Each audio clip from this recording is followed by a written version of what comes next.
Hey, everybody. Good morning, afternoon, or evening as time appropriate. How y'all doing today? Excited to be here for the last stream of the week. Always feeling good on Thursdays. How's it going, Ivy Blade? Core FTW? The ultimate lurk. When you're still lurking from the previous stream, and the next stream starts.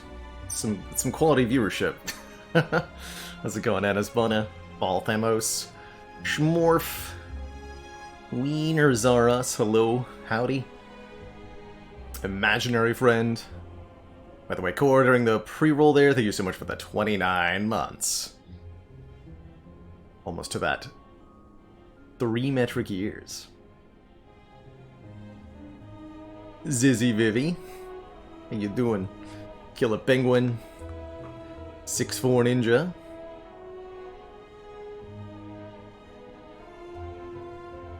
Balthamos. As I load in, I'm kind of like an old school dial-up internet loading a photo, so I just kind of load in gradually from the bottom up. So just picture the top 12% missing from myself.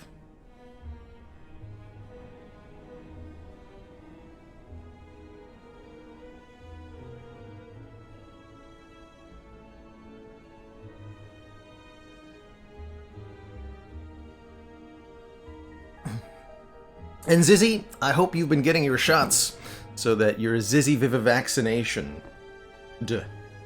all up. How's it going, Beat Killer B? Thank you so much for the 5 months. Game sure has changed, wow, since the old A15 streak VODs from the long ago. I think I still have those as the promoted content on the old archives channel. That original, was it like 28 game A15 streak? It's been so long. Scheduled for June 1, good on ya. Well, there you go. And Fluffy Mittens, thank you so much for the 14 months.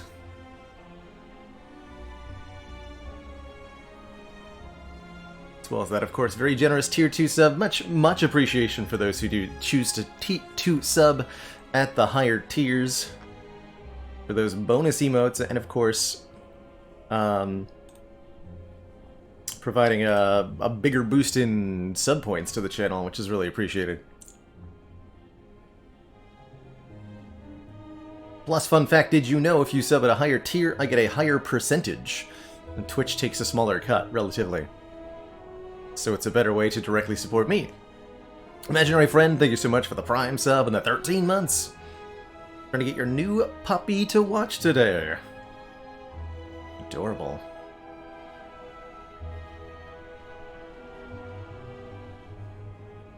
Well, we'll have to have some doggone runs then. Current challenge is the Coffee Dripper Ladder, where we try to beat the game on every Ascension level back-to-back, starting with the Coffee Dripper on each run, where you can no longer rest at rest sites, but you gain additional energy every turn. Making good use of the Coffee Dripper requires rationing out our hit points a little bit ahead of time, which can be really challenging to do on the fly sometimes. But so far it's gone well, and our next run is going to be Ascension 8 with the Defect.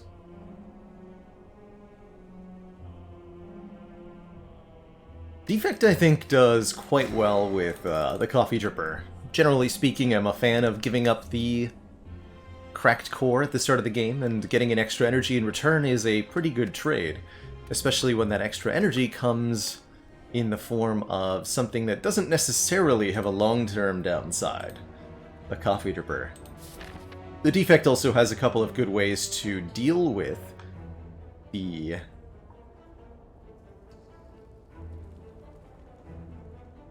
downside of being unable to rest, such as the self-repair card, which will heal the Defect after each combat. Now, we're hardly guaranteed to find a self-repair, let alone early, but if we see one, it'll be a nice little reward, and it's a good incentive to go to stores, which can offer the self-repair. Here in Act 1, I like delaying our elites when possible. There is one path here that doesn't fight any, but I don't want to fight 0 elites. That's not a good choice. You want to fight elites that are after rest sites so that we can get upgrades before them. We want to fight elites that are after the mid-act chests so that we have a bonus relic. I like potentially fighting the Burning Elite here, or if we feel the need for an extra upgrade, we can go this way. But I definitely like this middle path, hitting a whole bunch of rest sites early on here. The Minimum Elites Ladder. That's an interesting idea, too. I've got quite a few ideas for what ways we can tackle the ladder format once we've wrapped up this boss swapping challenge that we're currently on. And I'm excited. I'm excited. Let's start over here on the left side. We're not going to go up this right side path. We don't get enough upgrades.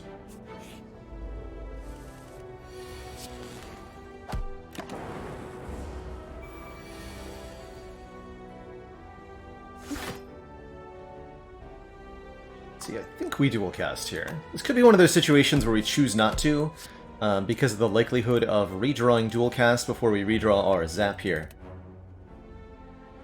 I think that's where I end up at. Play the strike.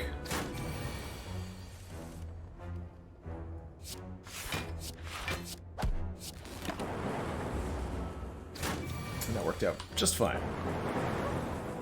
But then a no relic ladder. I have not done anything of the sort.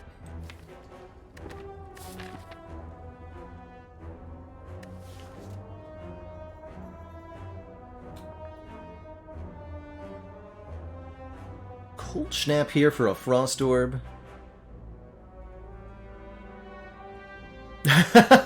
Refined Bean knows my true self here. You're gonna take the Cold Snap, but your heart says the Rip and Tear. It does indeed say Rip and Tear. Rip and Tear is just really good damage output. But getting a Frost Orb in play is super, super tempting, and a nice way to smooth out our blocking game.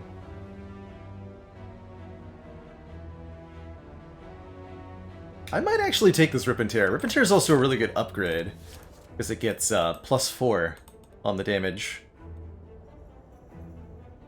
I'm gonna take it. I'm gonna take it. It's good damage. I'm actually not gonna play it here though, because the damage is random, and I need specifically this to occur.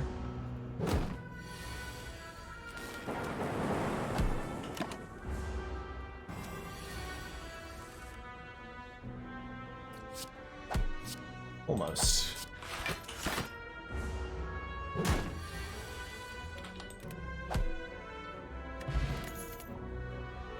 Streamline, Sweeping Beam, Static Discharge. Early Streamline is another good way to get some big damage into your deck. I don't mind a Sweeping Beam here either. It'll be quite nice against this upcoming Slime boss. I have also been saying that I ought to be taking these early Static Discharges when they're offered to me. But I like it a little bit less with the Coffee Dripper. Static Discharge gives you Lightning Orbs whenever you receive unblocked attack damage, which is fairly inevitably something that's going to happen to you, even on your lower Ascension runs. And English Narwhal, thank you so much for the 10 months. That apostrophe indeed.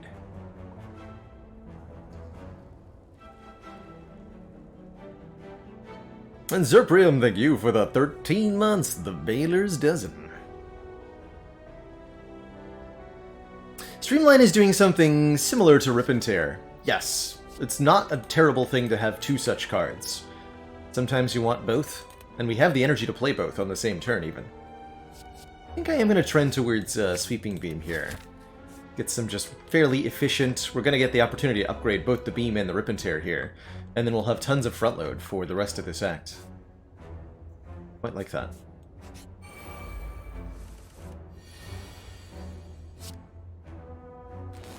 Get him.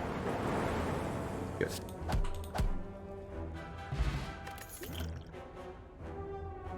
Double Rip and Tear. I think adding a genetic algorithm this early is an excellent pick. Algorithm permanently increases its blancitude every time you play it, and an early algorithm that you remember to play in every combat. You do have to remember to play it. Very important note. I find that I forget the first combat that I have it to play it, but at subsequent combats I'll usually remember.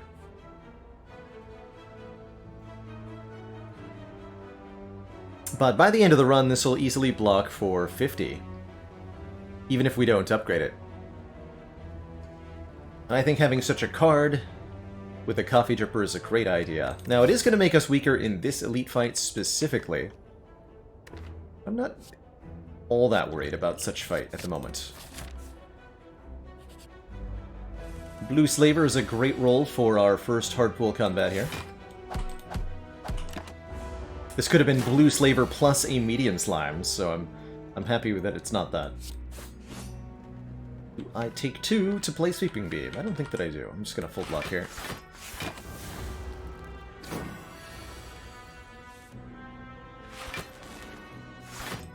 Should kill next turn, probably. This would have been a decent opportunity to use our weak potion, but I'm thinking that against either Lagavulin or Knob, the weak pot will serve us a bit better. Law. Blizzard Turbo.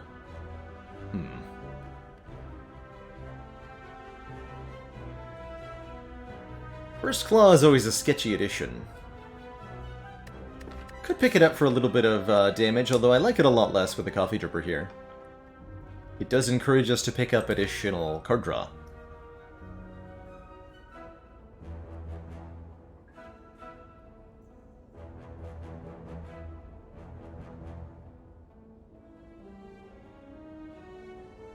Don't otherwise like it much here. It's just very low damage, doesn't have any utility.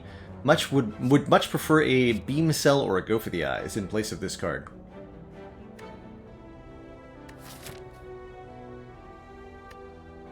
Get 3 upgrades. What are my upgrades? Beam, Rip and Tear, Question Mark.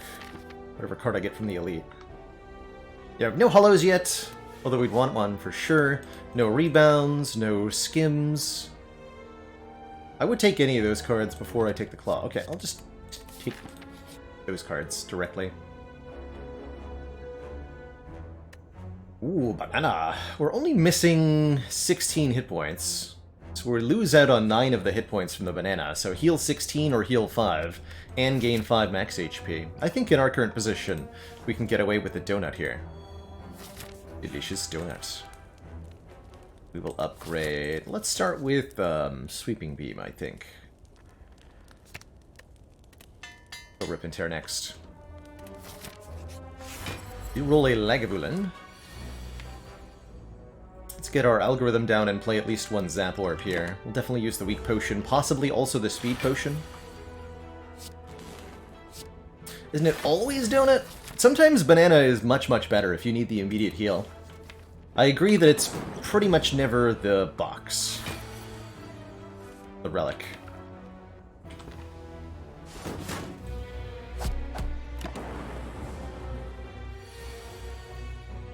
Yeah, we're definitely gonna Weak Potion here.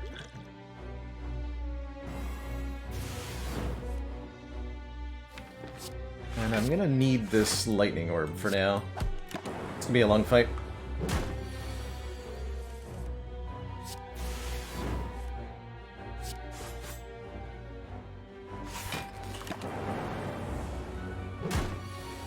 Might have been better to dual cast last turn.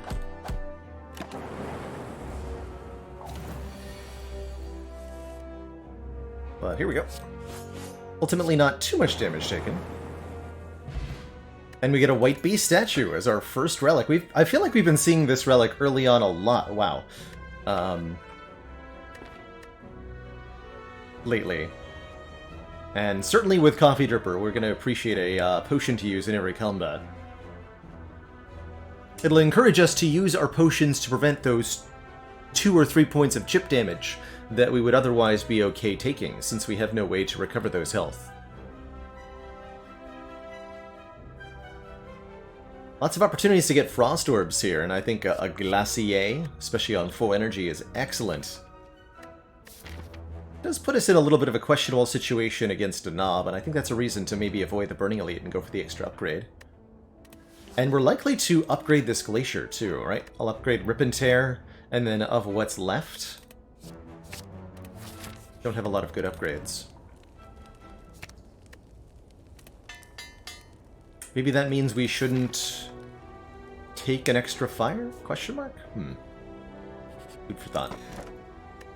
Strike Dummy makes cards containing the text Strike do 3 additional points of damage. I will happily pick that up, as it adds a substantial damage boost to our current deck. A lot of our damage comes from these strikes right now, and adding 3 to each is essentially plus 12 damage per deck cycle. It's big time.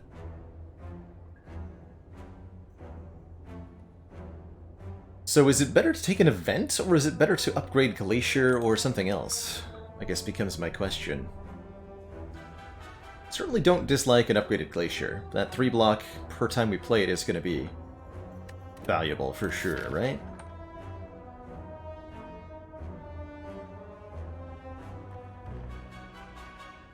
Burning Elite is a lot more on the menu now than it was. We'll evaluate, will depend on what potion we get from this combat. Upgraded Genetic Algorithm is also an option, increasing its block by 3 per time we play it. I suspect the upgrade will mostly be irrelevant, as Algorithm is going to outscale everything pretty quickly anyway. And what I mean by that is, you know, when we're in Act 2, it's not going to make a difference whether Genetic Algorithm is blocking for 20 or 30, because it's going to be full blocking whatever the incoming damage is, and already by the time we get to the endgame, this will be full blocking all the endgame threats. So unless we find Calipers, and Calipers will change my opinion, unless we find Calipers, I don't see a lot of reason to upgrade Algorithm that you get early on. Usually. go for the Glacier upgrade.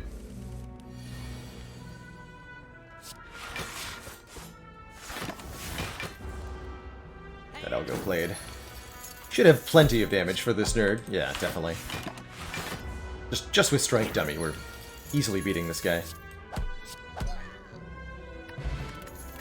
Get a skill potion. We could have had 2 claws. It's a dark day, chat.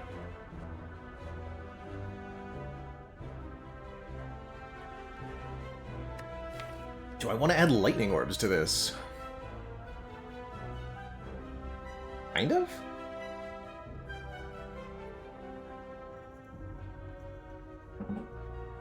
I'm honestly pretty okay, generally speaking, going exclusively Frost Orbs. And then getting my damage somewhere else.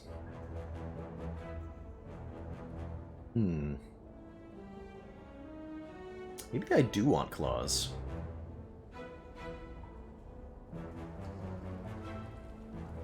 I like Claw a lot more now that I have a Glacier. I'm gonna take one.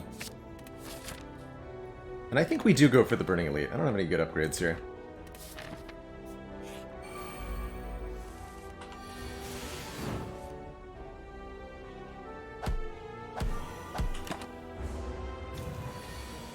Strike Dummy popping off, dang. Another skill potion. Aha, and Cool-Headed, perfect. Cool-Headed is the ultimate pairing with Claw, I find, personally. Blizzard... Oh, I definitely failed to play my algorithm in that fight. It's alright. Blizzard's not terrible there either, for the record. Wouldn't call it great. Certainly not terrible.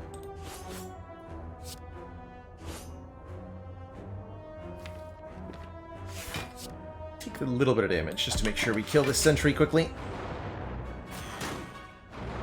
And I should remember to use one of these potions in this fight. Where necessary. Donk. Sound, though. Take one more.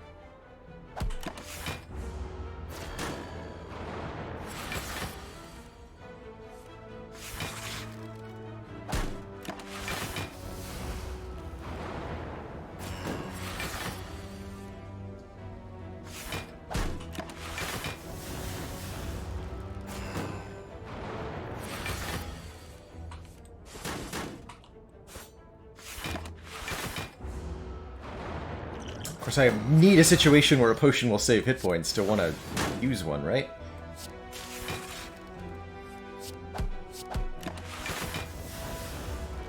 I'm gonna win the fight without taking any damage, there's no point. Because we could find a smoke bomb, for example. An Essence of Steel. That's gotta be better than at least one of these things. Unfortunately, not a useful relic here. The Regal Pillow cannot work with a Coffee Dripper. How do I feel about a White Noise?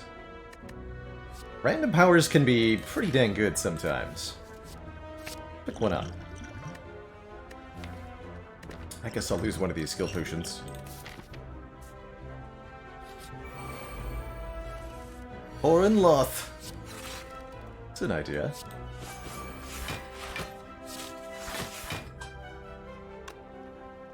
Alright, you know what? I don't need to use this, but I'm going to. Because I can. Don't forget the algorithm. Play White Noise just for fun. Win fight.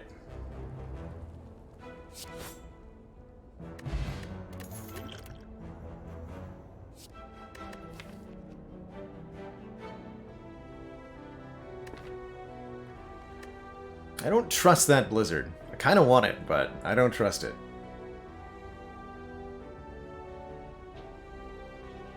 Barrage is not bad. I think our damage is good for now. We can find better damage sources later on that align a little bit better with what we're doing. For now, I'm just going to upgrade our card draw with the Cool-Headed. And we should be plenty fine going into Slime Boss here. But I will take additional claws that I see. And holograms. And now we get to echo form this algorithm? Cool.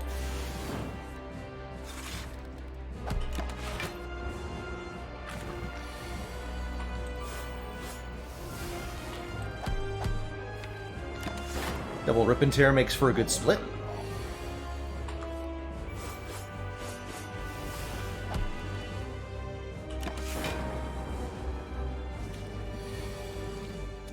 Double Sweeping Beam makes for big damage.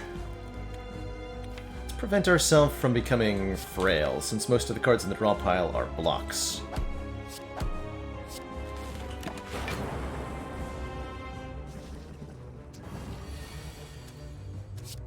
Double that.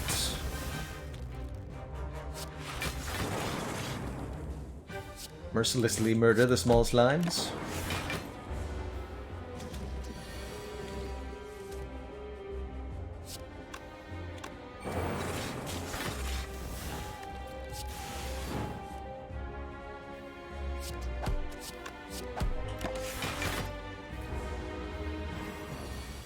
Overall, a very good fight.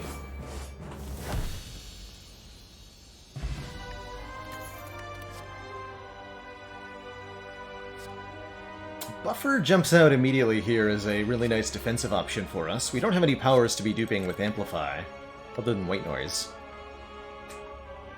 That really requires a lucky draw. Reboot could let us redraw a little bit. Not overall impressed with it, but it can be a decent source of card draw, especially if upgraded. But I would strongly prefer to lean towards Buffer here. Let's see. Speed Potion's actually pretty good in this deck. Who's the Skill Potion? Alright. Well, I can reasonably say this is not a Sozu, preventing us from gaining potions, but giving us additional energy. The Busted Crown would give us fewer card rewards, but give us additional energy. This deck is a long way from being able to win. We need ways to scale up our defenses. Really gonna need some focus to go with the Frost Orbs, probably. And more card draw and /or more claws for damage. Which makes Calling Bell a reasonable pick. We get a unique, unremovable Curse of the Bell and 3 relics right away. 1 common, 1 uncommon, 1 rare. I think the lowest downside... Here's an example of where Skip could be potentially correct, since all 3 of these offer a downside, and potentially all of those downsides are worse than the upsides. I think Calling Bell is the best bet here, though. I like this relic a lot more, now that it got changed. I remember the good old days when this would add 3 random curses to your deck instead of 1 unremovable curse. Those were bad times. The bell tolls.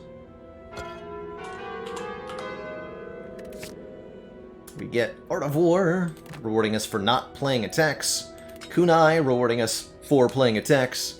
And the Ice Cream, rewarding us for not playing anything.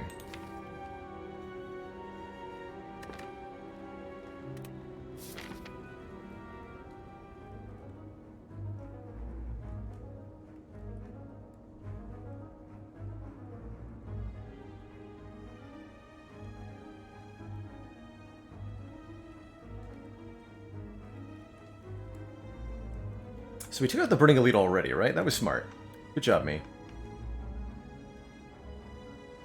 I think visiting an early shop is a reasonable choice with $377 reduce. Could opt for a later store. Rolling in with like 400 something, but I think we're going to be great. We would like to get an upgrade quickly so that we might upgrade our buffet. Our buffer. Double shop this way too. I guess we'll go to this shop, and if it's like completely terrible, we have the option to go this way. Otherwise, we'll probably go up the middle here. Get 2 elites and a few handful of fires.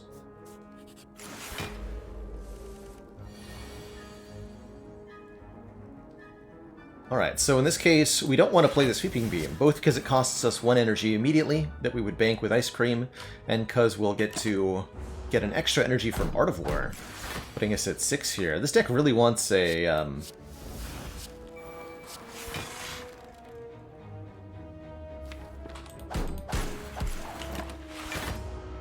Really wants a Meteor Strike now. We're gonna get to do cool kunai things. I like that.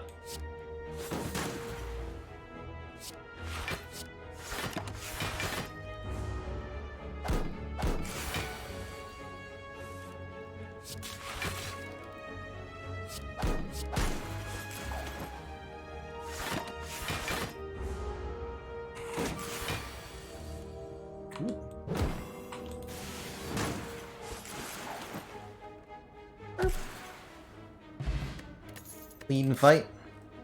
Oh. Well, that seems nice. Yeah.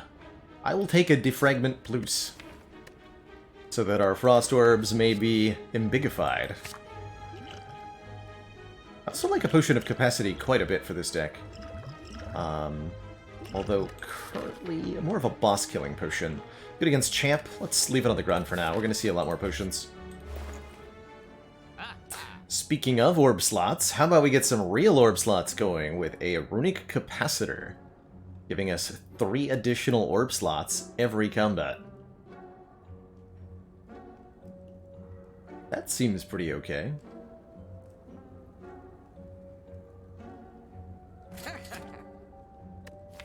So we can now have up to 6 Frost Orbs that block for 4 each. That's 24 passive block once we get all the orbs down. And I still have enough money to buy a boat thingy if I want to. Giving us block on turn 1, I think that's one of the best ways to prevent chip damage when you've got a Coffee Dripper. But also take Master of Strategy for a big boost in card draw.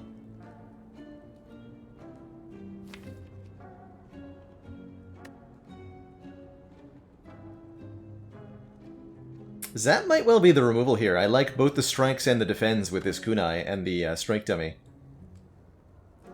And it would let us have pure frost setup.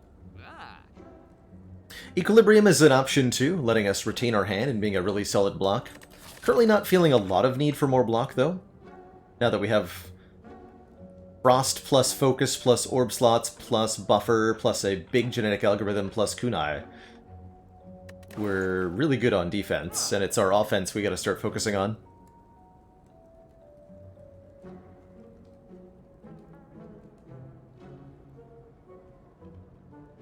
Runic Capacitor is better than Inserter in most combats, that's true.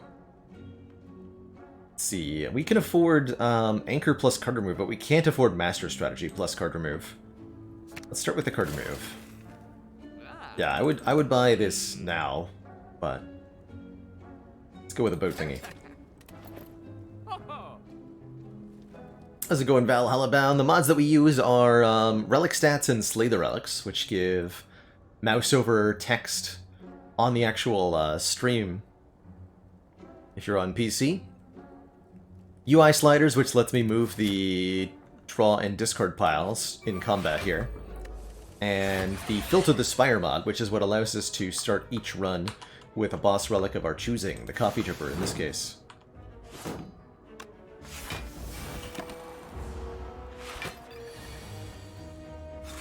This looks like it's going to be an Art of War turn. Heat stinks.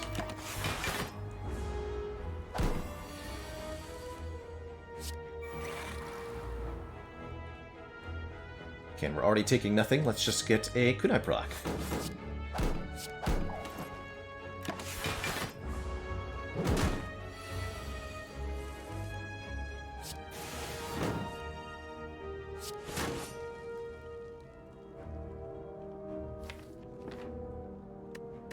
I really like some excuses to use my potions, but if I'm not taking damage, what's the point? Be a new, better Gambler's Brew. Okay, Barrage looking a lot better now that we have 6 orb slots. Could take a Turbo because we have Ice Cream.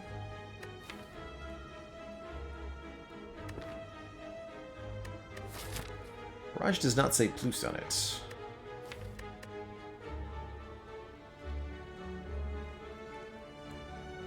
The Barrage is bad on turn 1. I don't trust it yet. Let's skip them all.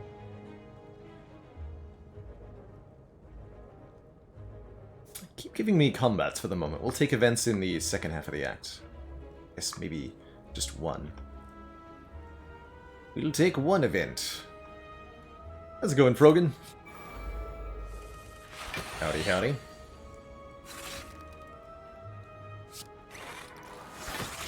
Okay, here's a fight where we're likely to get to use a potion. Yeah. Although, this is 12 block. 15 is not 16, but we can go defend, defend, buffer to full block, but then next turn's gonna be sad. Be a decent speed potion. Particularly good speed potion.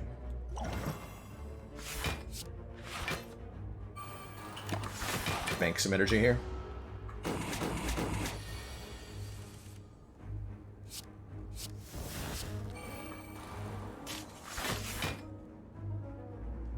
+8, 22, full block.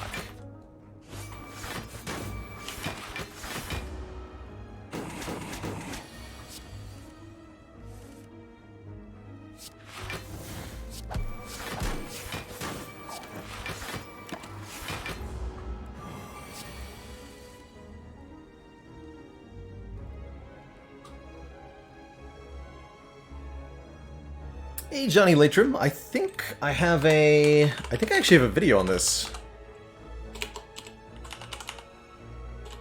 Was it Common Sense? Yes.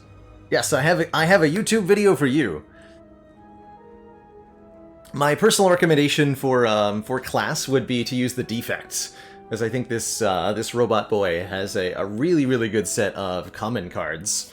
And Claw specifically is one of the easiest ways to scale your damage. Claw, Cool-Headeds, Holograms, Leaps, maybe a Cold Snap or Ball Lightning here and there. And that can turn into a really, really successful run. Another big tip, if you're going for Common Sense, since you cannot take uncommon or rare cards, getting relics is one of the best ways to make your deck more powerful. So do fight elites, do try to visit a bunch of events to get money or relics, and do look for opportunistic relics at shops.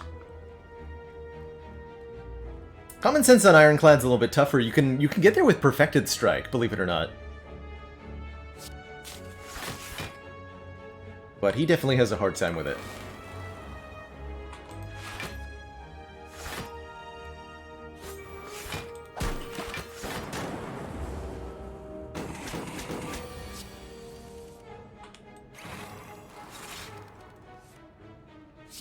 Feel my power.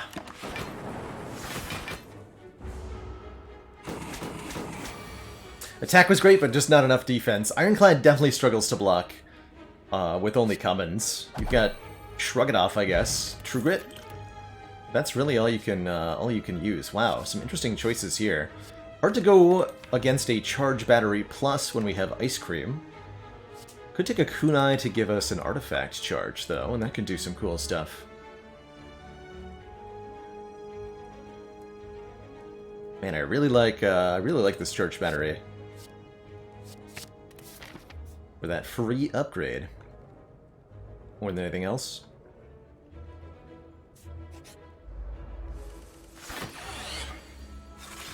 Thank you, boat thingy. Service has been noted. Probably want to force them to heal, so we'll do some damage here.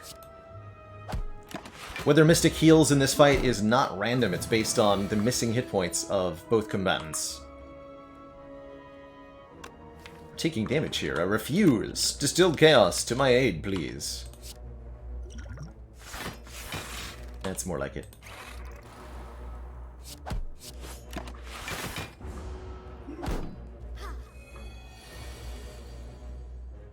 What you got? Good old Static D.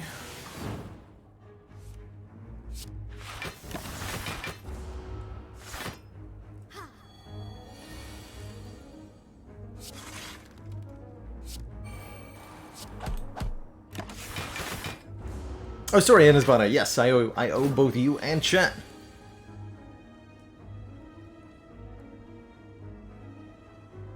A dad joke.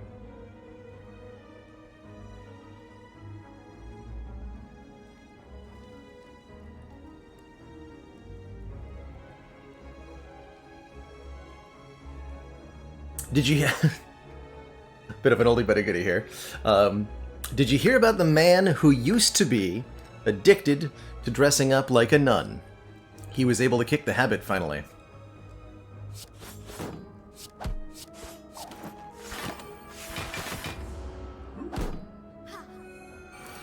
My fan of Berserk? I want Berserk to be better than it is. I think is a good way to describe that. Oh no, we're having damage troubles here.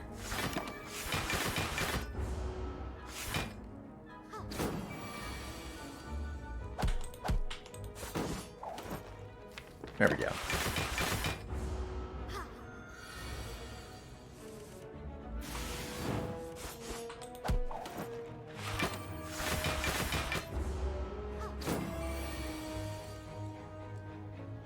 And if I understand you right outside, you're suggesting some kind of Slay the Spire enemy randomizer where the movesets of the enemies are different? That would be very interesting. And aggregate with ice cream is pretty sweet, but I'm not going to pass up on the opportunity to put a hologram plus in this deck. So much of the strategizing of any given Slay the Spire run has a lot to do with what enemies can do, what they're going to do. Assembling your deck in a way to answer specific enemy threats. If you were to change that up, it would change so very much about the game.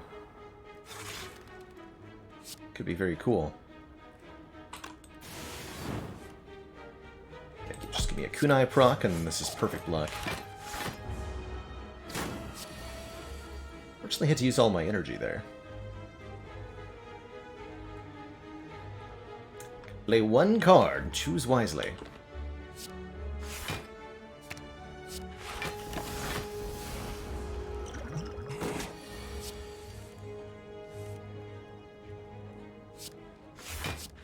Readings choose.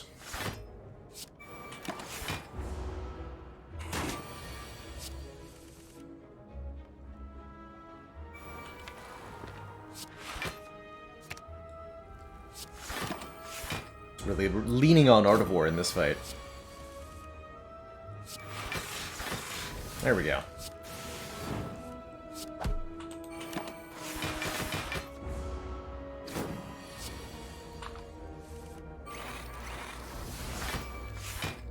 You know, I'm feeling like this deck wants a real copy of Creative AI based on this fight.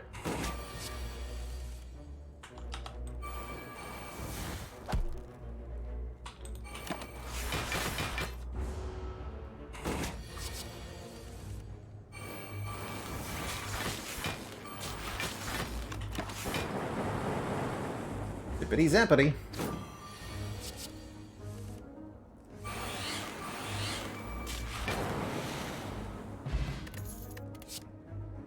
Oh! Alright. I mean, it's not more damage. We're getting less damage over time here. But more upgraded card draw Frost is perfect. Exactly what this deck wants. Just cool-headed plus, hologram plus, cool-headed plus, hologram plus. Another couple copies of Claw, and we're gonna be good. Howdy, fast-ass panda.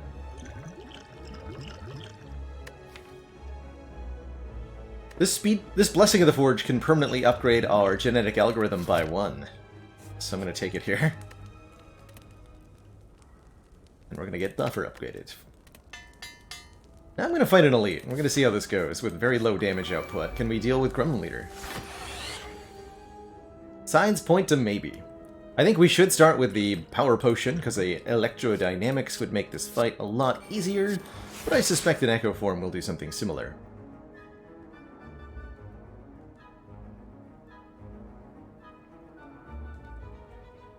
Blizzard is starting to look like it would have been okay. I might indeed take one if we see one. 18 plus 5, 23. We're full blocking already. Do I play Claw at the cost of 1 energy? No.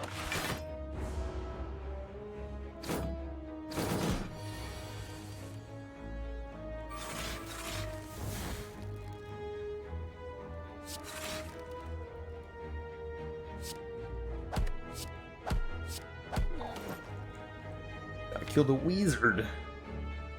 I'm gonna play the Buffer. We'll double that defragment next time we see it.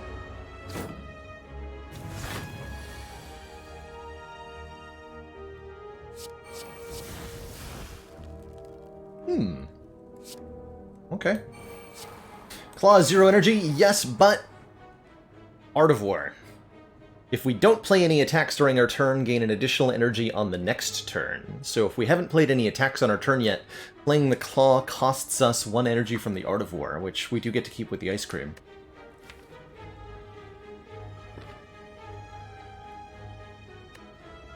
Let's see here. Do I want to hologram anything?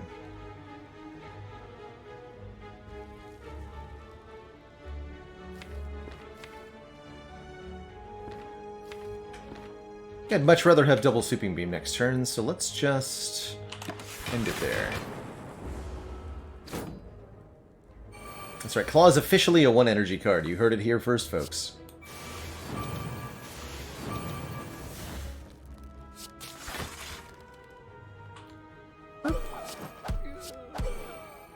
Satisfying. Alright, I guess I'll just single play this.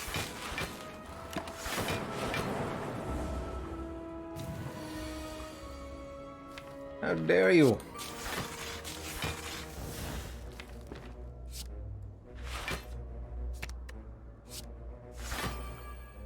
That's 40 kajillion? Johnny Latrim, thank you so much for the tier 1. Full year of support. Sorry, the full month of support. What am I on about? I don't know. Welcome.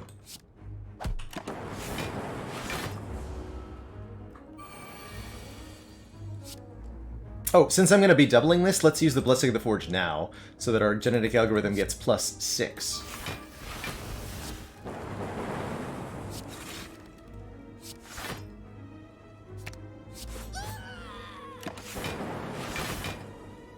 You warn the others. Tell them. The Bag of Preparation is here, giving us additional cards on turn 1. Very good with Anchor, another hologram, or a Skim for more card draw.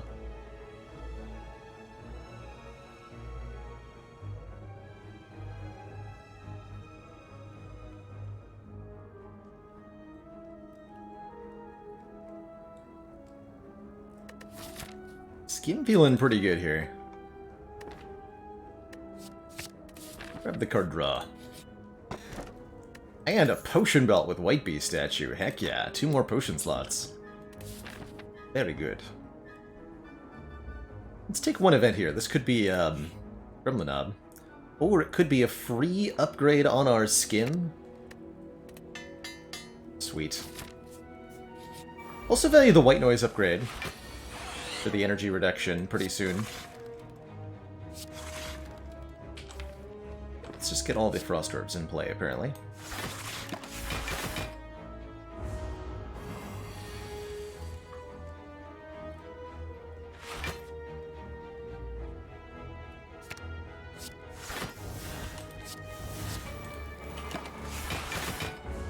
Casual 5 energy deck. Easy.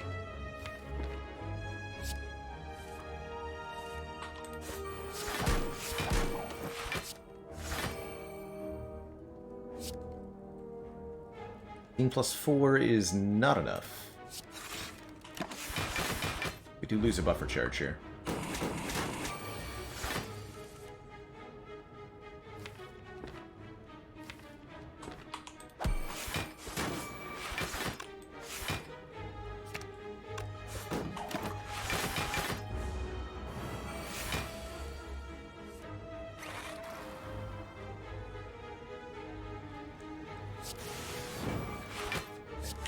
Now this enemy basically can't hurt us. Times.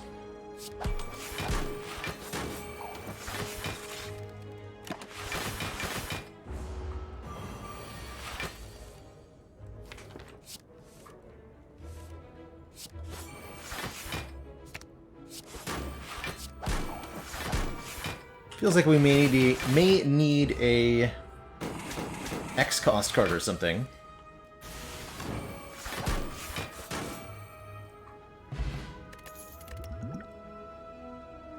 Second algorithm is here. Fusion's kind of interesting.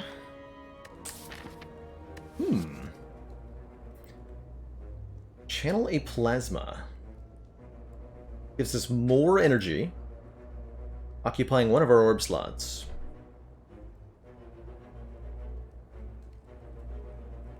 It could become part of an infinite later. I'm gonna try it. I don't know that this is good. I don't think it's necessary, but I want to see what this does to our deck. I'm going to take an extra event over another fire. I want to upgrade this fusion, and I want to upgrade this white noise.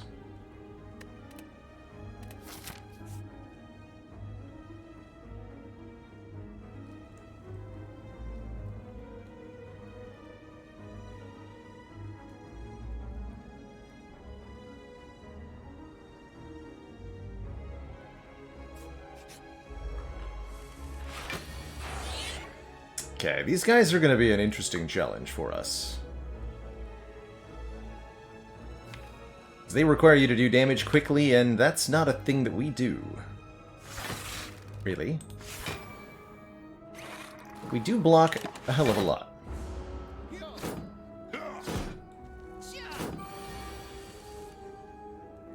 Alright, time to do some damage. Or I get made vulnerable.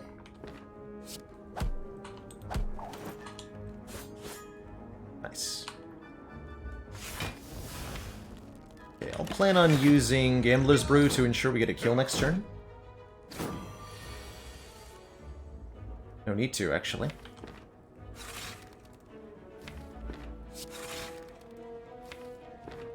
Dang it, Claw.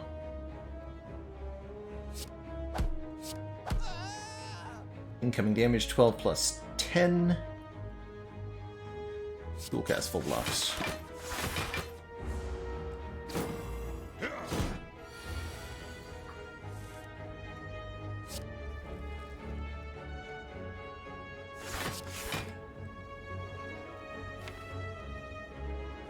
And we're not gonna win very quickly if we don't do some damage here.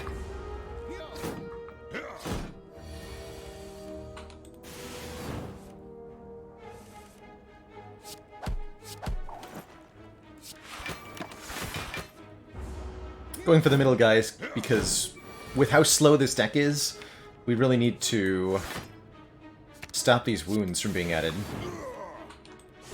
to the deck.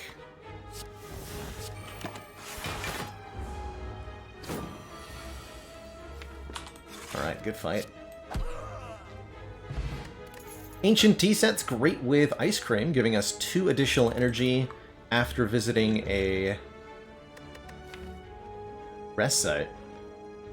And if we want even more frost, there's a Cold Snap Floose. I think it's quite good, actually, with Kunai,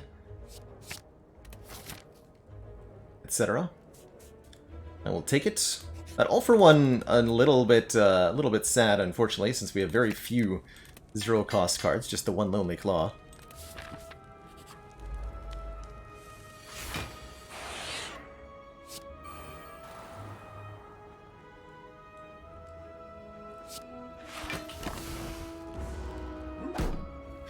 Greetings, friends.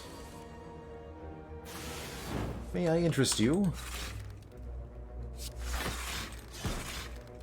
in some damage? So at 1 cost, the plasma is always worth playing if we can afford to. Then it'll just crank away energy every turn.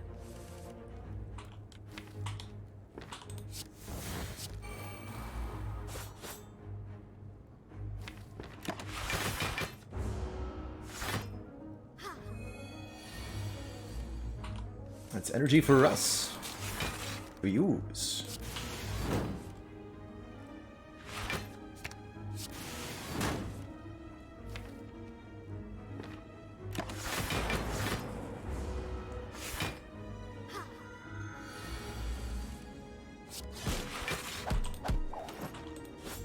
Got him. Good. So, to beat the Heart from here, we have most of what we need defensively. You can see we're blocking really well. And we're starting to generate extra energy, too. And what that means is we want more card draw. And we want more offensive scaling. Things that we'll be really excited to add from here include more copies of Claw, compile drivers, more holograms. Consume? No, none of these. Multicast, yes, multicast. Any X-Cost card. We would add a Static Discharge, I think, and be pretty happy about that. Let's skip this upgraded Sunder. We will take the Blessing of the Forge. That's another algorithm upgrade.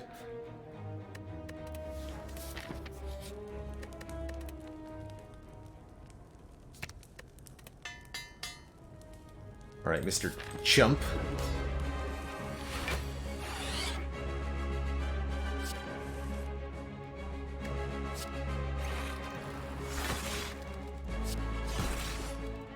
Literally just the one claw will be pretty good scaling against Champ here.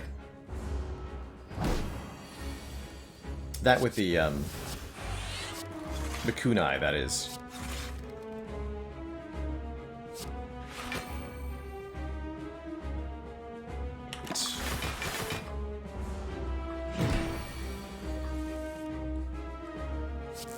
We can also bank a ton of energy.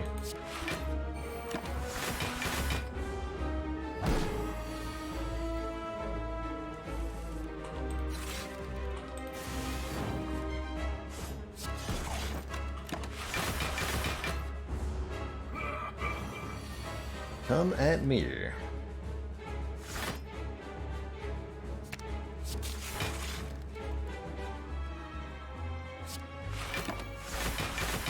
Alright, that should be more energy than we know what to do with.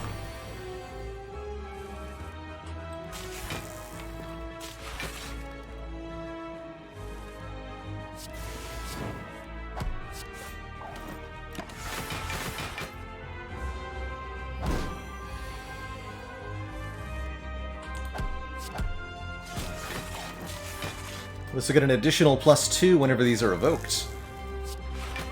Great news.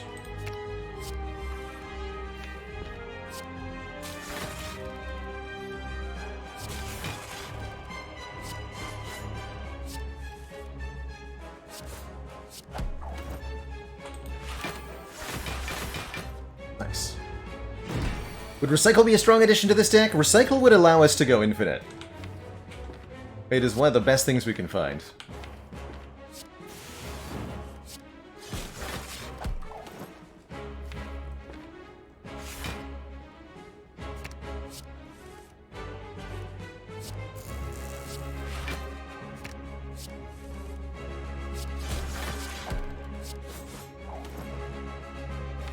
We're actually managing to run ourselves down on energy. That's a good sign. If we can spend all this extra energy we're generating, it means we're doing something right. Worst thing you can do with ice cream is generate like 10, 12 extra energy and have no way to spend it.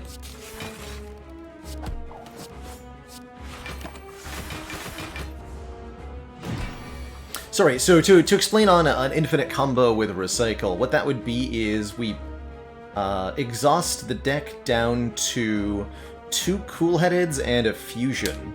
And then we're able to play Cool-Headed Fusion over and over again. Each fusion costs 1 energy but generates 1 Plasm Orb, which will be 2 energy when evoked, and each Cool-Headed is 1 energy for 2 cards and another orb. So combine the 2, and we will be paying 2 energy for 2 energy and 2 card draw, drawing the 2 cards again, but you do need the second Cool-Headed. From there we can get some damage by adding, say, claws and drawing with skim and such.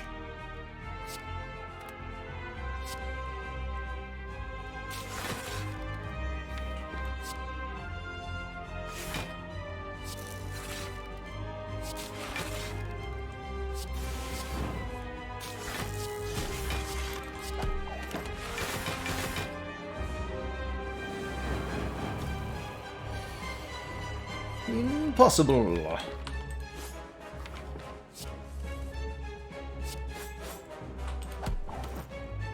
Also, I have 10 dexterity now.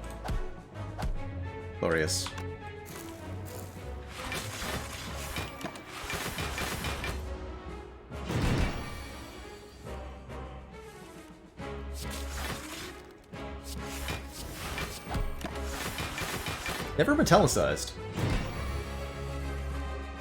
Which really helped us. We would be really struggling to do damage if Champ had any block here.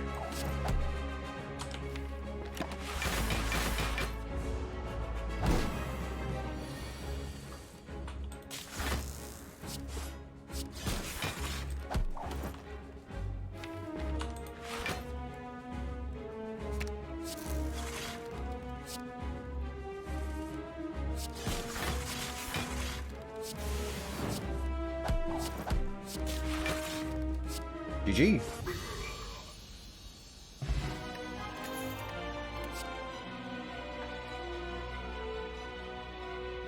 This is the sort of deck that really appreciates a machine learning for additional card draw. Seek might be better.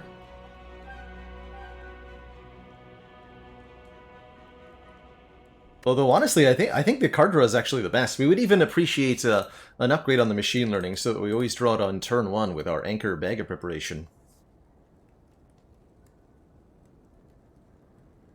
Very, very rarely do I look at a Seek and feel like one of the other rare cards on offer is better than the Seek, but I think that is actually the case here.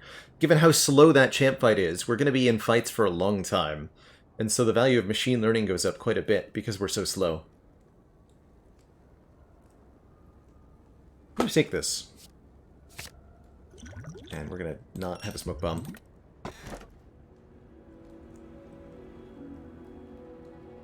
Tiny house. So, 3 choices here. Astrolabe lets us transform and upgrade 3 cards. Tiny House gives us a bunch of stuff. 5 max pay HP and a potion. Or the Fusion Hammer gives us an energy each turn but prevents us from upgrading at rest sites. Not that many upgrades that we need right now, but we might pick up a few cards that we want to. And the random transforms from the Astrolabe could be downright great. Although the strikes are doing some work right now. If we don't get any damage, we could be in real pain, but let's see what we get. This could help a lot. We got another Cool-Headed and another Algorithm, as well as a Hello World Plus. There's an innate card for you. Honestly, I'm kind of okay with that. That definitely makes us slow.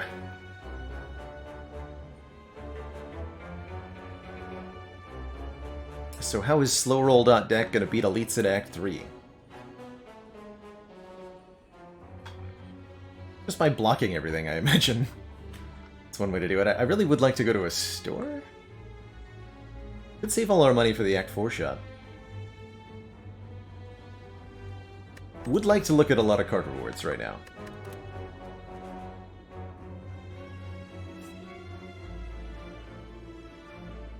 Can't go to this shop because it's too dangerous, so we'll start here. Not too dangerous, not enough elites, I'm trying to say. It's dangerous to not take elites. I guess. Got Hello World down. Hello World makes a common card each turn, which is honestly better than you might think. There's a lot of good commons.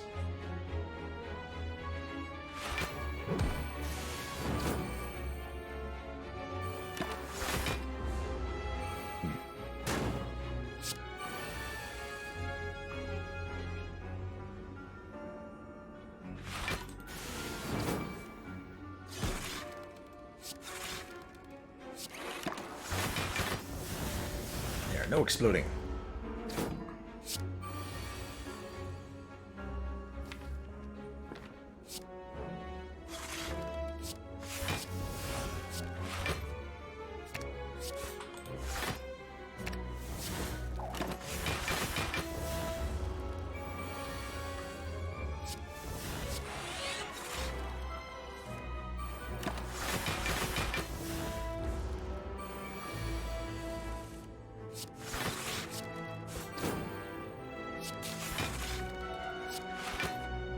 God, this claw!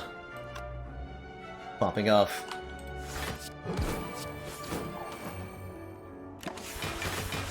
The power. Buffer, save me!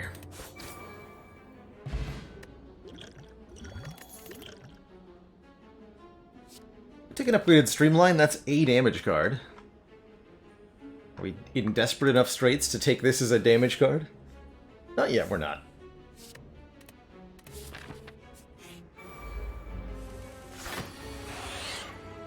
We certainly are struggling for damage, though. That part is not a lie.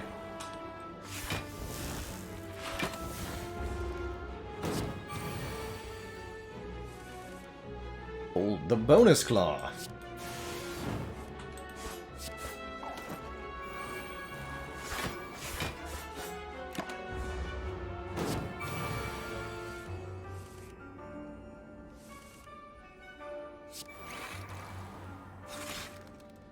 Get more energy.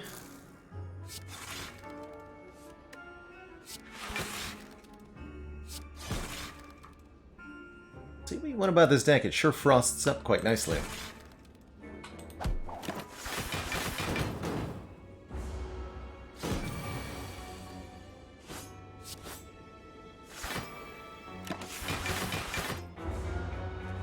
If I take bites right now, we cannot be offered bites.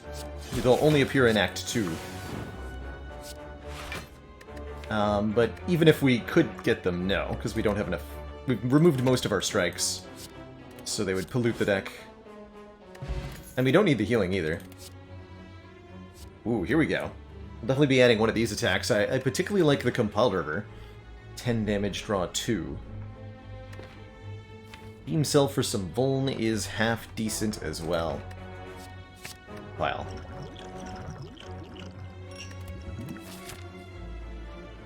Where am I going here? This middle route, I think. Problems IRL, thank you so much for that incredibly generous 350-man raid. Hope you and yours are all doing well. If y'all don't know Problems IRL, he's a wonderful roguelite streamer. Been playing a lot of The Binding of Isaac since that got the big update recently, and looking like he's been enjoying it too. We're here playing some Slay the Spire, where the goal is to beat all 20 Ascension levels back-to-back in a win streak we call the Ladder Streak. This particular attempt at the Ladder Streak starts with coffee drippers only, so every single one of our runs has no resting allowed. That's the name of the game.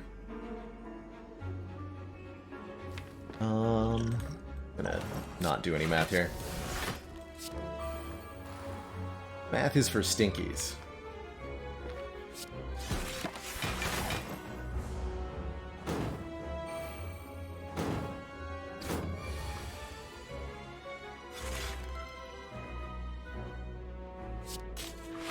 And so are buffer charges, apparently.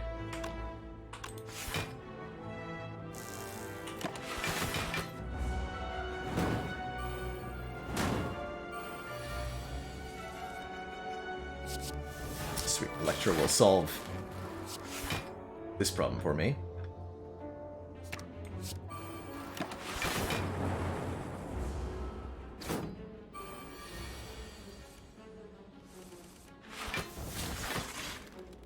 Exactly, kind of as 420. Sometimes I really love Ascension 20 runs, but sometimes they can be a little restrictive, and sometimes you do indeed forget to relax.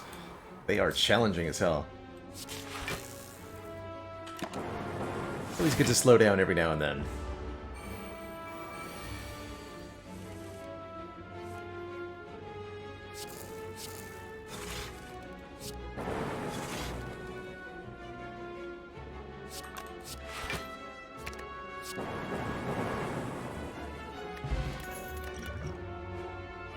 So there's the multicast.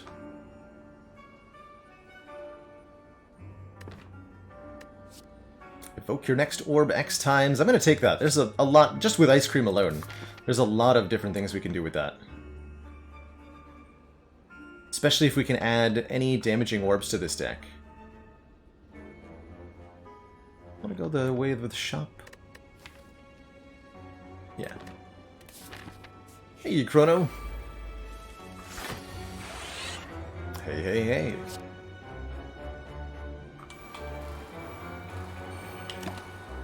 Some powers down. Buffer makes it relatively easy to deal with the transient here.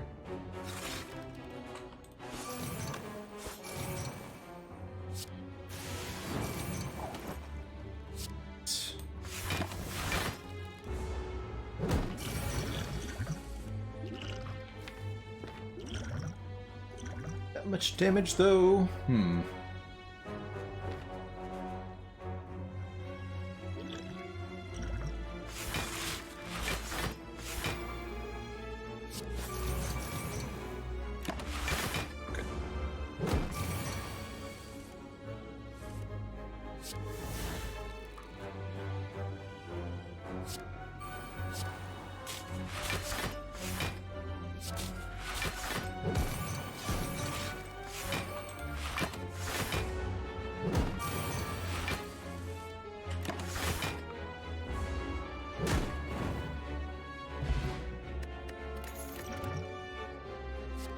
Another upgraded Cold Snap.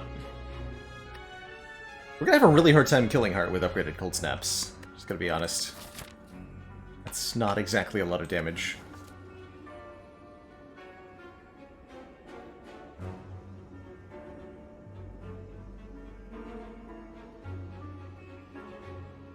Bum, bum, bum. Where is Dark? Where is Dark? We'll skip all these. I forget, we're gonna get 3 more relics, though, on our way to the heart. At least. Never played this in the last fight.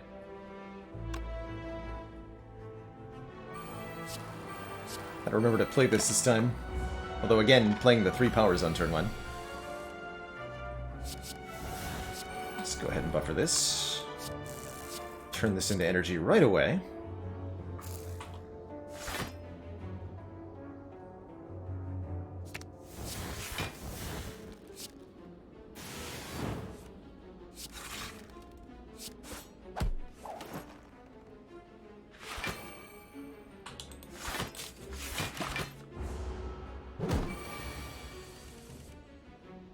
Even preserve buffet.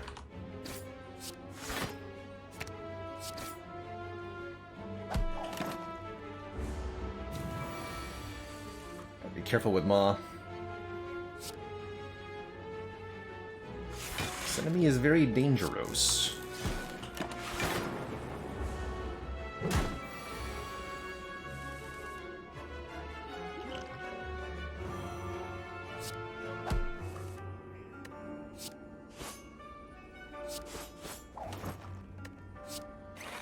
Frag. Keep that algorithm around until we need it.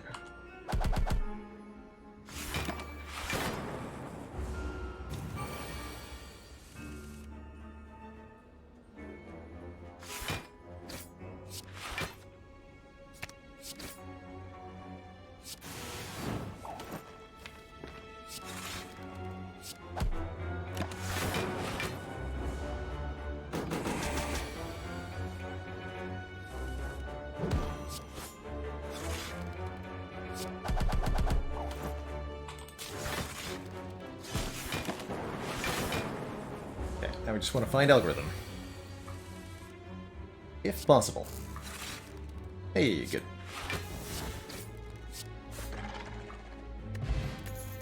Cultist Potion could actually be our answer to Heart, giving us 1 strength per turn. Take a deck that's really defensive and has some basic attacks. Give it that kind of strength scaling. And things are gonna be good. Now we have a capacitor, so 9 orb slots to play with.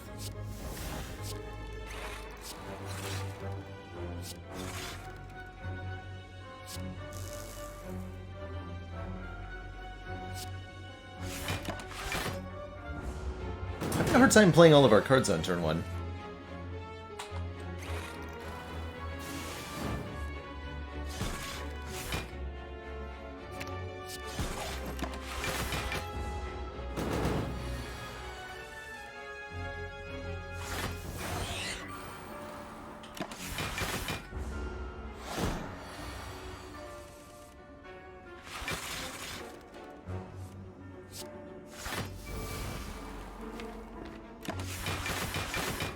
big stinky nemesis. Here we go.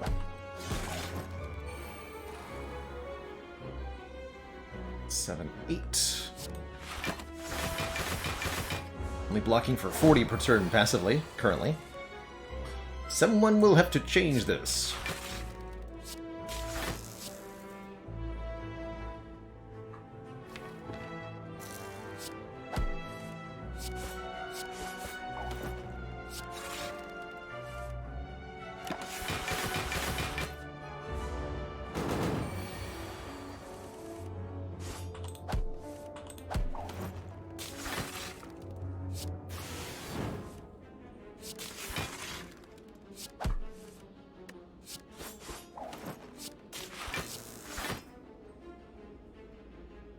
Nothing in the draw pile currently? Okay.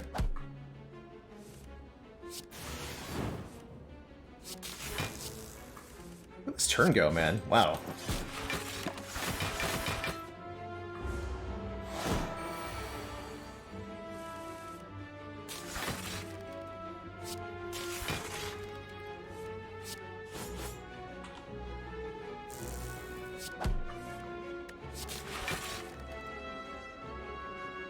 This deck like almost wants a real recursion.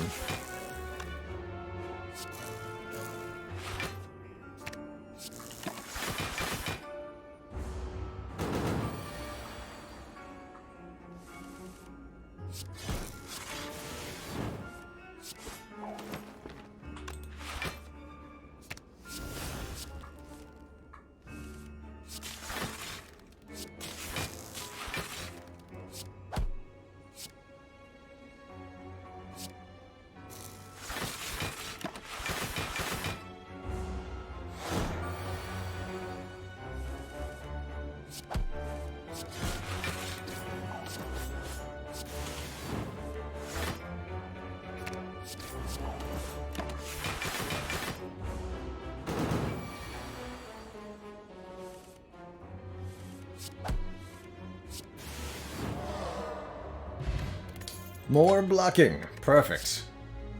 And more claws. Yes, that'll work. Second claw, definitely putting us closer into the doing damage territory. Grab our recall now. And our blue key at this chest. Tips and tricks for getting the 25 focus achievement. Easiest way, Bimrin, is... Well, there's two really easy ways. One, have Inserter and Consume. The boss relic Inserter giving you an orb slot every few turns, and then Consume lets you trade those orb slots into focus. And you can just, if you've got some frost orbs and an enemy combat that doesn't scale very quickly, you can just play Consume over and over again until you're at 25 focus. Or as Carissa says, the other easy way is Defragment. Dang, I wish I could take this.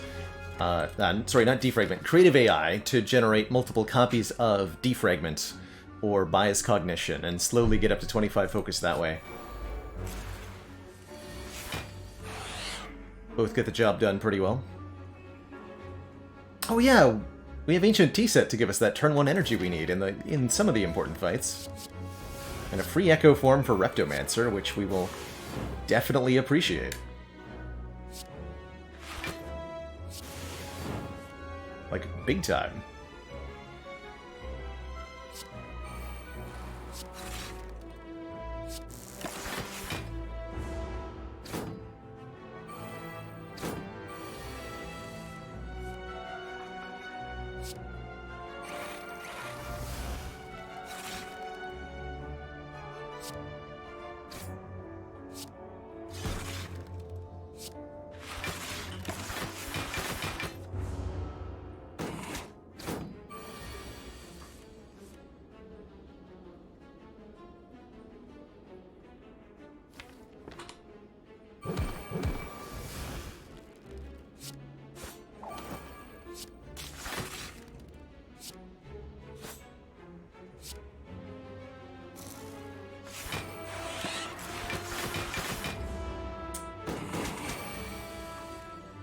Ooh, double this. Need to double this one.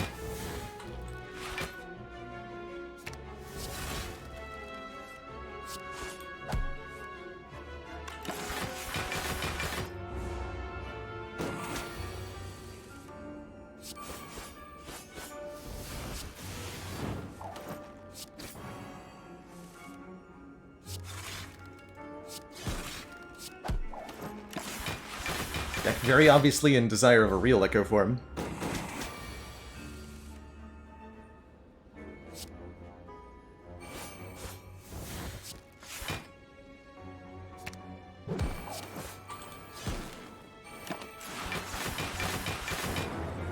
Broken Bard, thank you so much for gifting a sub to Carissa. Welcome back to the sub club. Okay, Juzu Bracelet, not what I was hoping for. Here's a Static Discharge or another Defrag Plus. Honestly, gonna go with this Defrag. More focus. Thanks.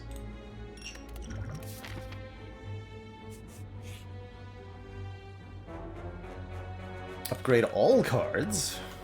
Most of this deck is already upgraded, at least the important stuff is. Let's fight a boss, get a rare relic. Another card reward. Another level up on the algorithms. Another free Echo form on turn 1. You'd love to see it.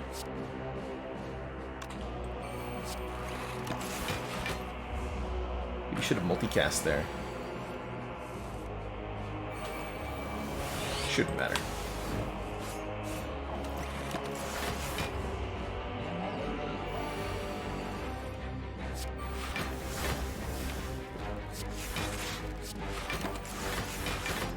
Slime Crush? Slime tried.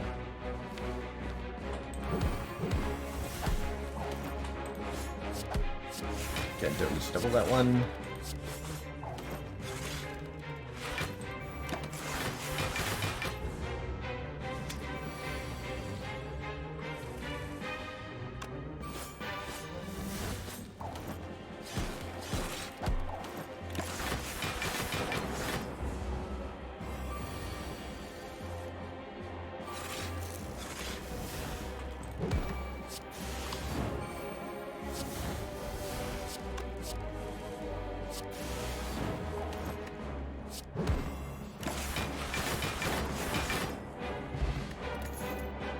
Tungsten Rod, whenever we lose health, lose one fewer, and there's Barrage Plus. 6 damage for each channeled orb. That should be, especially with a Cultist Potion. This card alone will beat Heart for us, quite easily.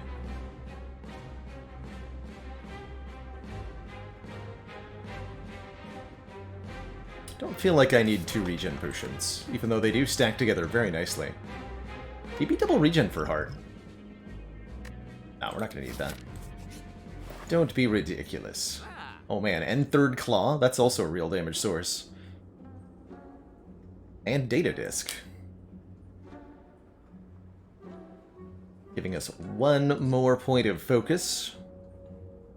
The Sundial to try to do infinite things, and the Abacus. Well, I don't feel like we're going to be shuffling this deck that much. I'd rather start removing more cards. Let's get a Defend Gone.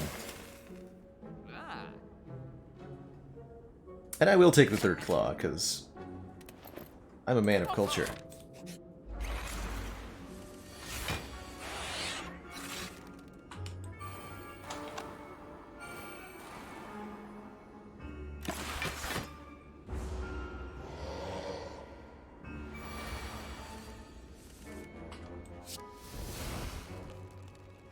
No way to keep that.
Nice.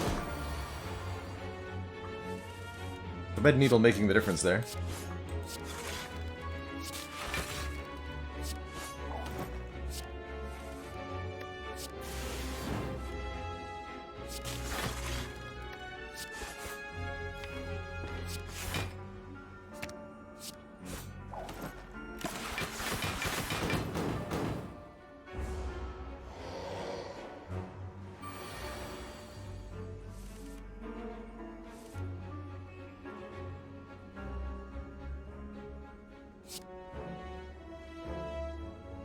Ooh.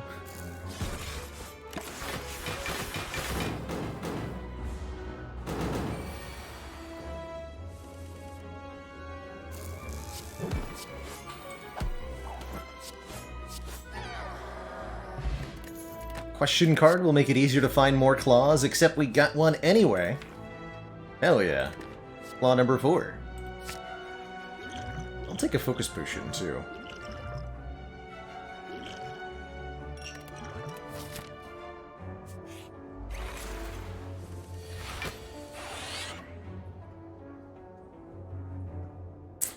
Burma Frost, what do you call a defect who decides to become a lawyer? Attorney at Claw.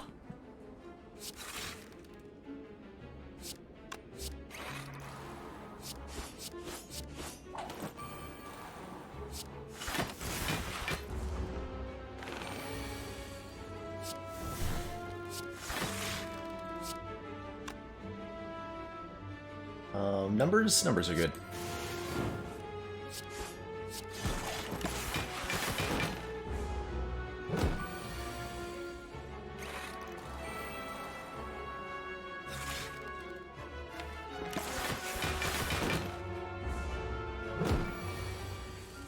How's it going, Barnacles on a boot?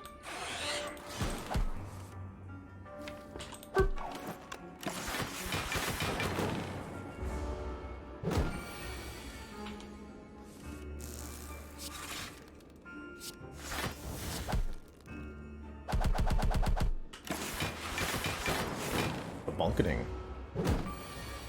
Just 20 games in a row, Genders. Each time we win with a character, we both change characters and increase the Ascension level. So after Defect Ascension 8 comes Watcher Ascension 9, Ironclad Ascension 10, Silent Ascension 11, so on and so forth.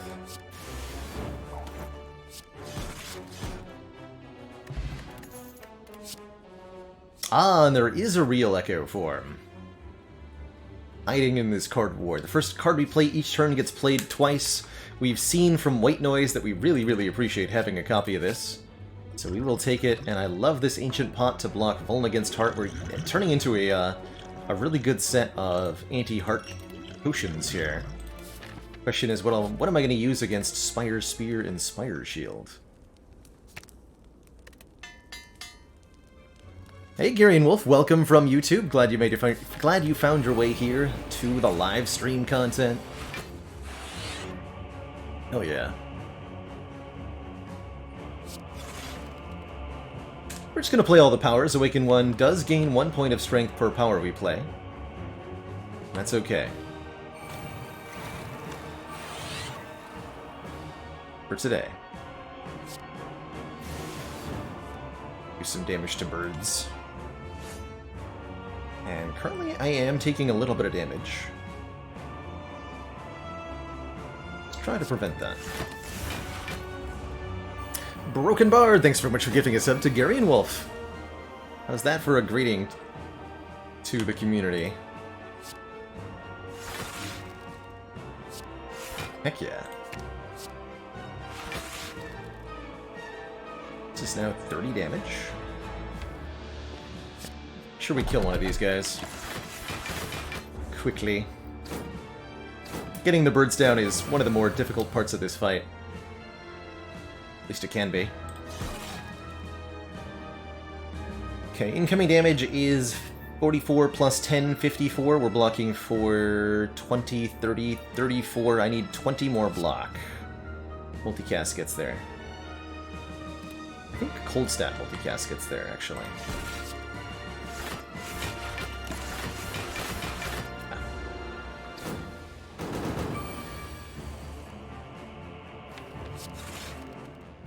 Okay, we've got Echo Form coming up, so we've got to be a little bit careful here.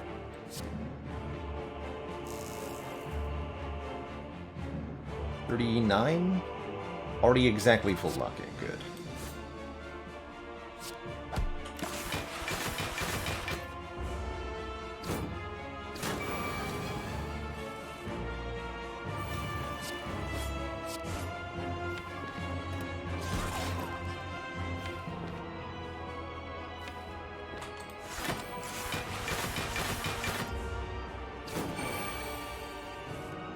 By 4.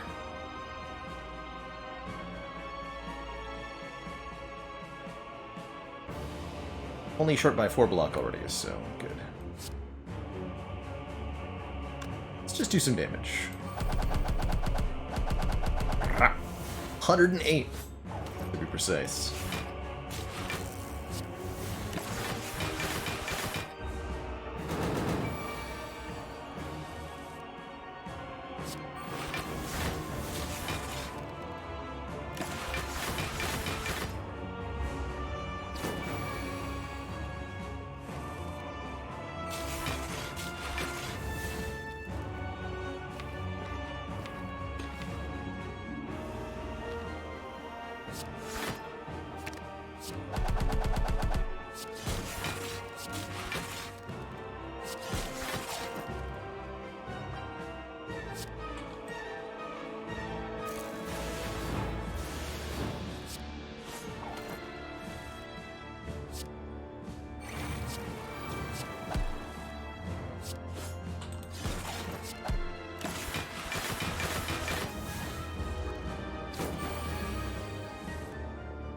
Ball lightning.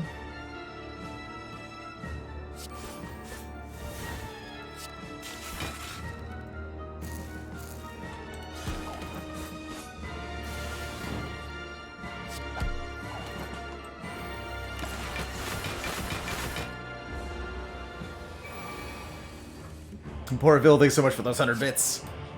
Would calipers be good here? This is just no way to know, right?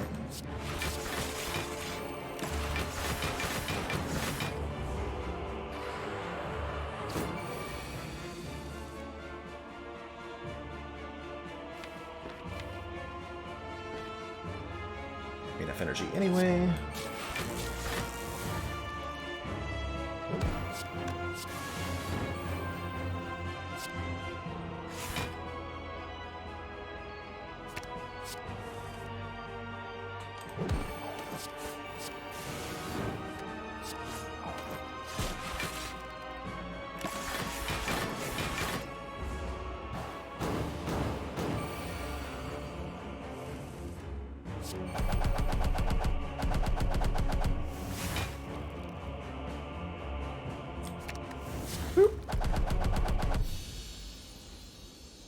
Wow, that barrage is a lot of damage, and that's with no points of strength. Can't wait to see what it does, fueled by a cultist potion. Two thump, a deep pulsing dread. Can be felt throughout the room is this. The heart of this spire, the source of all these frost orbs.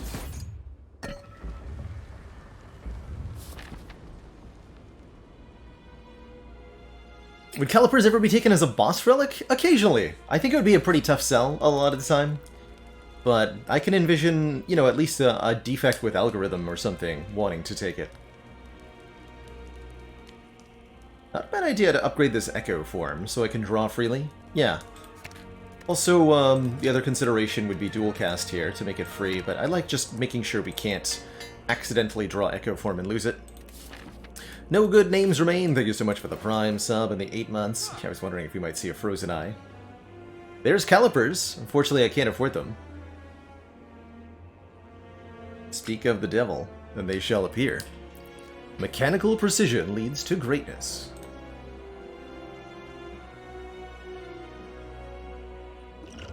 Ornithopter sure is a ton of healing. But there is claw number 5. Card removal is also very good here, too. We can afford both card removal and claw number 5. I'm down for claw number 5. Let's do it. Not the world's worst loop, either.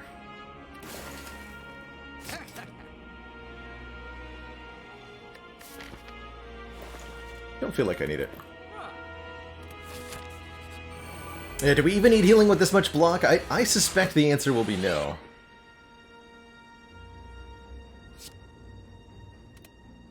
Alright, let's use one of our potions here. I'll use the power potion.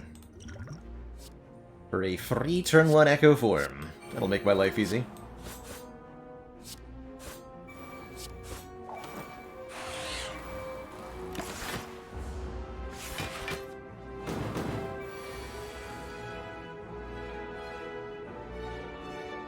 Seems reasonable.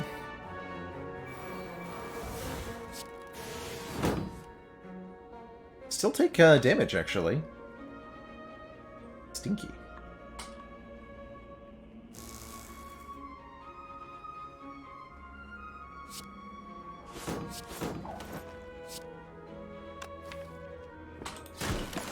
Guess I might as well.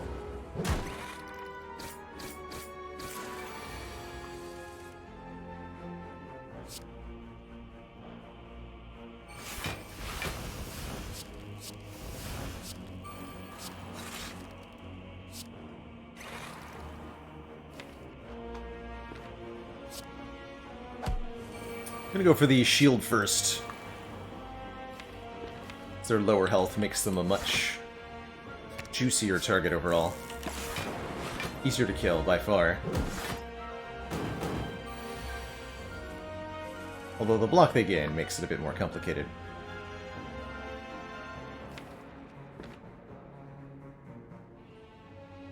Double multicast here is an interesting option. Go for it. So we'll evoke the Plasma Orb 6 times, then I believe this Lightning Orb also 6 times. 5, 6, 7... 7 times, excuse me. Then we end up 14 energy.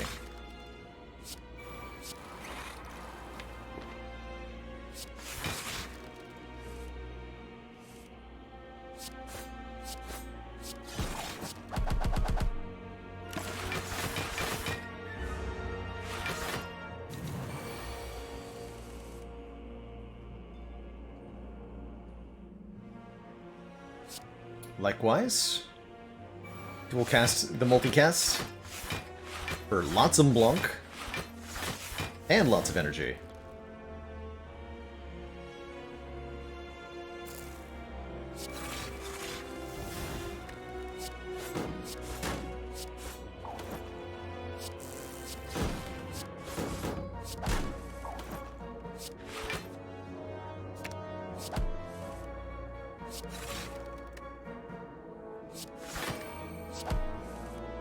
You really appreciate that Hello World consistently generates random compulsors.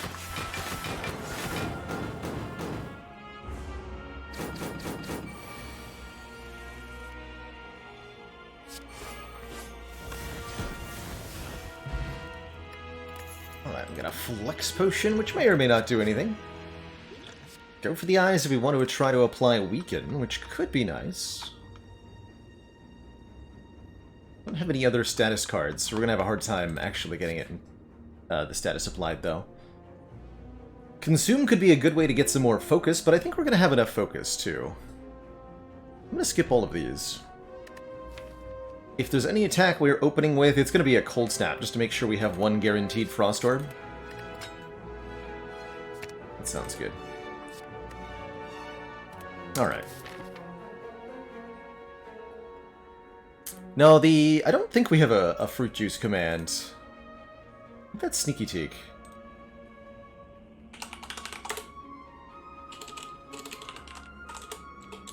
But yeah, as previously stated, there's a whole bunch of reasons if you get a Fruit Juice early on to hold on to it. Just to name a few, you could later go on to find either a Toy Ornithopter, which heals you 5 extra HP, a Magic Flower, which heals you 2 extra HP, or 3, or a Sacred Bark, which will double the max HP gain of the Fruit Juice. And a few other reasons besides. Oh, and well, I guess we now have that command. There you go. Sad times, I have to choose between my children. on turn 1 here. Obviously, we play our Echo form, and then one additional card. Either Hello World, Fusion, or Machine Learning.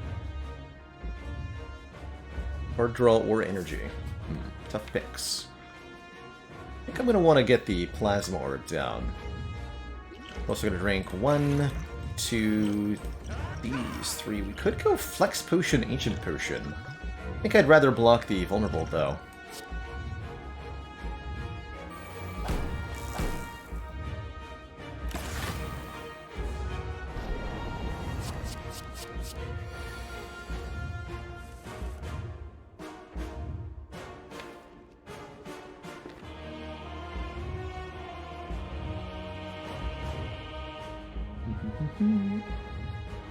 Not a bad turn, actually, despite appearances, although we'd have to use all of our energy.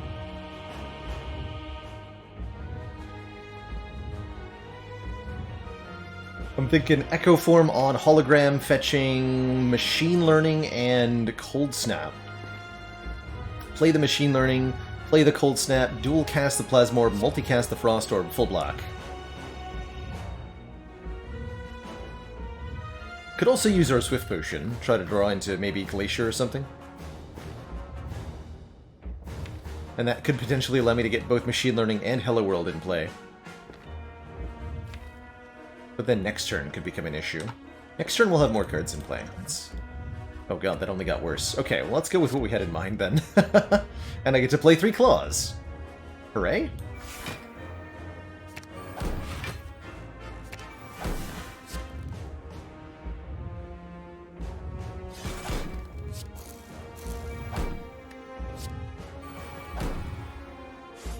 Rod blocks the Beat of Death.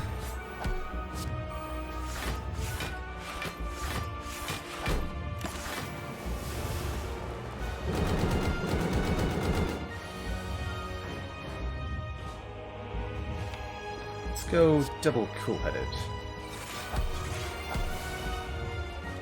Perfect. Just buffer this.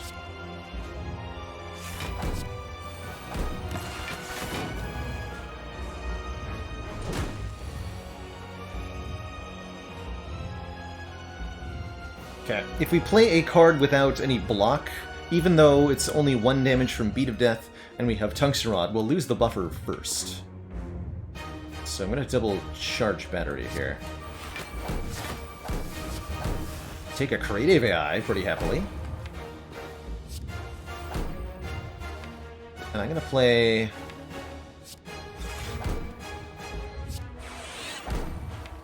I guess I'll play at least one of these defrags only one time.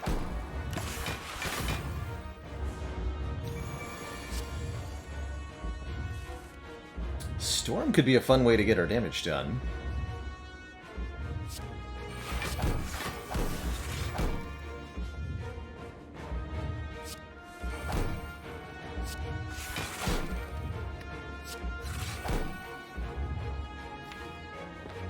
Very much missing my Plasma Orb right now.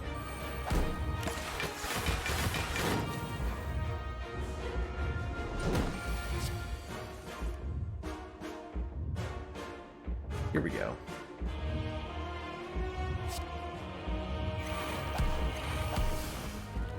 I know we lost the buffer there. That was very much on purpose.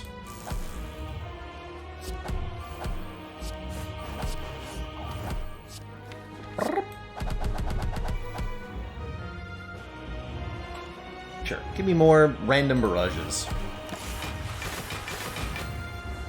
Why not play a Claw last round? I wanted the 1 energy from Art of War there.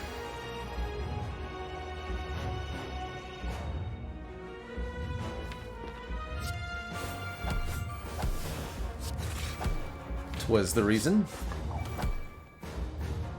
Let's see. Let's just keep doing damage here.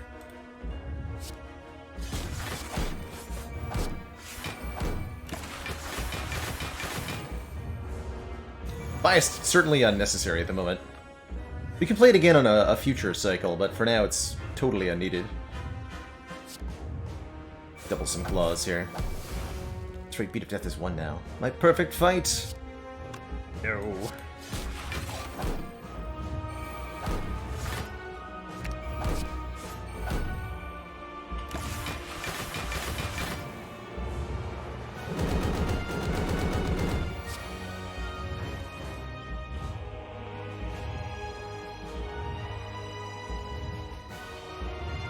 Commence the boopening.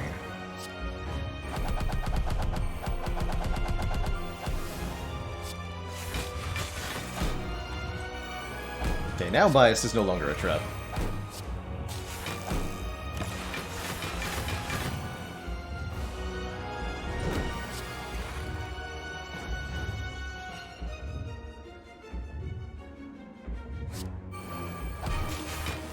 Get him, lightning orbs.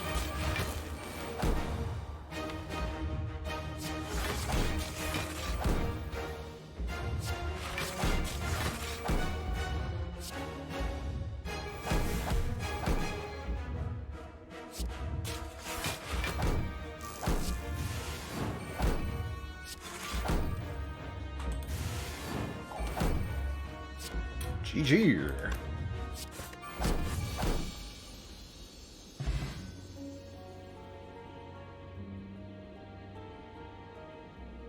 GG.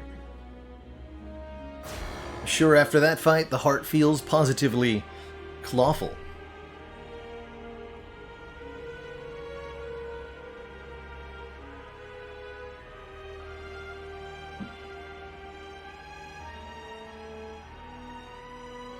GG.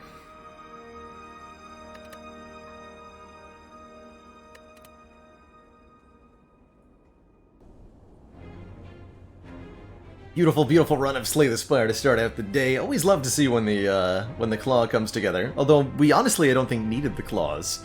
Just that barrage was gonna do it.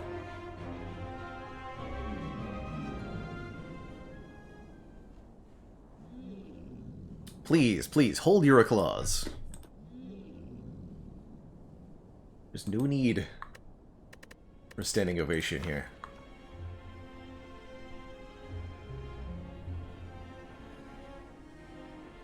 Beautiful. Could have had a perfect heart fight, we just chose not to. Not a single upgraded claw.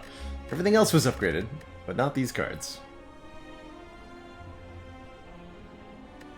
I think that run did definitely showcase how getting an early genetic algorithm, we picked this one up on floor 3. And it was easily full blocking a heart swing by the end of the run, something like 60 plus block. Very good. Next up is going to be the Watcher on Ascension 9, but before I jump on into another run, I'm going to take a quick break, refill my legs, stretch my water. When I return, more laddery action. Be right back, everybody.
Alrighty, everybody, we are back.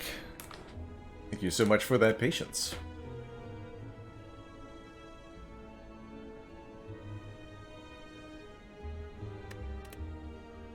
Let's embark. It's kind of interesting that Meditate lets you put ethereal cards into your hand from the discard pile and retain them. I like to think of it because your turn ends before they come into your hand. Although the phrasing on the card doesn't say that, so I don't know. Real question is, how'd you get an ethereal card in your discard pile, you stinky cheater?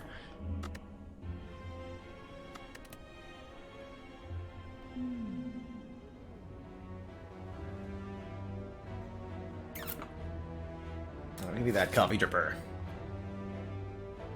Extra energy every turn, but no resting. Makes something like this a little intimidating, even if it is appealing.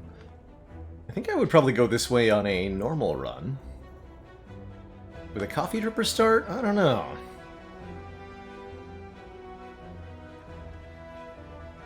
Could cut across here, go upgrade, fight an elite, and then a second elite over here. Looks like it's going to be a relatively low-value act overall. Again, unless I can make this path work. Let's see what our first 3 card rewards are. We'll go from there.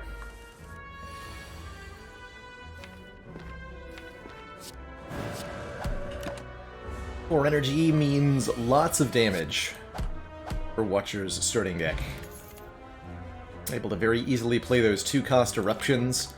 Alright, well, if anything's going to let me take this path in Act 1, it's going to be a Battle Hymn, giving us a smite every turn. I will not miss the opportunity to add that, although the hope is that it doesn't turn into an upgraded Battle Hymn at some point.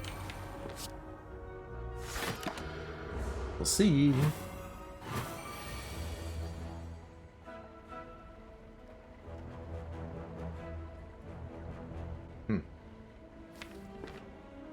Ouch. We can kill this one with Smite, Strike, Strike, Strike. That's 21 total damage. 13 plus 7 is 20 here. We take 7 versus taking 8 if I defend.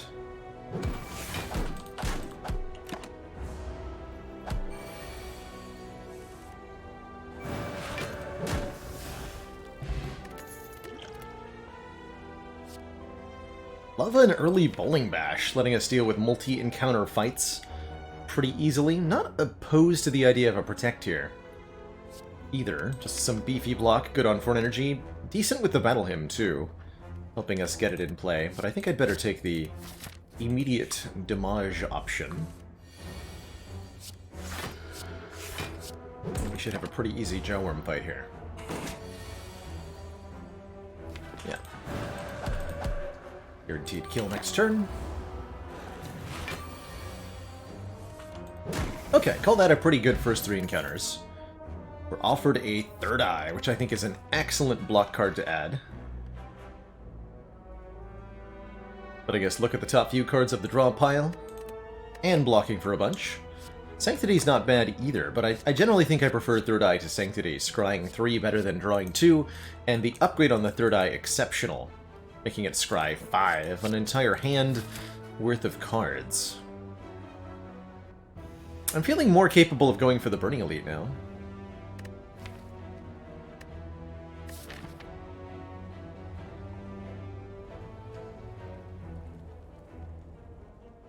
Be an embarrassing way to die, though, wouldn't it?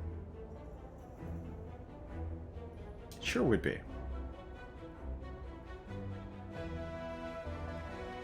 Okay. CC Priest, thank you so much for the 10 months. That Prime sub. Just don't die. Yes, but Streamer Man, have you considered simply winning? All of the time.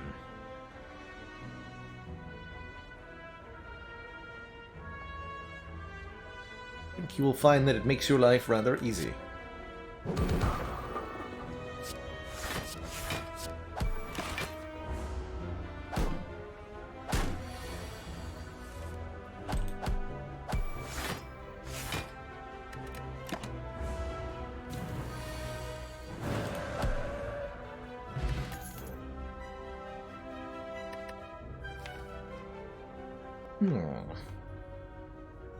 Mental Fortress becomes a good balanced part of a block engine for Watcher.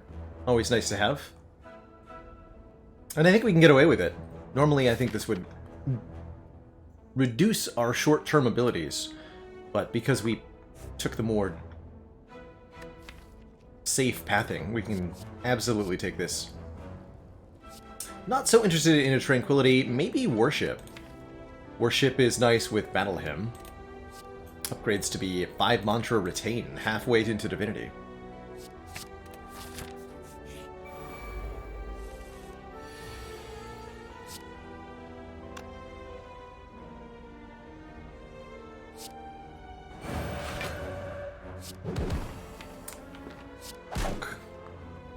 That's why Bowling Bash is good.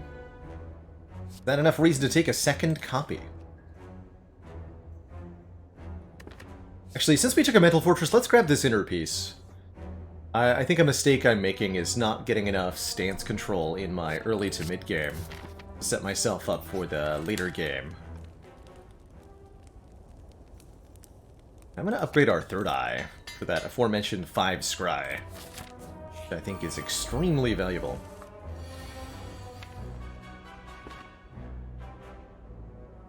Battle Hymn Bowling Bash turn 1, so good.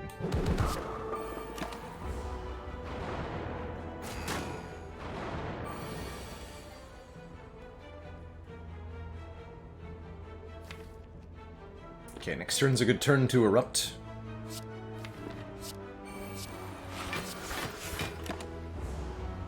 Let's take 3 here.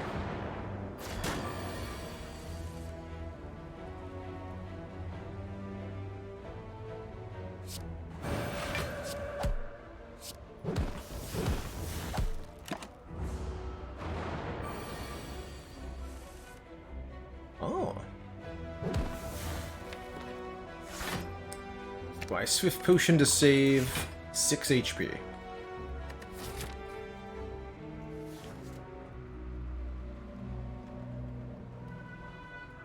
Nah.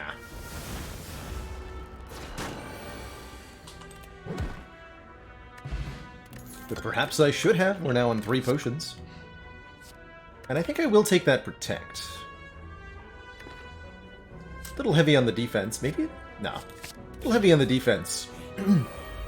But I like having a big block like this on 4 energy. I think now I use the Swift Potion. Yeah, it felt better.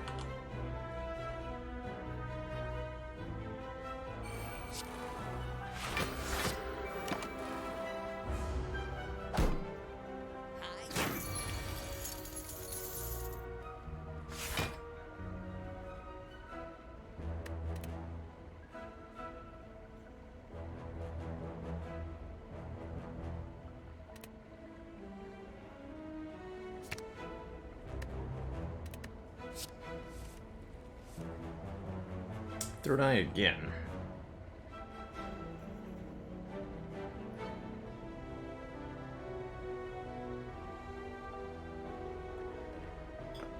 Don't quite have a kill on the thief here. But I can go Eruption, Smite, Third Eye. This. Make sure we kill him next turn.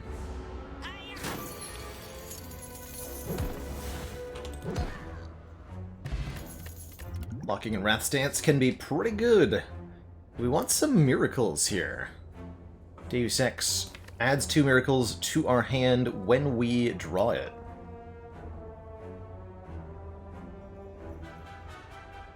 We're starting to have some card draw problems. Could also make for hand size problems. I don't think I trust it. Especially if I end up on 5 energy after our boss relic here.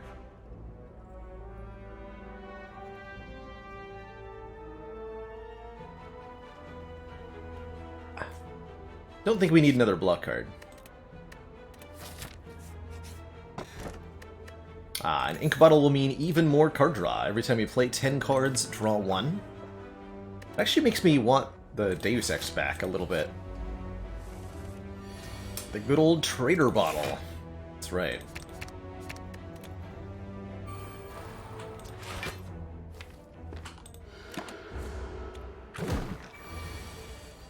Set up clam stance. Just go ham now? Sure.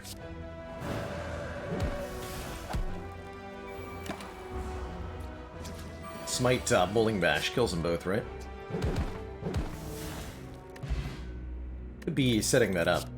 Invisible White Beast statue, by the way. Since we have a Mental Fortress, some stance switching is really appreciated, and I think an Empty Fist will fit in perfectly here, letting us exit our stance and do 9 damage. Skip the distilled here. And a good old remove transformer upgrade. This deck is definitely behind on upgrades, so I appreciate an upgrade here.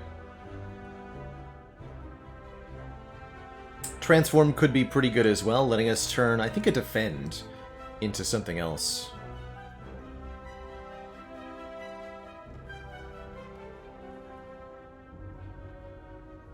Or we could sneak an upgrade in on Eruption, Mental Fortress, or Empty Fist, I think would be the best candidates.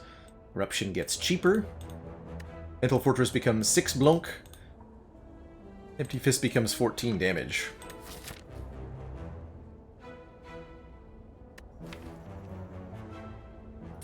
I'm gonna upgrade Empty Fist and the Mental Fortress next.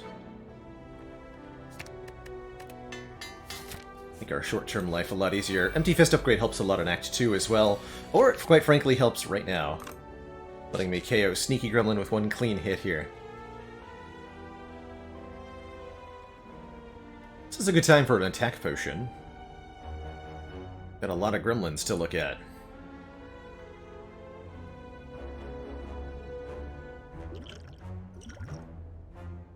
Sands of Time, deal 20. Sure.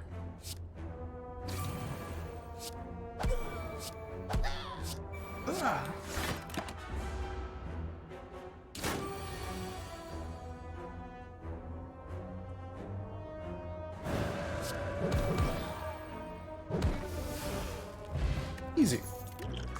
And yes, invisible White Beast statue. Bonk. Deal 9 damage and gain block equal to the unblocked damage dealt. Lava Wallop, especially on 4 energy. Just an offensive... Can become an offensive powerhouse that also gives huge block. I like it. That's probably our upgrade now. Over the Mental Fortress.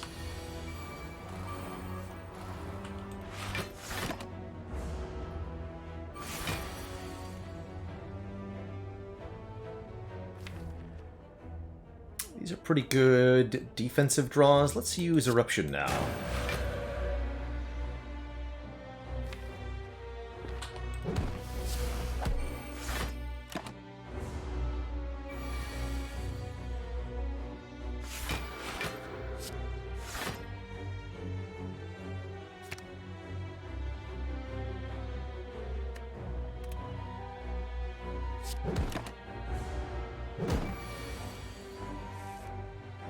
Okay, we do draw Empty Fist. Good.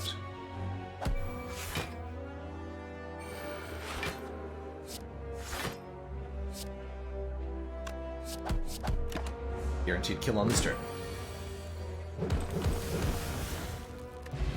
Clean. Hello?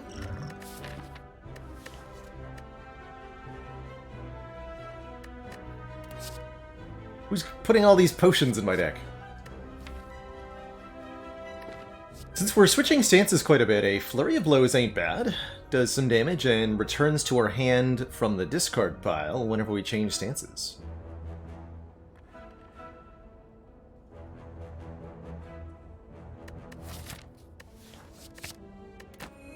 Really happy with 10 more max HP, makes a coffee dripper way less of a problem. And I think I'll just leave the essence on the ground.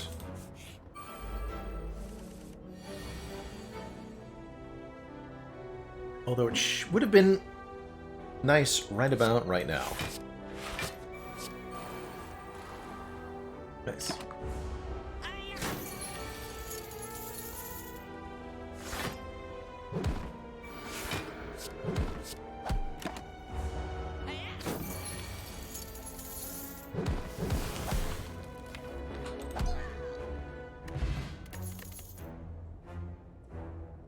I don't want to second battle him, I don't want to second protect. Both of those would lead to hand clog, I think. And we're already beating Slime Boss, so let's just stop adding unupgraded cards for now.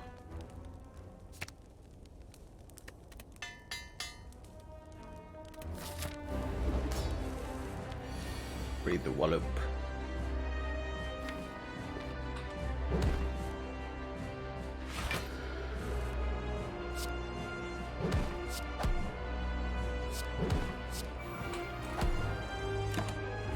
That worked out pretty well.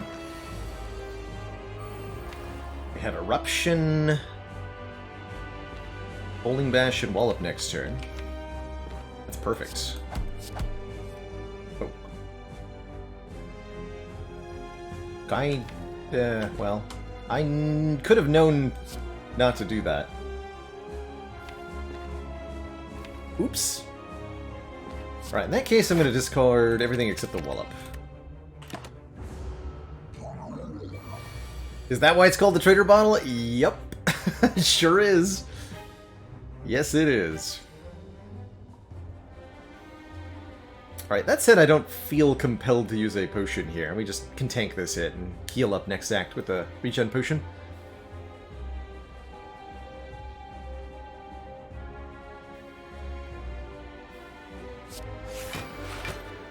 Three different ways to block for 12. There we go. They split.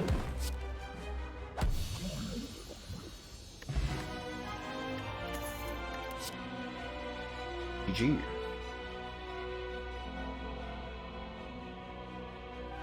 Master Reality will upgrade cards we create during combat, notably our Smites, which will do 4 more damage each.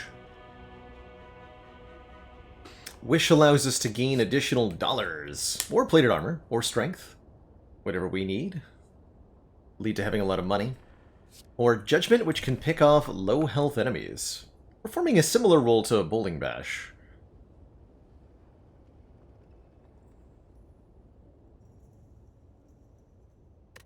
I think the Master Reality is mostly a poor addition here. The Wish is going to be a good source of money. Although I think will lead to fairly prolonged combats. Judgment might be useful here. This is a deck that struggles a little bit with its front-loaded damage, and Judgment's a nice supplement for when you're lacking in that regard. Let's pick one up and show off what Judgment can do. I don't think I would normally want to take Judgment here, but I think this particular Judgment is going to be good. Very interesting choice of 3 relics here. Pandora's Box for 8 transforms, remove all the strikes and defends. Could be nice. Black Star for extra relics off elites, or the Astrolabe transforms and upgrades 3 cards instead of transforming 8.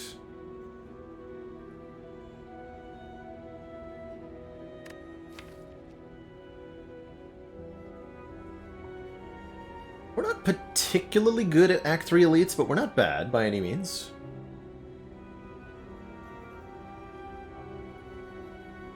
Are the Pandora's Box transforms truly random? Yes, Killer Penguin. There are 75 cards in each character's card pool, and when you transform a card, it's a simple 1 in 75 to get each of them. In practice, what this means is that you're quite likely to get rare cards from your transforms, because about 1/4 of the card pool of each character is rare cards. Which means that rares are much more likely to appear from a Pandora's Box than they are from a regular combat reward. And that's one of the reasons to actively seek out transforms in your runs. Transforms are a great way to get rare cards.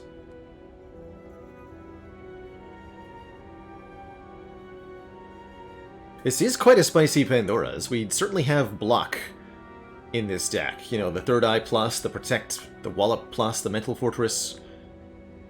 We don't need defends, and in fact the defends are some of our worst cards.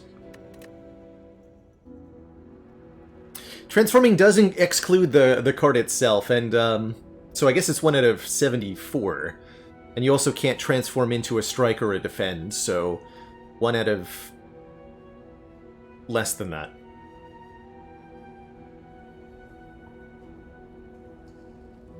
Depending on what exactly you transform. But that's right, you cannot transform a card into itself. Can't get Vigilance or Eruption either, nor Bash, Neutralize, Zap, Dual Cast, Survivor.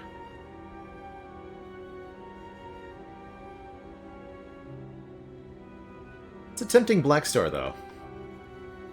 I really do like Black Star. Let's see what the box has. Ooh, we got a vault! And a Talk to the Hand. This feels pretty good. I even like the Like Water, giving us 5 block at end of turn if we're in Calm Stance, which we have a couple of ways to get into. Feels like a solid mix of damage and Blanc. Cool. I like that a lot. And note what I said about rare cards. We did get 2 rare cards, and a whole bunch of uncommons, only 2 commons. Wouldn't have been the world's worst Black Star. There's an interesting double shop path up the left here.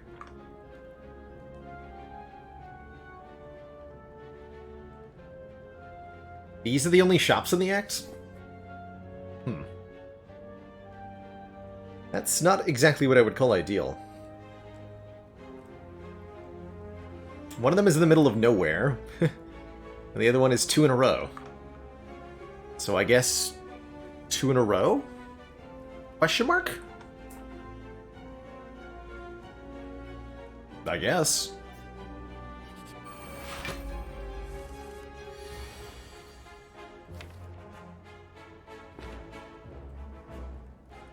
Boop.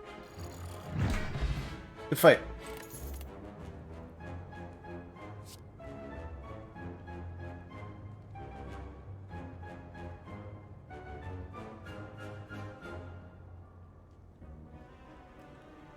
How do we feel about a Carve Reality here? Another way to get smites into our hand. I like it with Talk to the Hand. I like it with Vault. I like it a lot, actually. Carve Reality is one of my favorite early picks on Watcher, too.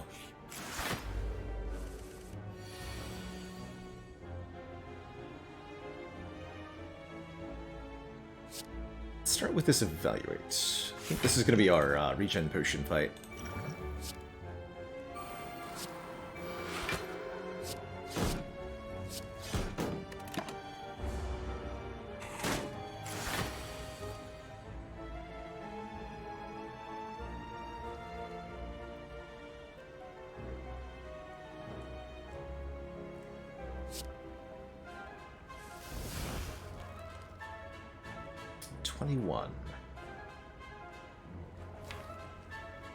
I can maybe draw Empty Fist. Wallop.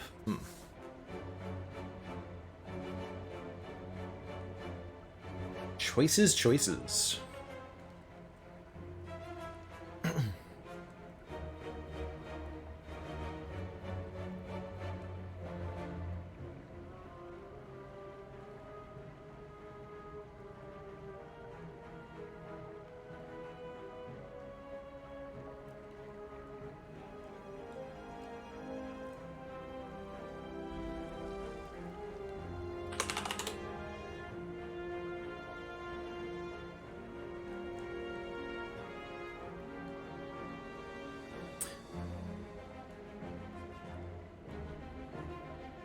Pikansky, what is the Watcher's favorite free-to-play game? Smite.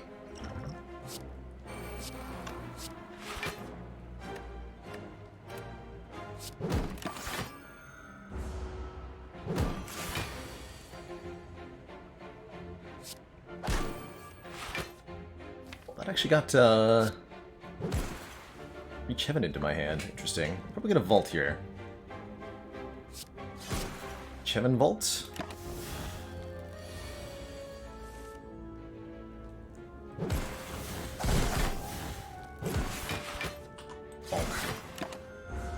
And we're back up to full health.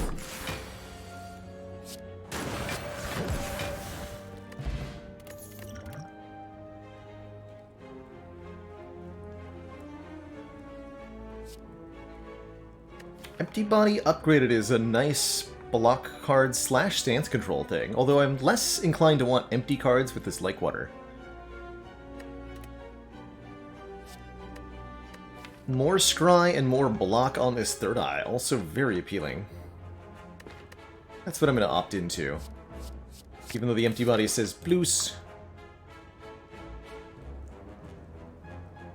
And we'll happily fight the Red Mask gang to get the Red Mask, which applies weak to all enemies on turn 1. Certainly not going to pay them $500 redos. Ridiculous.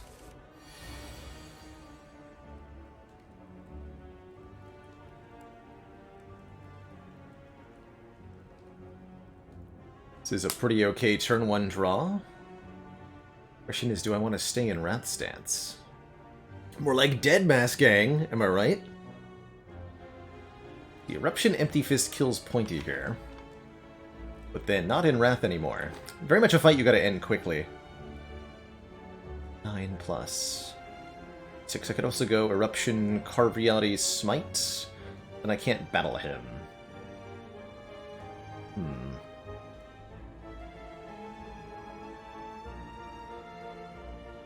13 plus 18 wouldn't be a kill with the Fear Pot. Difficult choices.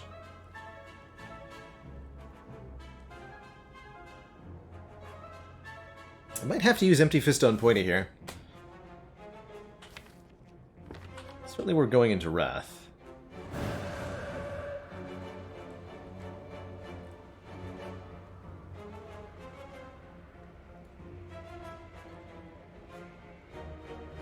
Alright, we'll do it this way. No.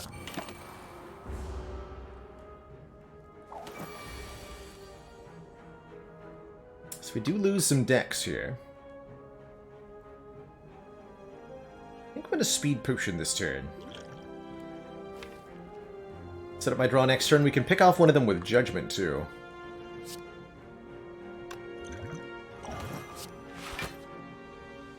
Judgment and Bowling Bash. Discard Flurry. Discard Sanctity. Just look to set ourselves up a kill here.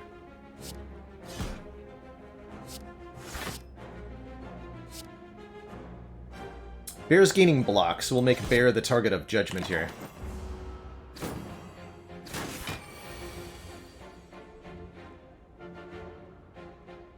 And I might have to use the Fear Potion on Romeo.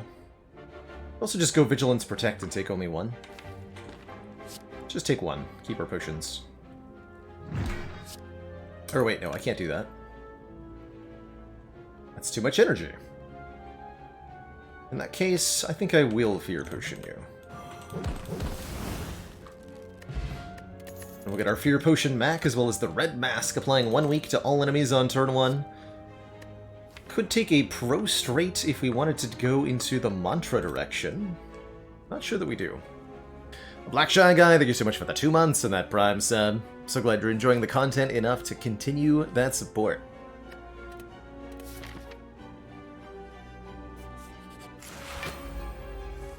The Spooky Shelled Parasite arriveth.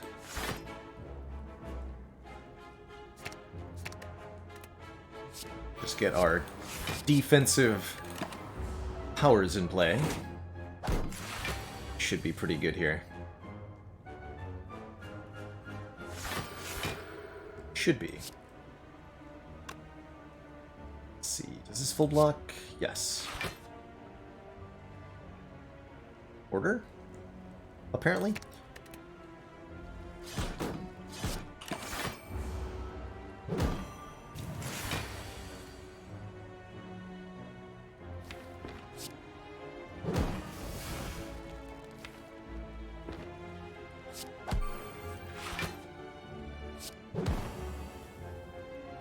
Makes us vulnerable.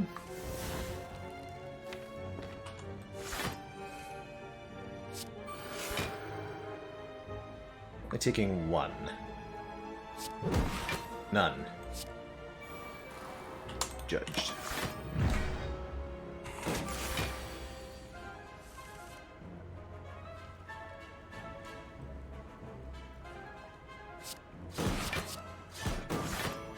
See if we can do a little bit of damage through that stinky block.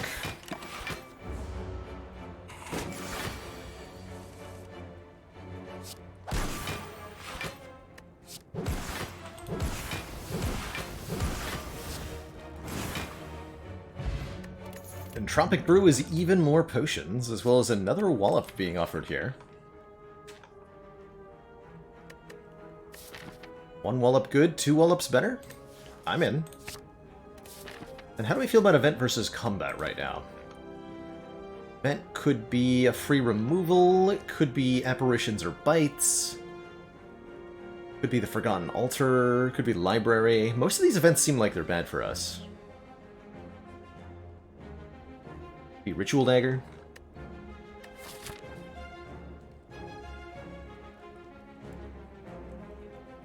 But it does bring us towards a tiny chest proc. Heck, let's see what we get. It is the Forgotten Altar. Costing us current health to gain max HP. I think that actually works out for us, because we have so many hit points to work with at the moment. But that could have been a bad thing. Oh, there's so many upgrades this deck wants right now. Extra energy on Vault is pretty good. But basically any of these cards getting upgraded is important.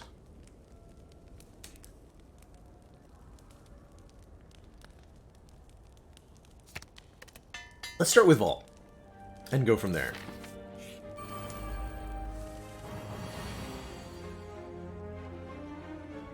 Ah, we're courteously being attacked on turn 1. I tend to find that when Gremlin Leader attacks you on turn 1, it tends to go pretty well.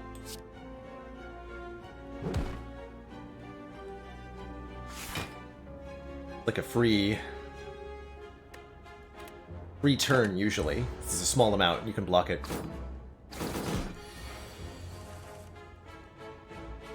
I judge you, wizard. I find you wanting.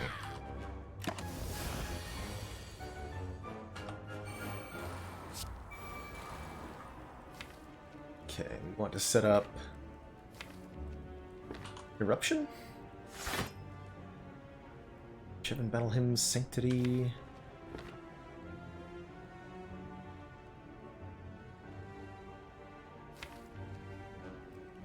Sanctity draws into Vigilance, and then we have guaranteed Vigilance next turn. That's actually perfect.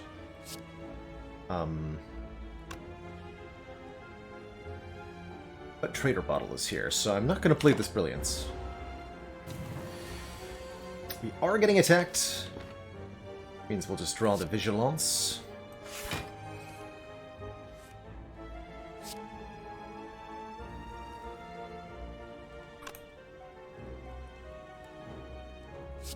This blocks for 12, 18. Let's do this.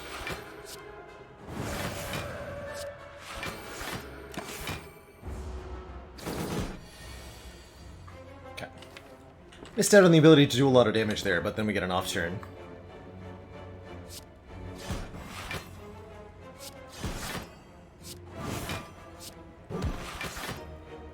Might have been a good time for a Fear Potion.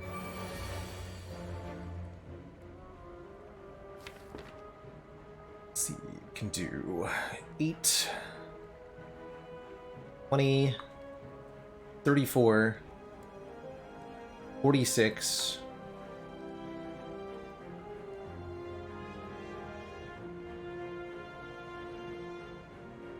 55.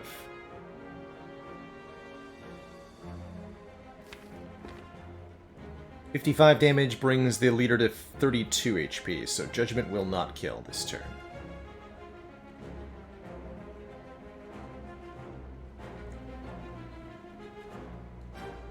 But it will if we use the Fear Potion.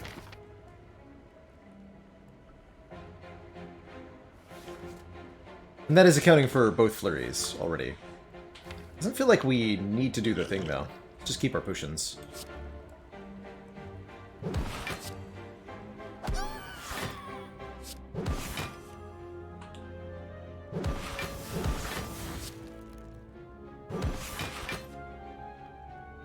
Yeah, we'd be 2 damage short.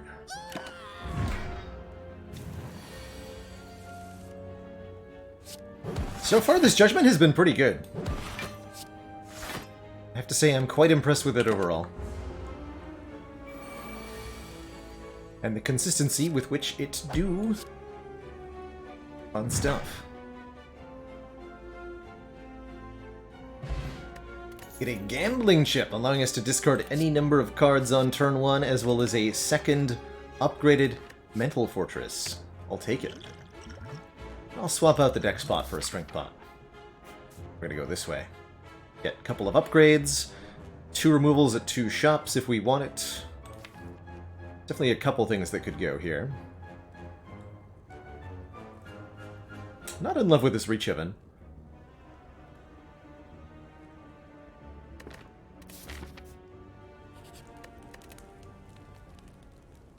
Let's see, our Act Boss is the Collector. Okay, let's upgrade Talk to the Hand then. Making sure it wasn't Bronze Automaton. Potion Belt with an Entropic Brew is always going to be so good.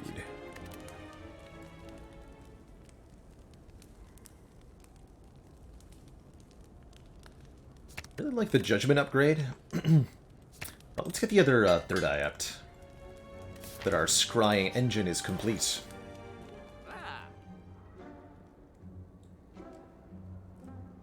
Another Entropic Brew.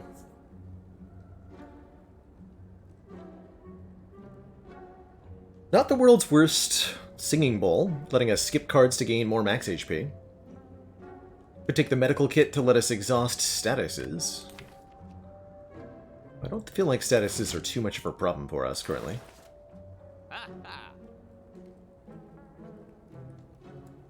Half decent Art of War, letting us get additional energy if we didn't play any attacks on our current turn. That'll definitely happen sometimes. Although we do have a lot of zero-cost attacks. Tempted by this transmutation.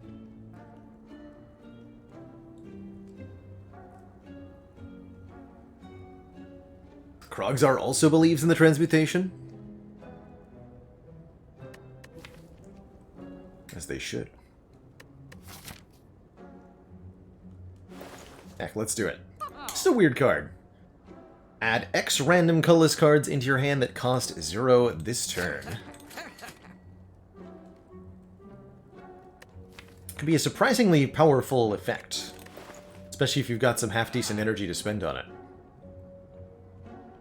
And I'm gonna keep our money for the next shot, since there is another one coming up. I don't need 2 removals, just 1.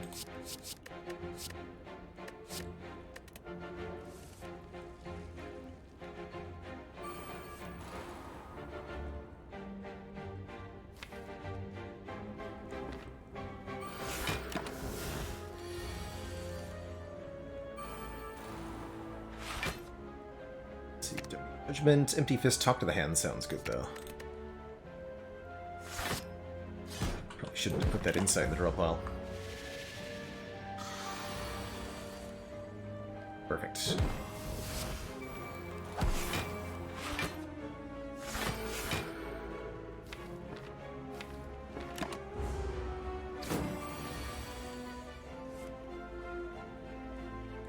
Would have removed Brilliance. That I can see being a completely reasonable choice. Since we have no mantra gain, it's basically just a smite. Well, that's not a bad thing.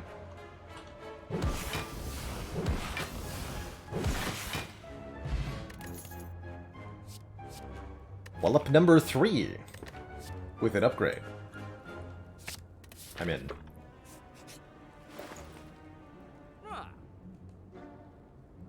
Alright, we've got Happy Flower, Bag of Marbles, and Melange here. Whenever you shuffle your draw pile, scry for 3.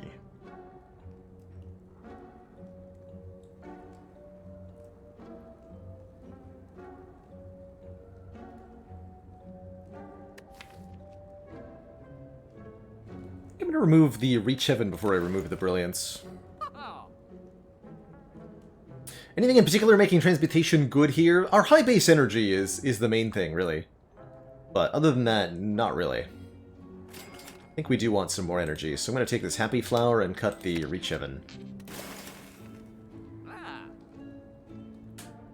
I could also buy a block potion, but I don't think so.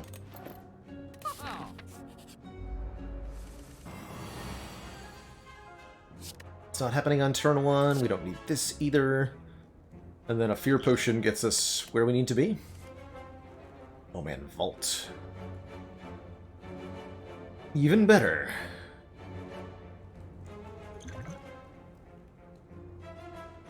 Strength pot, fear pot, or both? I think just fear pot.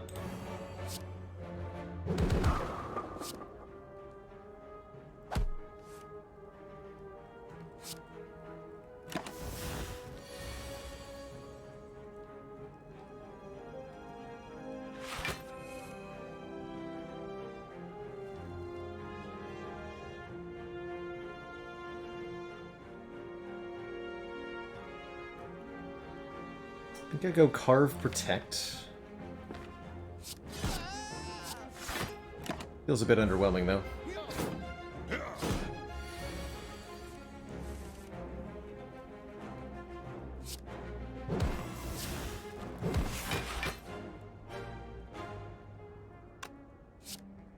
Smite Judgment? Yeah. Get this down to one opponent.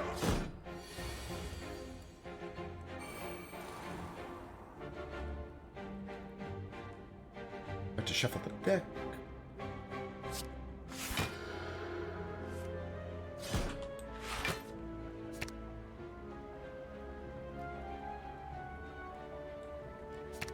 This should be lethal, I believe.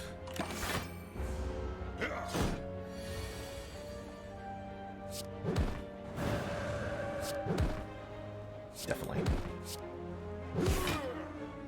Flawless Slavers fight. We get the Juzu bracelet, which ensures we no longer encounter combats in question mark rooms. And we're offered a Blasphemia.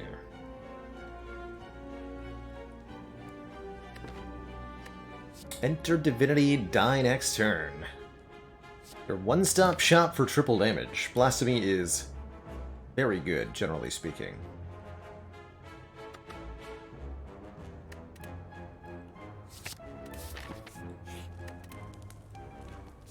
Upgrades to Retain, which you definitely want to have if you're going to have Blasphemy. And the game is, when you play Blasphemy, you just want to win the fight. Instantly.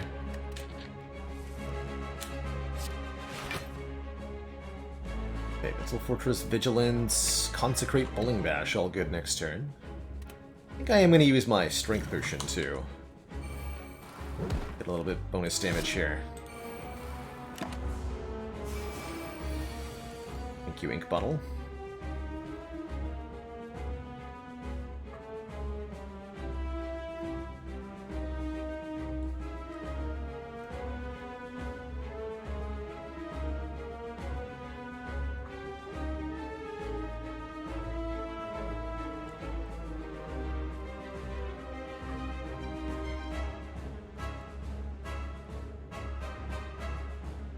Up to the hand, Bowling Bash is just so much block. Do that. Bonk. 12 plus 18, 30 block, take a little bit. Take a little bit less. 1, 2. What even is math, really?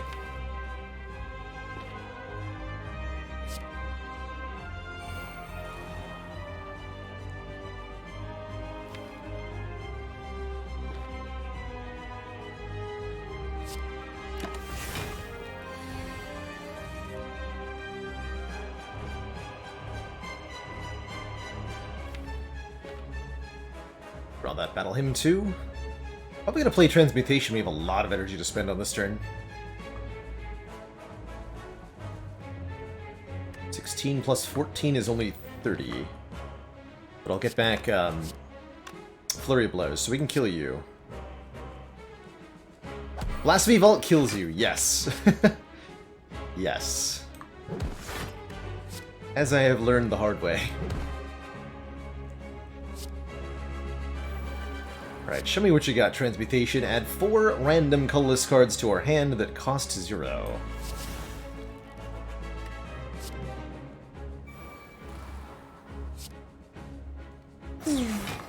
Thanks for the block, hee hee. Okay, not a great transmutation overall. But bomb is here, and that I do like.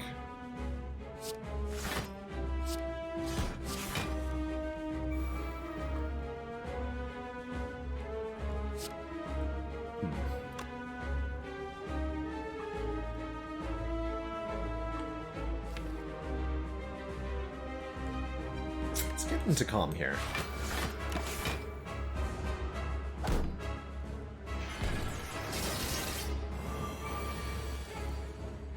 Good, and Collector's resummoning, which is perfect. Since the bomb goes off next turn.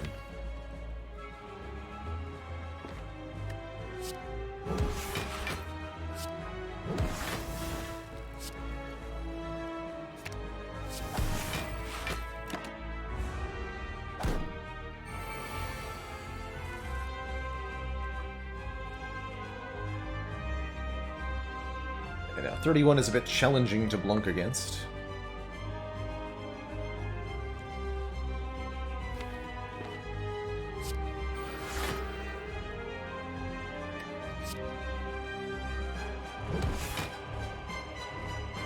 Not impossible, though.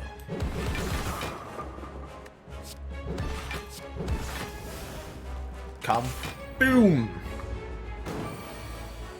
Alright, and surely we now have a kill with Blast, so we might have even had a kill on an earlier turn. Mind Blast is here to do 1 damage. Let's see, let me just verify. These are 14 base, so 42 each. Yeah, they'll still be like 30 damage.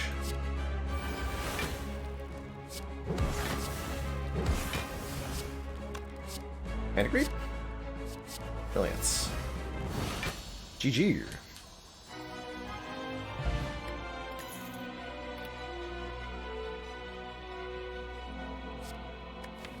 Whenever a card is retained, reduce its cost. Cheaper Blasphemy, cheaper Protect, cheaper Smites. Not terrible.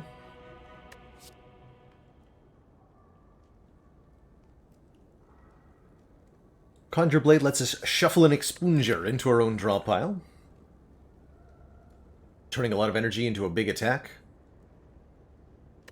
Or Deviform, letting us get additional energy each turn.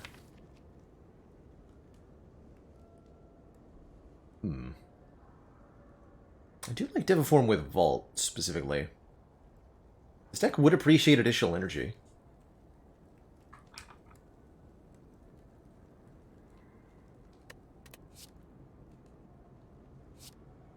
Let's do it. I don't often like Deviform, but I think this is a pretty good opportunity for it.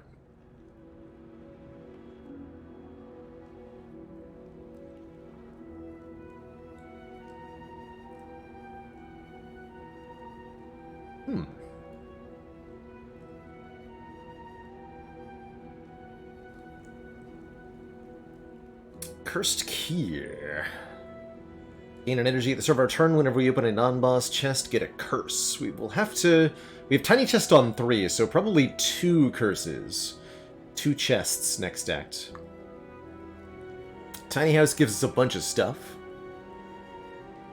Or Sozu gives us extra energy each turn, but we can no longer obtain potions. If you pick up a Sozu, then an Entropic Brew does nothing, but what you can do is drink the Entropic Brew here, fill up these potion slots with actual potions, and then take the Sozu. And now we have a full potion belt that we get to go into the rest of the game with.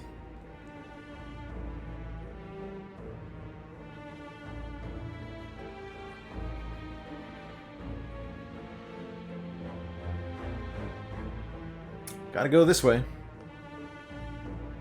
Good 4 Elite Acts.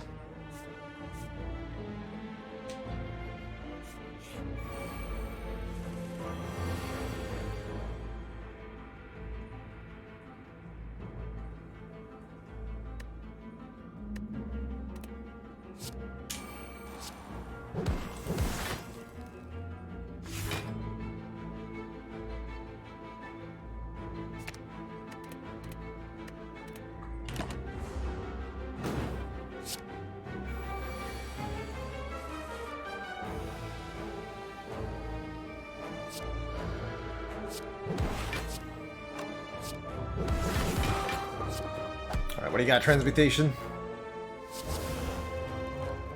Lots of stuff. Free Wave of the Hand, Sadistic Nature,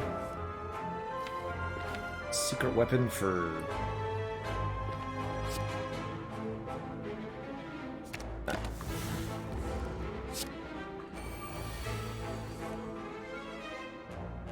Remember, I've got Sadistic Nature in play, so Wave of the Hand is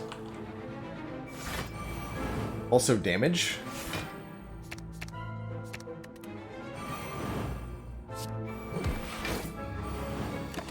Pretty cool.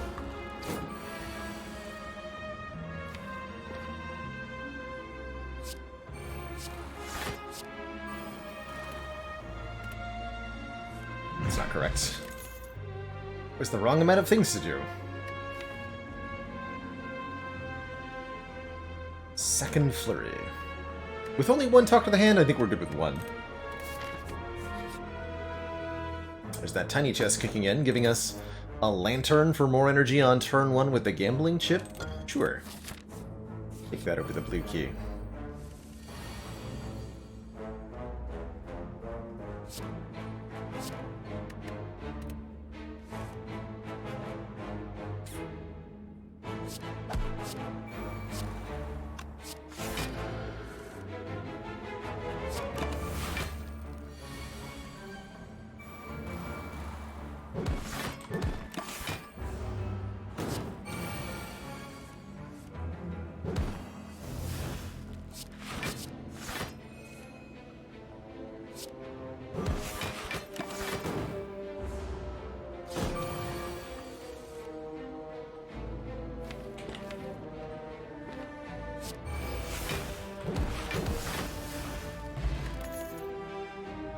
Pressure points plus.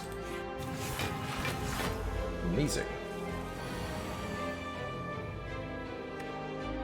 Wow, I can actually put Devaform into play on turn 1 here.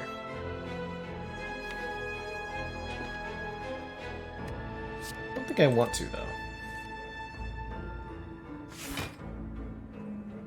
Okay, this is an excellent set of cards next turn. Wow. Lets me comfortably end turn in Wrath here.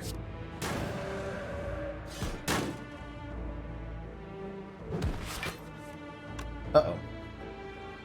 Trader Bottle!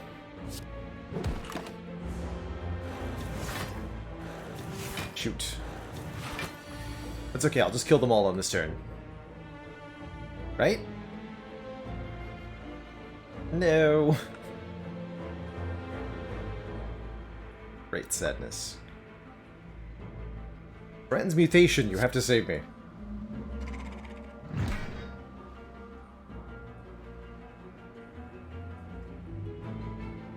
Simply have... Oh, I did that wrong too.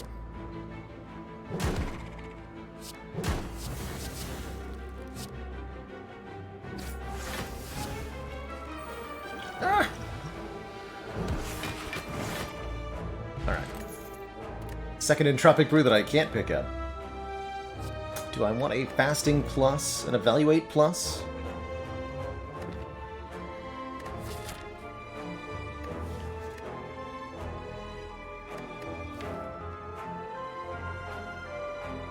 Actually, Fasting is pretty good with Devaform, right? Yes, it is.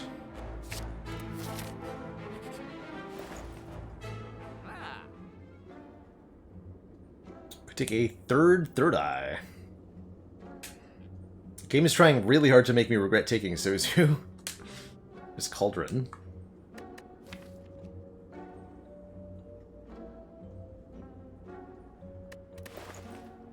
Can't believe the only Wrath card we saw all run was that random Indignation in Act 1.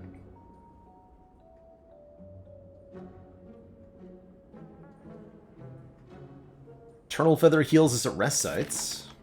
Probably unnecessary. Could go for a card removal. We can get rid of the Brilliance, finally. I think I would like to do that.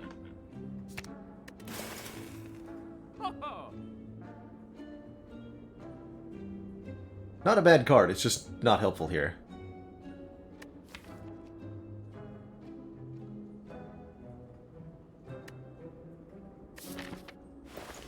I will take one more third eye.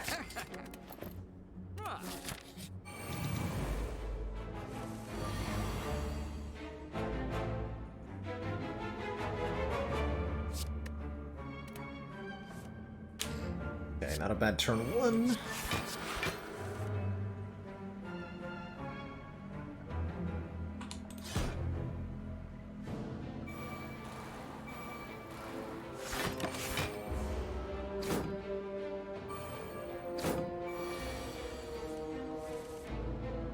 Judgment continuing to be extremely relevant here.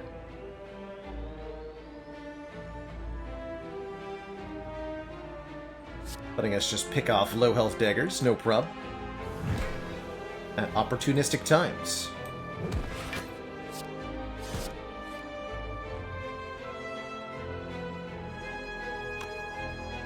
It's just closer to being dead.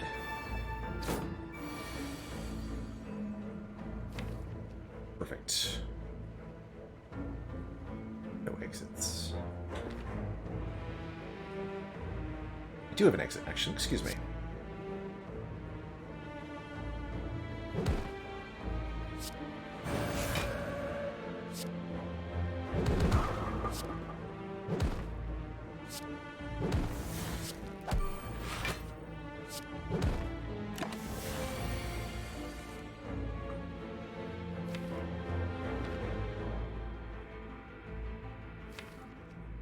I want to draw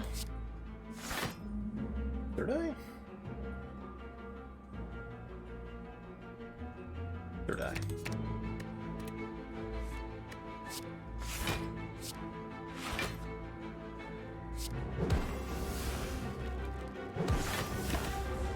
Five.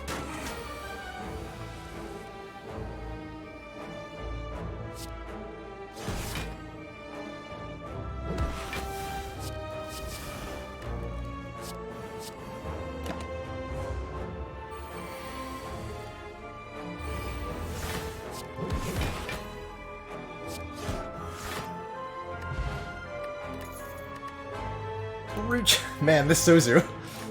This Sozu. Master Reality upgrades a little bit more than it did before, but I think overall not great. I don't feel like I need an Evaluate. What skill would we bottle? Vault? Not bad to bottle Blasphemy either. We can always discard it if we don't want it, and it's nice to have in hand to get an early lethal with.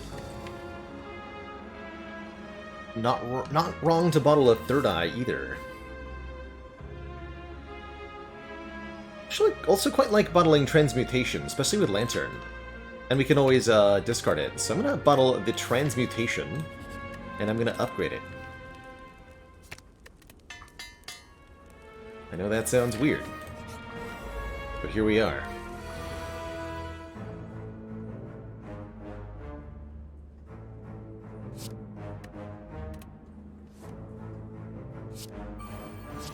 What do you got, Transmutation?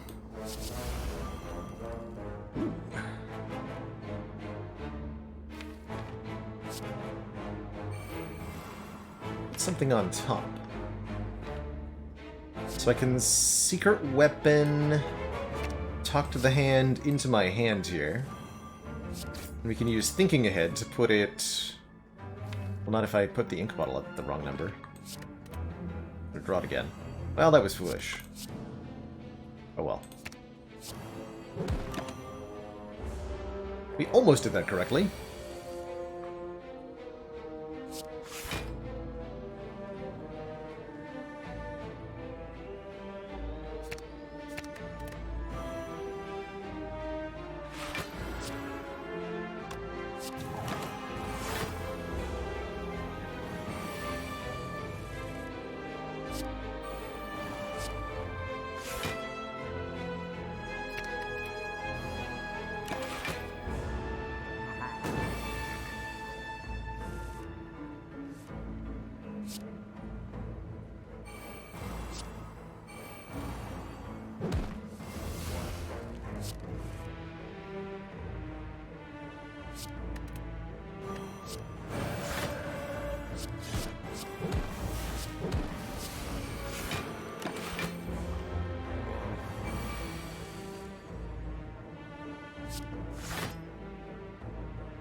Alright, and with both Fasting and Devil Form in play, we're pretty good here.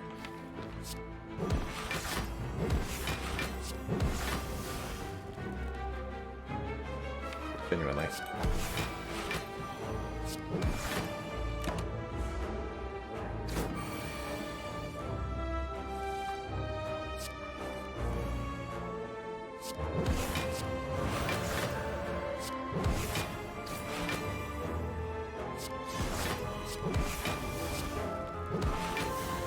GG. Molten Egg ensures attacks are all upgraded from here. Nirvana for block when we scry could be okay, but I think we have our block game sorted now. Better take the blue key here. Take the red key at the last fire. Okay, this is a sweet hand.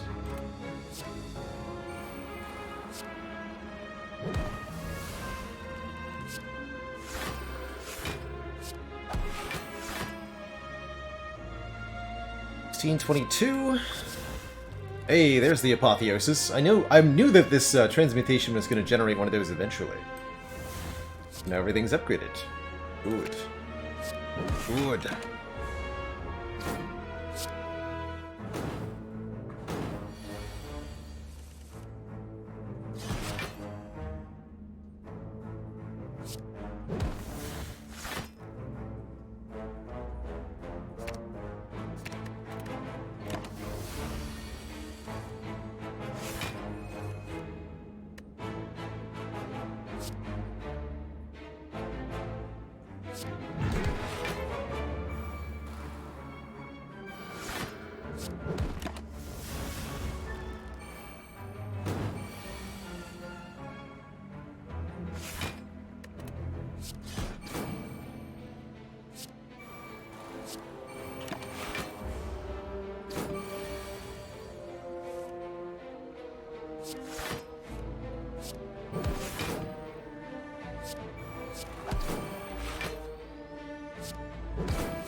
We're drawing more Scry. I think our Cut Through Fate Plus is really good in almost any deck. Almost.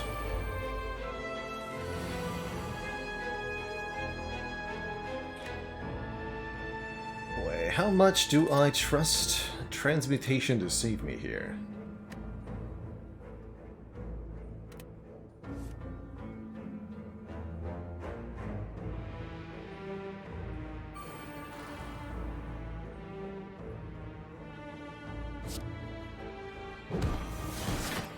Don't play that.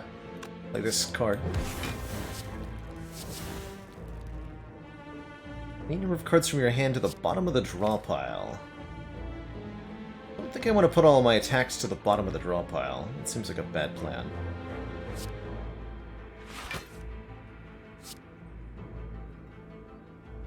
I will put these two back in the bottom. But I really need to be able to draw attacks next turn, actually.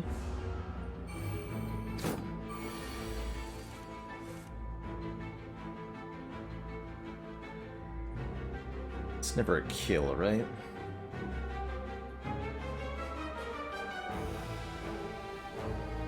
This looks like it might hurt a lot.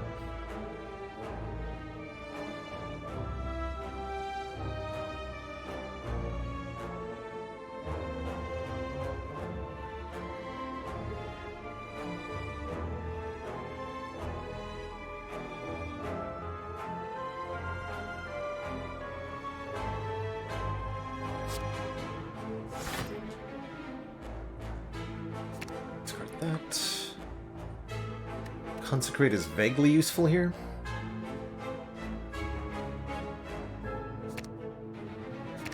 Wallop's pretty good.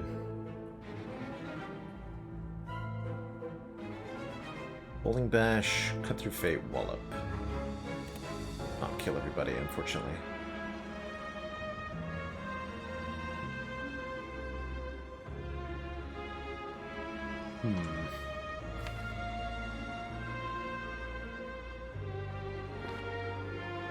Much prefer to find Vault.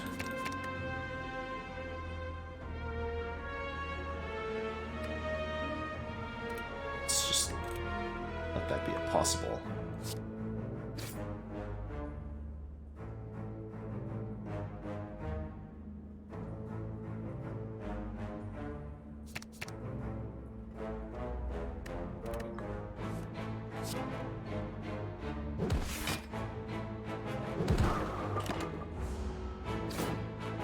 Ouch.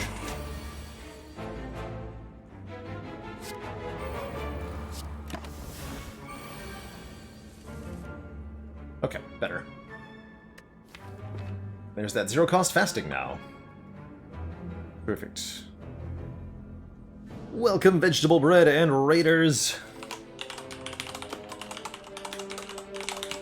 Hope your Spire runs today treated you well.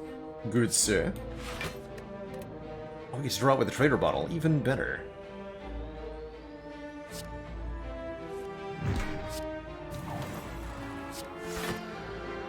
Perfect.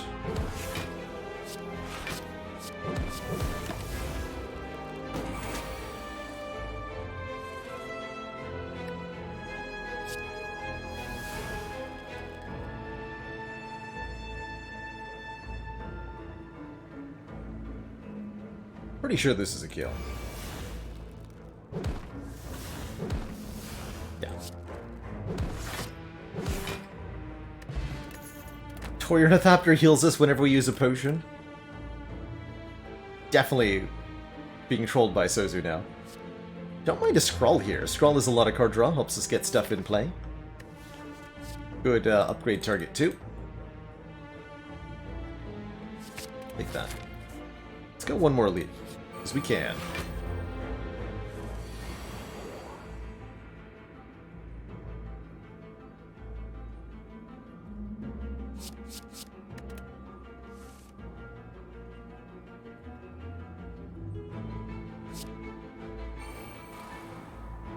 Boop.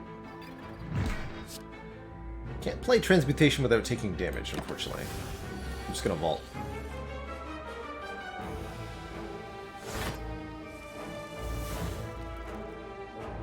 Hello?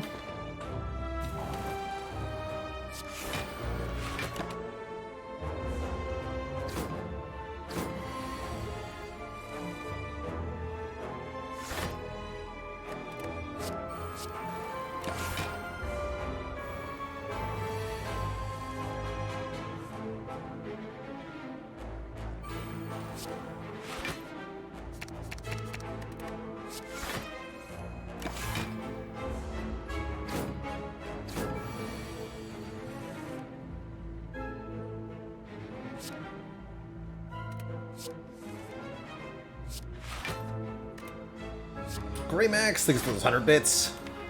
Bait art for Skrull, we can do that. Oh, the SpongeBob watcher. Who watches the SpongeBob?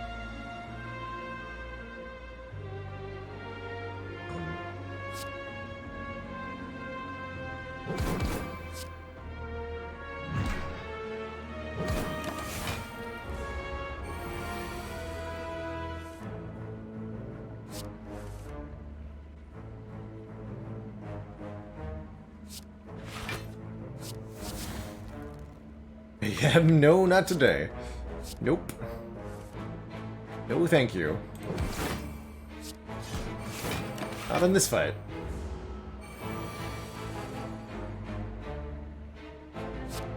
Better yet, not in this run.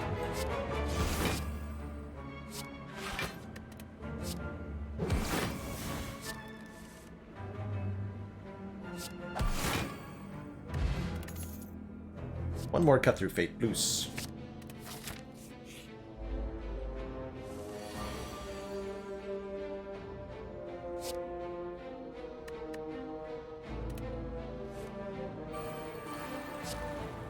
What you got? Ooh. Enlightenment on Vault's kind of interesting. 5 random zero-cost attacks into the draw pile. Could be good, could be bad. And a free Devaform on turn 1. Ooh, whiffing the top of the hand's bad though.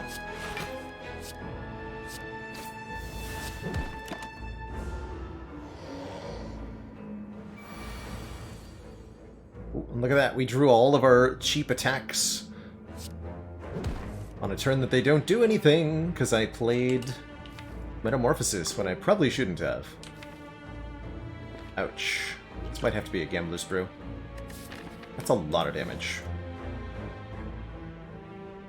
Yeah, this has got to be a Gambler's Brew.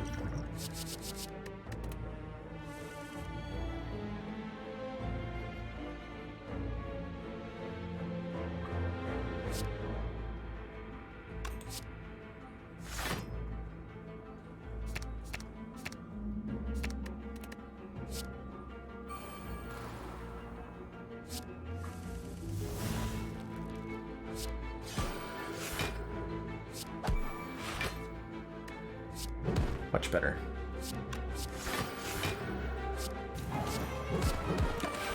Okay, yeah, that was a really good Gambler's Brew.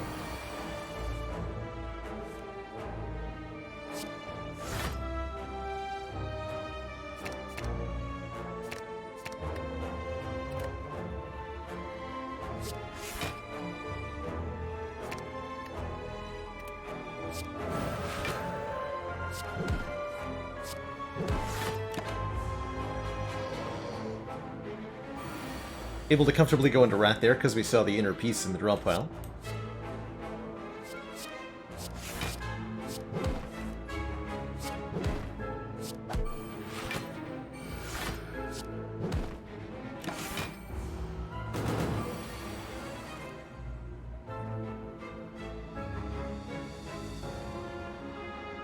Let's see, 16 plus like 30. This should be lethal.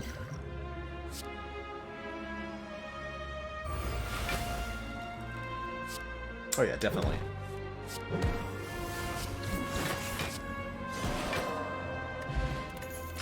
Vajra gives us another point of Strongitude.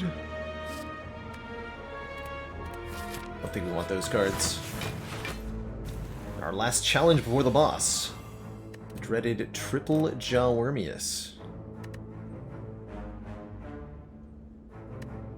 Actually content with this hand.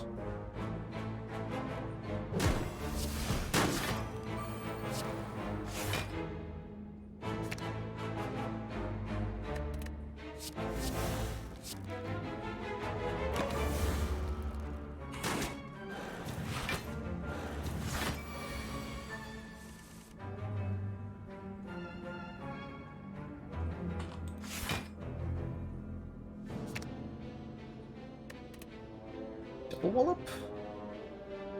Double Wallop looks pretty good here.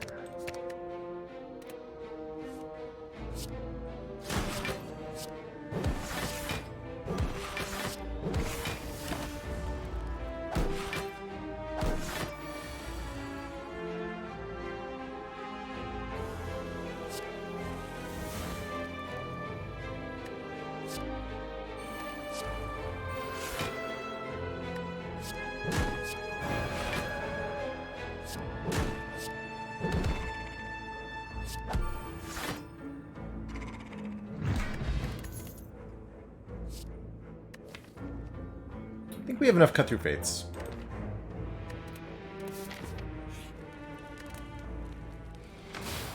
Alright. Donu Indeka is our boss, asking us to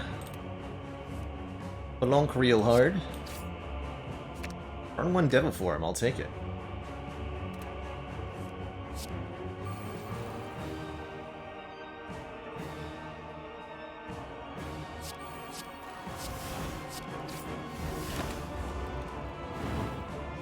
Eat some damage to the face to prepare for better turns in the future.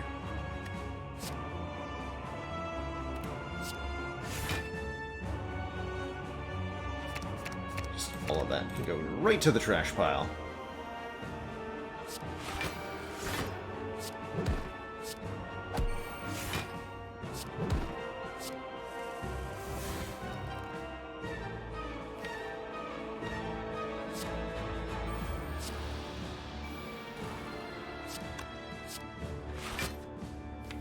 Get rid of this.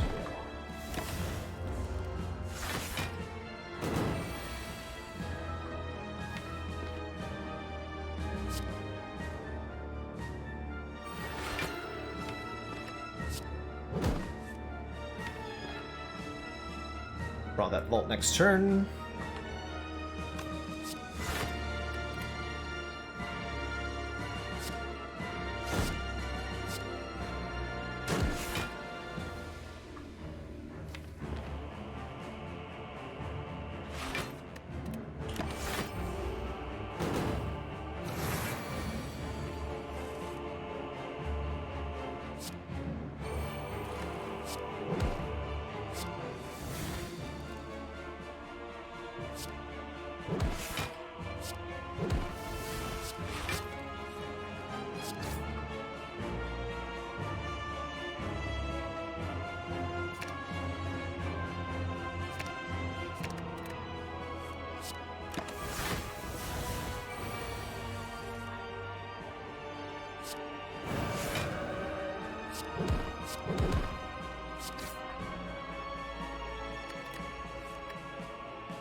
Energy this turn.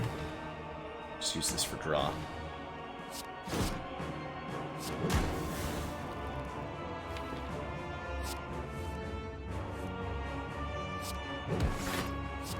Bonk.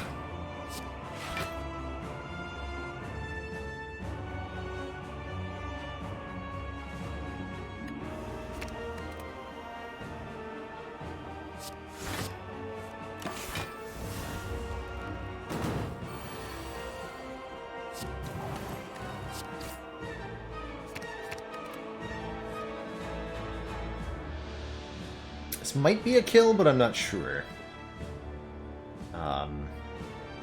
17, 34, 51... like 70... 80, 90 times 3? Yeah, that is a kill.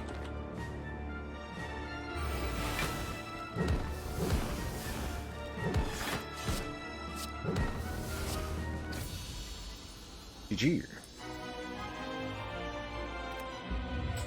Two thump, but deep pulsing dread can be felt throughout the room. Is this part of this spire the source of this thumping? Thump thump.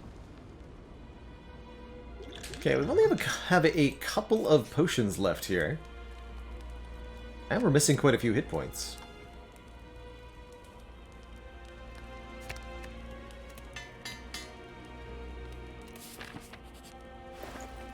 But we do have decent cash here.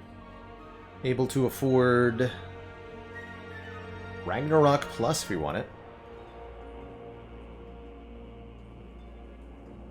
Couple decent potions available. Weak Potion would have been nice for Heart. Sling of Courage would give us 2 strength for the elites. That's not bad. It's actually quite helpful.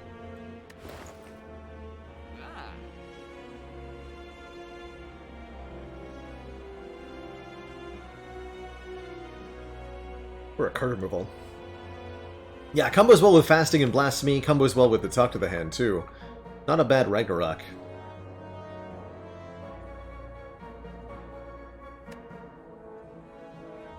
Feels a little overkill, though. Just gonna take the Sling. For the additional Stronk. I don't want another Third Eye. Would have loved to take 2 potions. I wonder if Kurski was better than Sozu here. Might well have been.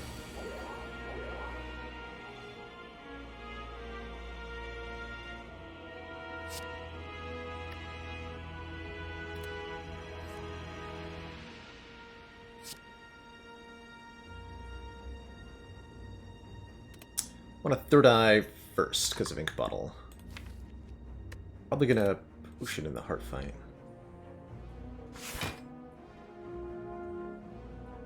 Okay, Empty Fist is super good here. And then Eruption, Inner Peace, and Scrawl next turn, also looking great.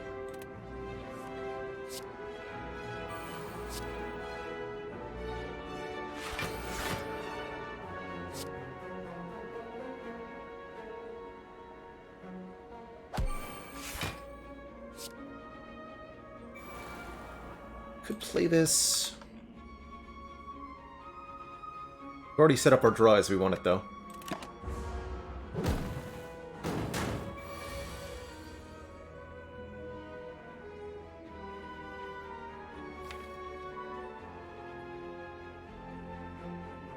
Okay, there are no more exits in the draw pile, so we should Eruption first.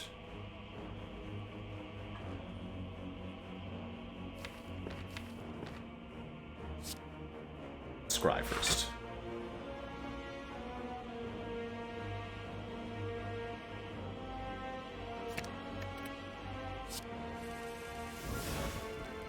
Go like this.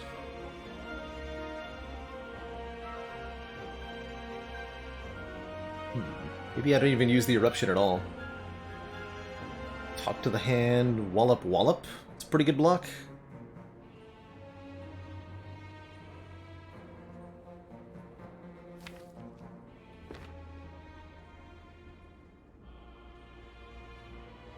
Go talk to the hand, Eruption Wallop, but then I can't afford to play anything.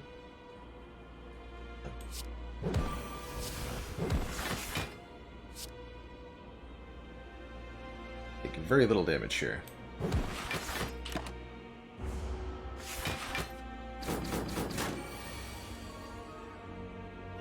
And then Sadness. Depending on what's at the top of the draw pile, of course. That's good. Sanctity draws 2 more, hopefully hitting Vault.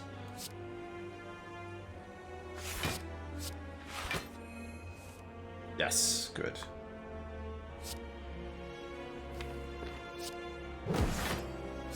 Fasting. Battle Hymn, Vault. Perfect.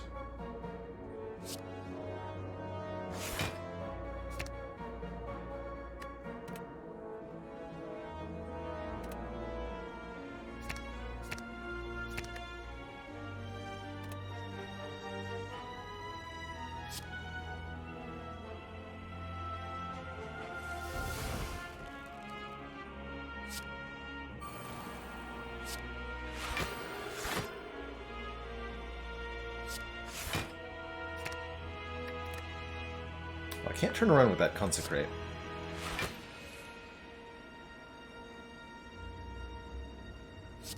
It's okay, we can get enough block from... Block to the hand.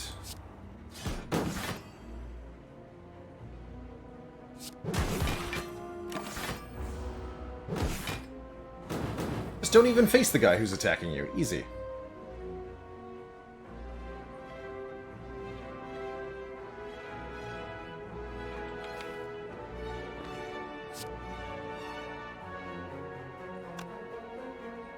I don't think this is a blasphemy kill, but it's awfully close.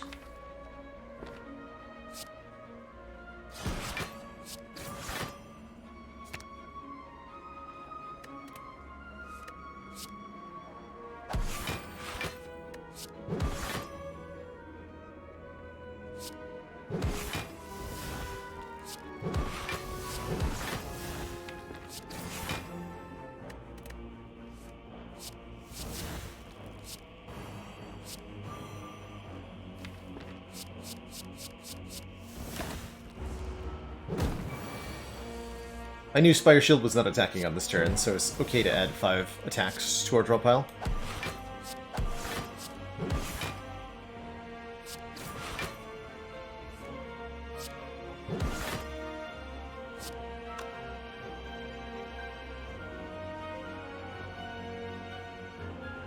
Happy Flower on current number? Yeah.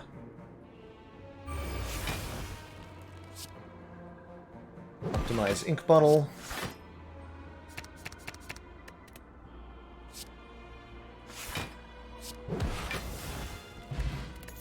Hourglass for 3 damage per turn. And our 4th copy of Wallop? Question mark? Or this Indignation, allowing us to either be in Wrath or apply Vulnerable.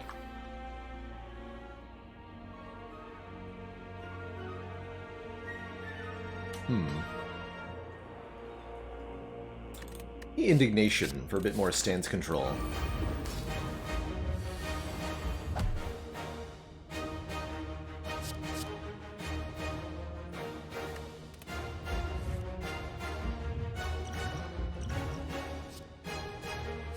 take the turn 1 Deviform so that we can play our fasting nice and safely here. Seems great to me.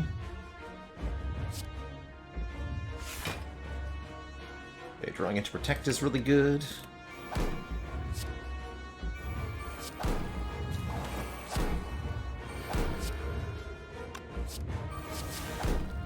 Sadistic Nature.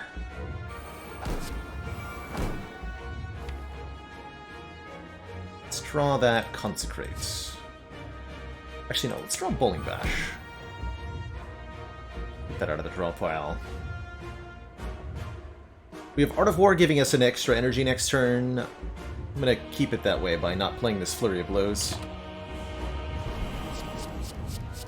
Looks like a great turn 1 overall, though. I'm feeling pretty confident here.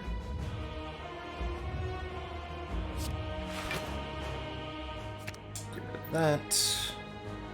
Keep that. This looks like a great series of things to draw into.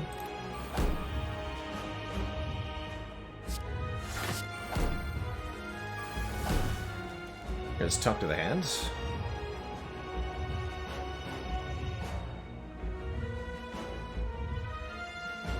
what is this? Talk to the Hand, Indignation, Wallop?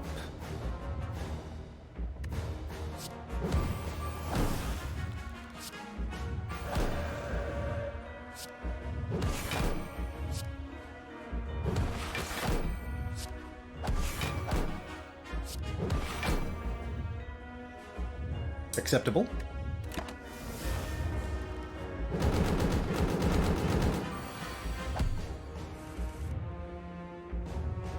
Good.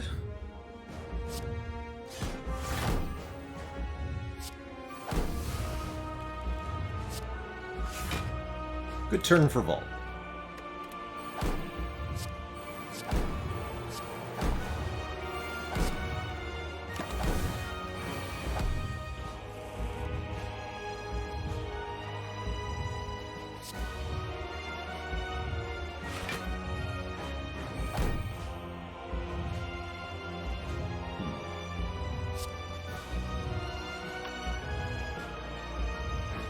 Block for a little bit more with a Flex Spot this turn.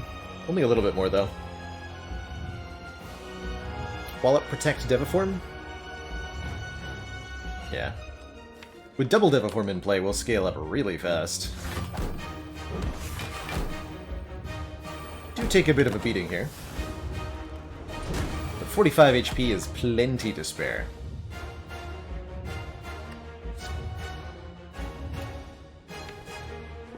We can actually apply Vulnerable with Indignation here. I really like that. Secret Weapon for Eruption. Eruption. Apply 5 Vulnerable. Stuff.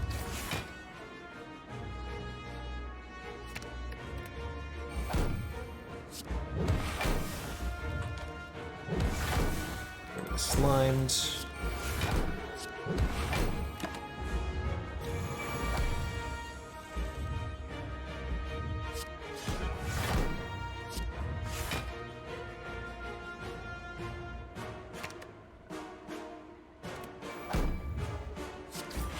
Discard the Wallop, draw both the Vigilance and the Empty Fist.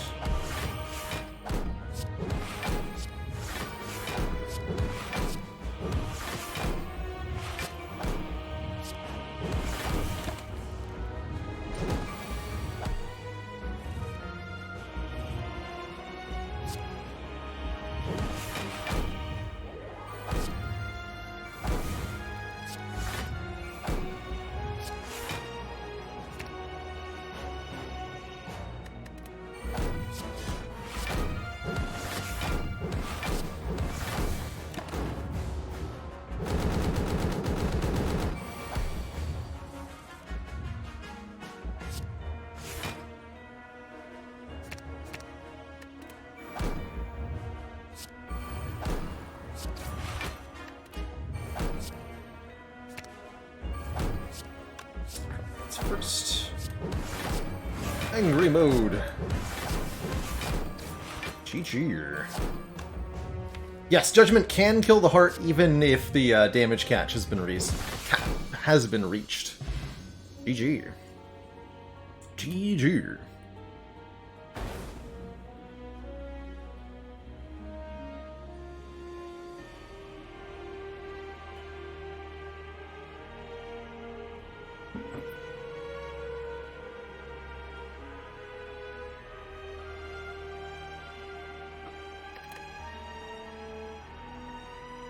Questionable Suzu. What we got there?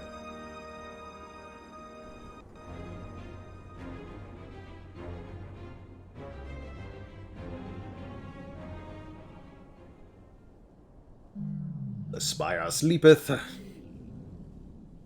And so shall I. GG, it's time for Ascension 10. This is when we add an Ascender's Bane to the deck. Gonna mess with our draws in all combats, including the opening ones, which definitely makes those first few fights quite a bit harder. And causes you to take more damage in your opening combats, especially. That's right, DVS, the streak is, well, 9, I guess. As we've beaten Ascension 1, 2, 3, 4, 5, 6, 7, 8, and 9. Heart kills every single time to get to where we are right now. Let's see if we can make it a full 10, but before I do that, I'm going to take a quick break, refill my water, stretch my legs, encourage you all to do the same. When I return, we'll play some more Spire. Be right back, everybody.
Alrighty, everybody, we are back.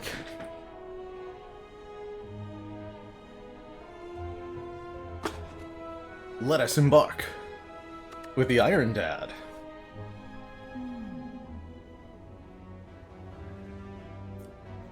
Starting with the Colfade the Ripper.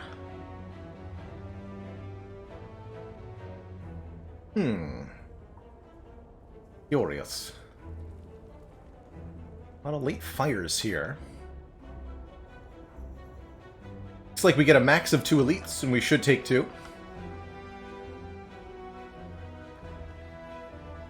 Thinking something like this. Get an upgrade here. Bop our first elite, collect our relic, and then bop the second, get a bunch of upgrades from there. Don't want to go to an early shop. Don't think this burning elite is well positioned to be taken out. My preferred pronunciation, Kill a Penguin, is Baylor Lord. Or Baylor. But I've heard people mispronounce my name pretty much every way under the sun, and I find them all kind of amusing. So, Baylor Lord, Balord, and various other variations. Those are all fine, too. Die Chopper, thank you so much for the 8 months. Almost to that. Brolo Lord. Almost to those 9 heckin' months in that shiny Watcher badge. The Baller Lord. Healer Lord.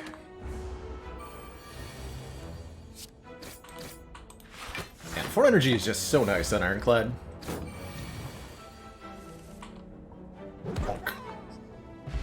Susan. Yeah, there you go.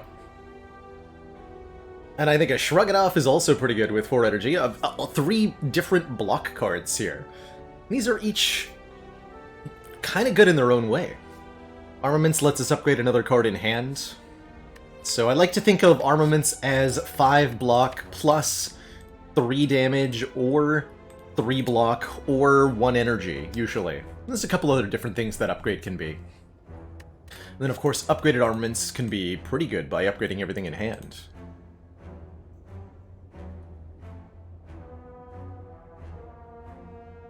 Ghostly Armor is the most efficient block, 10 block for 1 energy, but I like the bonus draw of the Shrug, and the etherealness of the Ghostly Armor can be a bit of a downside. Lord Lord. I love that, wrong captcha.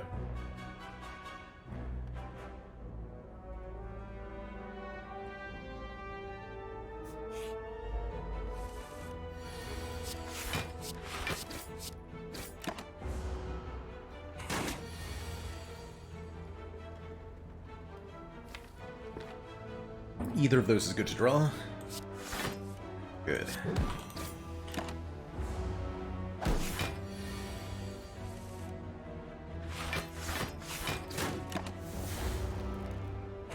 Poor Jawworm never stood a chance.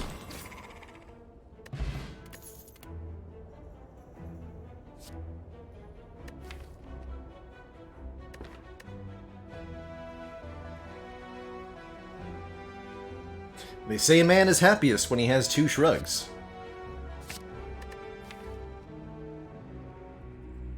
I guess we just block now.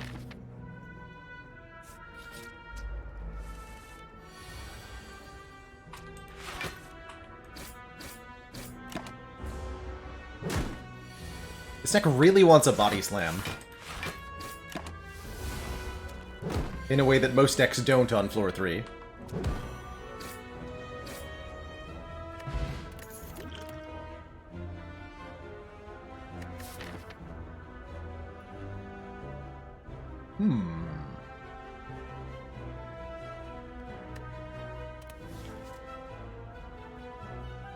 So I either take, again, no damage cards, or we do the Searing Blow thing.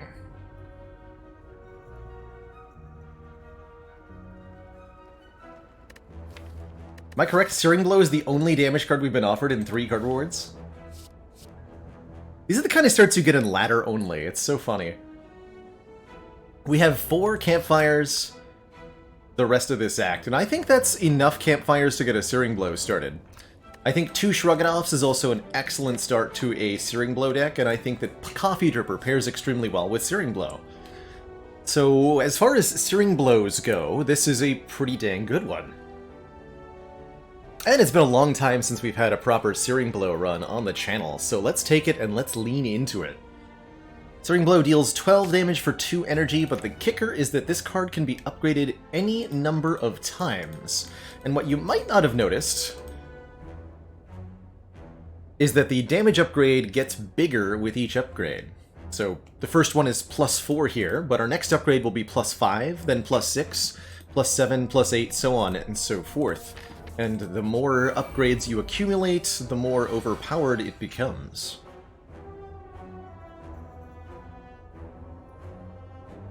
Eight plus 16 is exactly 24. Let's just kill one. The most permanent upgrades I've had on a Searing Blow is, I want to say, +17.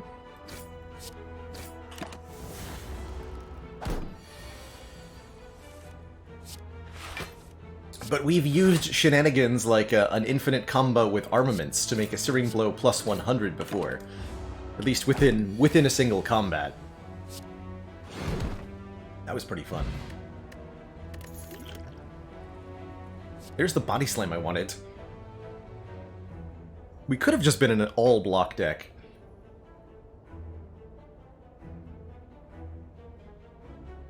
But that's okay, because we're a Searing Blow deck now.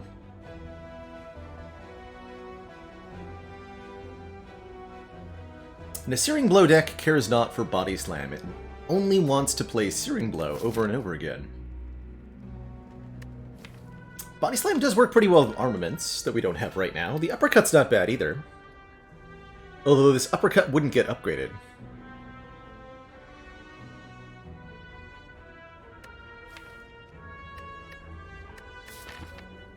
I'd rather have a Shockwave. I think I'm actually going to skip. Something important to do with Searing Blow. You gotta keep the deck small. Small as you can make it. Take Body Slam, remove Searing Blow. Take this deck in a different direction. Honestly, I respect that. Respect that quite a bit.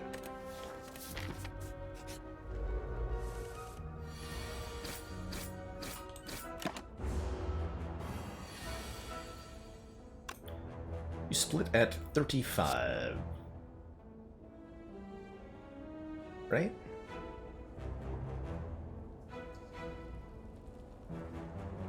Yeah.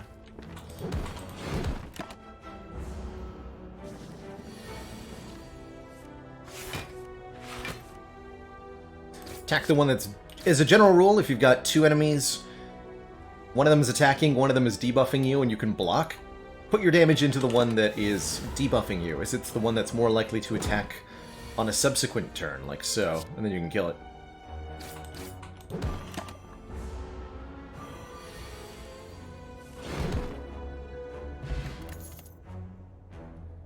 Ooh, that's definitely going to be a skip. These are stinky cards.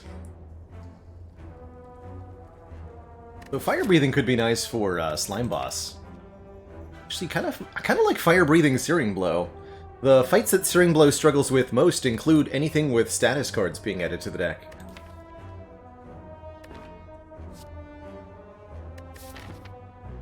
Helps with our Sentry. Actually, I am going to pick up a Fire Breathing here. We also want Power Through. Wish we'd taken the one earlier, but as a general rule, Power Through is quite good with Searing Blow for being really efficient blonk.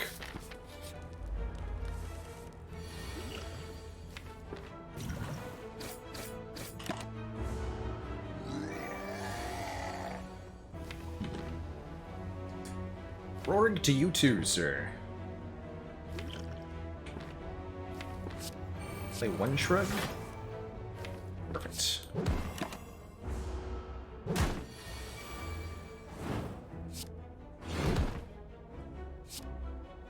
Damage. We never don't kill, right? 8. No, we totally don't kill sometimes. Take the fort. Yeah, really glad I chose to play a strike last turn. We get to keep our potion. We get a burnt-faced urn, healing us for 2 whenever I play a power. This fire breathing got quite a bit better there. My deepest apologies to that body slam.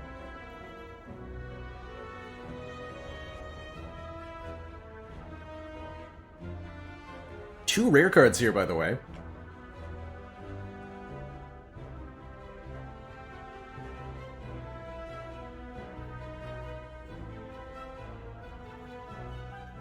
Hey, Agent!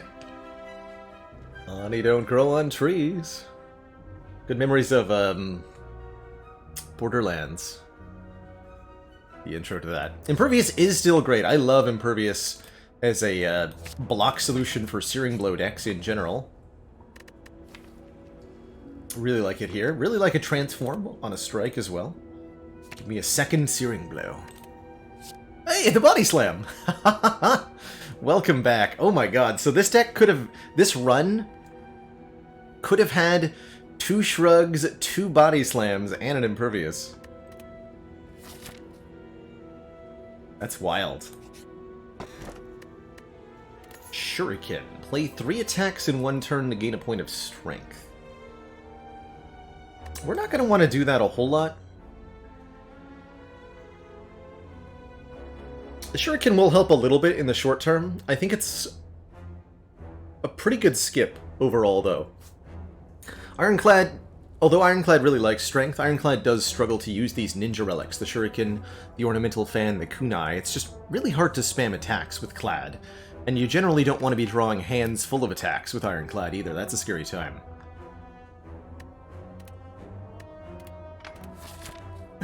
So let's take the blue key there. I wonder if I should be taking blue key in Act 1 more often to make Cursed Key a bit more appealing. I don't know. I love that we have a little bit of heal with the Coffee Dripper.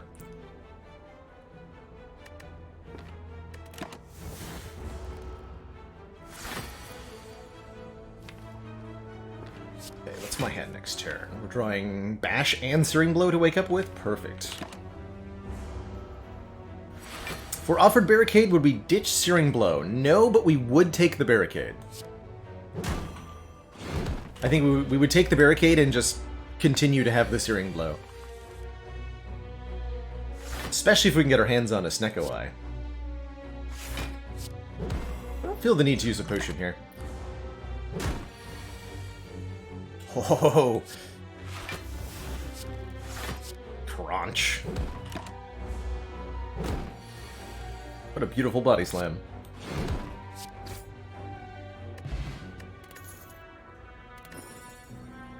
Duvudal is here. We now have 1 point of strength. Perfect timing, too. Duvudal on Ascension 10. It's lucky.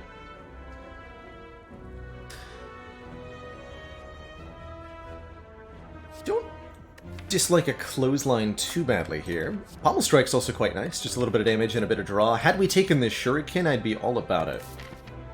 I think ultimately I'm not going to, though. And we're going to keep upgrading Searing Blow for now. Although we could honestly abandon it and start upgrading the other stuff if we wanted to. I love Searing Blow, though. So I'm going to keep upgrading it.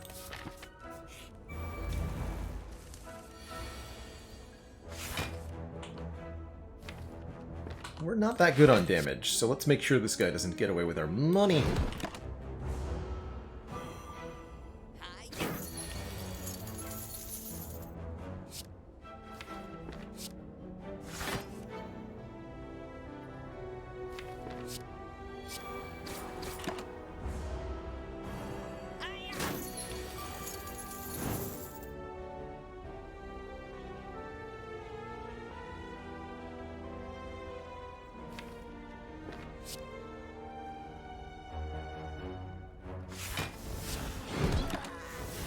We're one short of being able to kill them both there.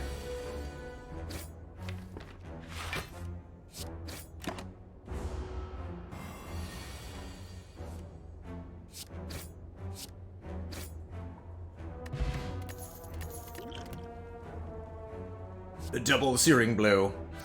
Real talk, hard to go wrong with an armaments, but the power through might actually be better. Power through pairs with both the fire breathing and the body slam, and it's just a great source of block in general.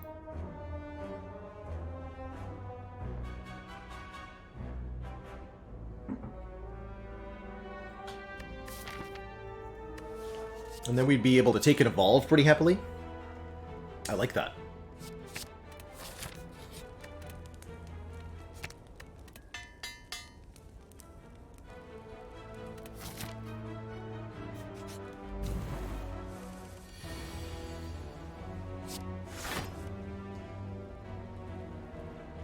Take one? I think we can get away without taking anything in this fight. Let's find out.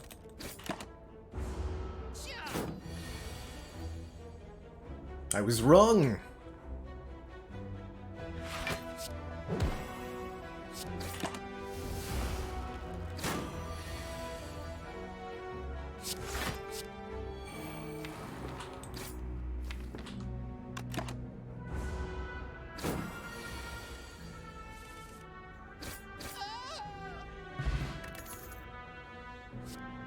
Also missed my opportunity to have 3 Searing Blows in this deck.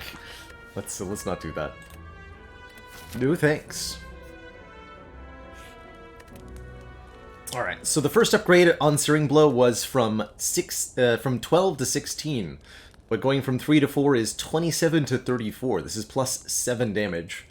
And again, it gets stronger and stronger with each upgrade.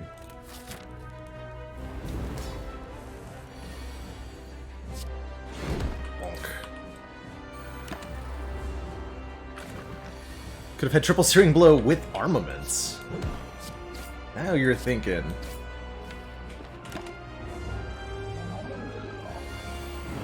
You're thinking.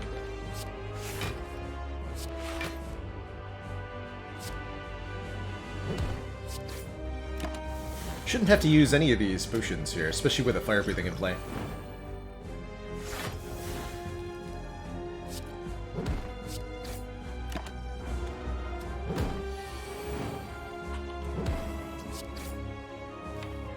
Easy.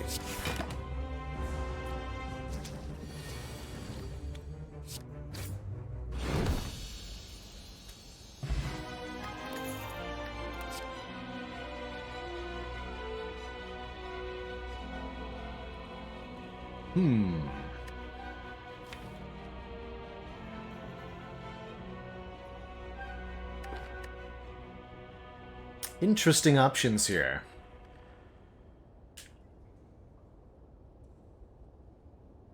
Corruption could be a really powerful addition here. It heals us for 2. And it'll make all of our skills free.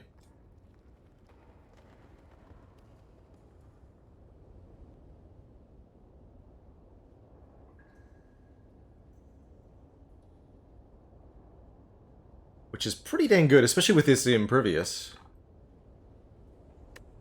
Reaper's not bad. I like it with the 1 point of strength. It'll be 5 healing per target. And we can fairly easily afford to play it.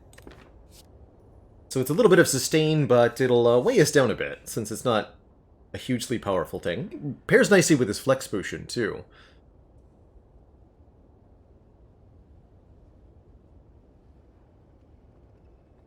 Could try to fit a feed in here, slowly gaining max HP. That's a nice way to scale up. Feed plus Searing Blow. Although with a Searing Blow, it's going to be really challenging to land feed kills, since the Searing Blow is going to kill things in one hit eventually. And with the fire breathing, that even further complicates it. So I think I would prefer to go either Corruption or Reaper here.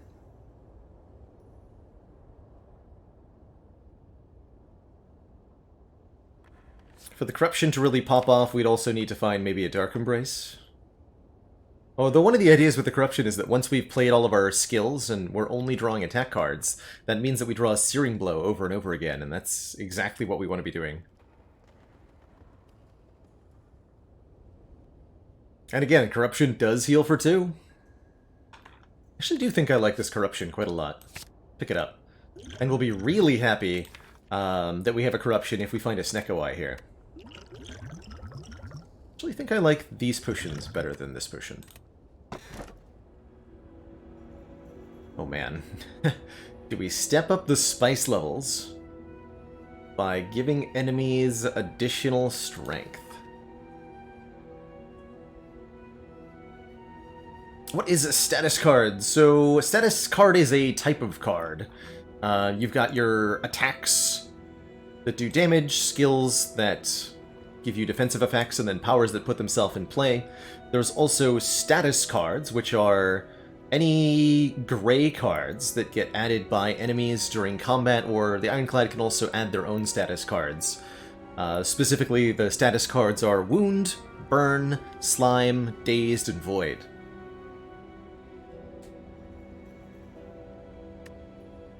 And Fire Breathing does damage to all enemies whenever you draw one of those cards.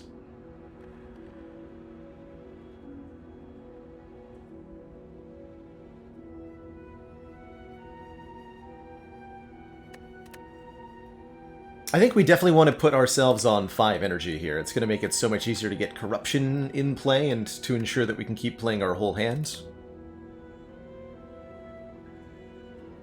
I don't hate this ectoplasm. We've got a lot of money currently. It will make it difficult to afford more removals, is a bit of a problem though.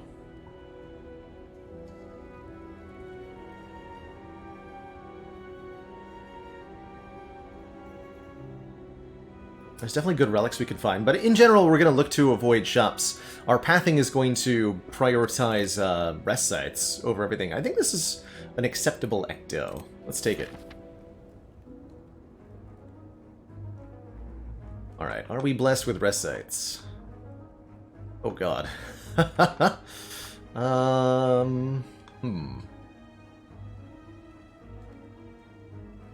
Well, the good news is that the path that has the most rest sites is also the path with a shop, and the path that goes through the Burning Elite, so we can just get all of the stuff done this act. The bad news is that our Searing Blow isn't going to be very upgraded here. We want to take 2 combats, or 2 events, excuse me. Not that bad to get cursed because of a Duvu doll. Can't gain money.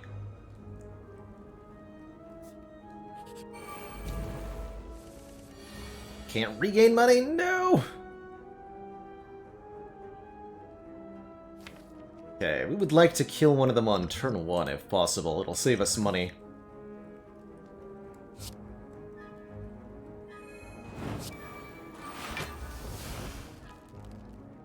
Full block achieved. But at what cost?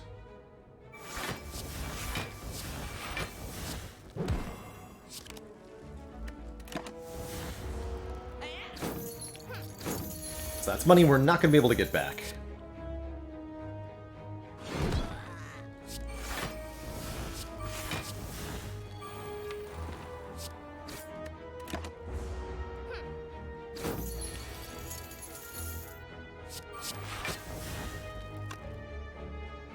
So this is worth 20 gold right now?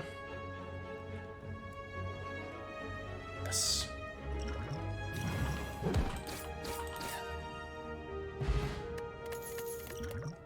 X. Well, I like a pummel. It hits pretty hard, just 15 damage for 1 energy, and then it leaves the deck. And that can be good with certain relics or upgrades. Pen Nib is amazing. Doubling the damage every 10th attack. With a Searing Blow? Hell yeah.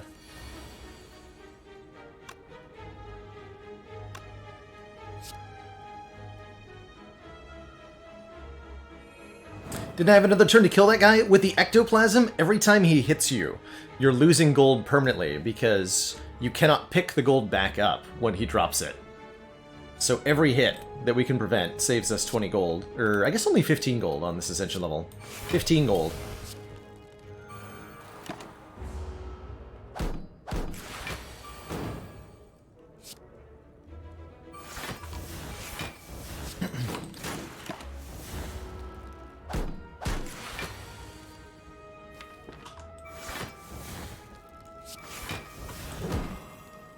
Also good at also a very good card at removing plated armor from Mr. Shelled Parasite here.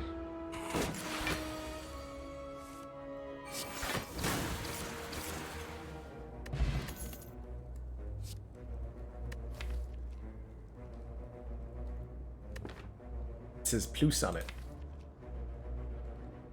Yeah, I'll take another body slam. That just seems reasonable. Could take a curse here. Gain 5 max HP. Cost a bunch of current HP. It's definitely sketchy here. We're going into a bit of an elite gauntlet.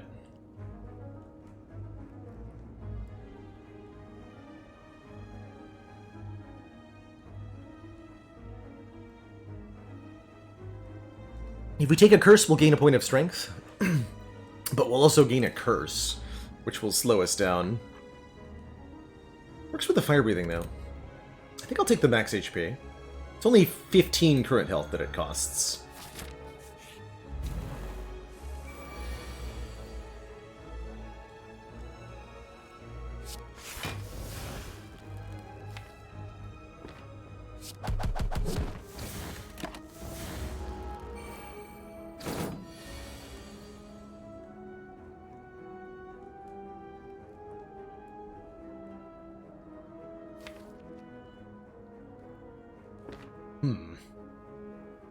It's very damage inefficient to hit cultists here.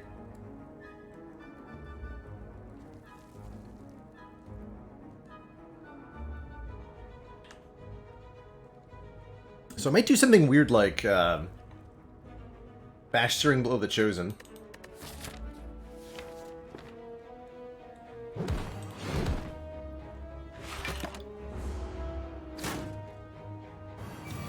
Maybe meant to be Dex Pot.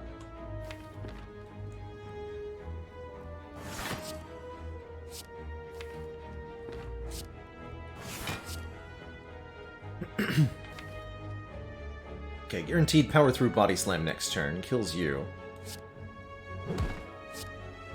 Let's kill you first.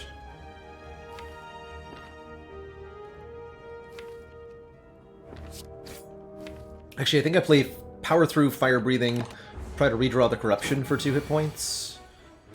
No, I care more about Pendib being on 8 for this elite fight.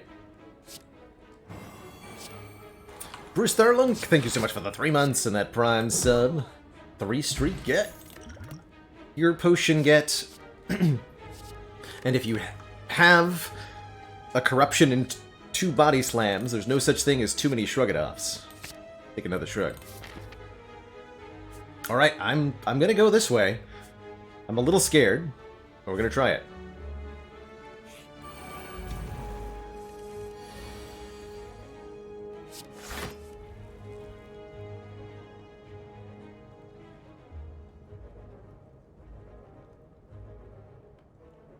This is probably going to be a Dex Potion fight, actually.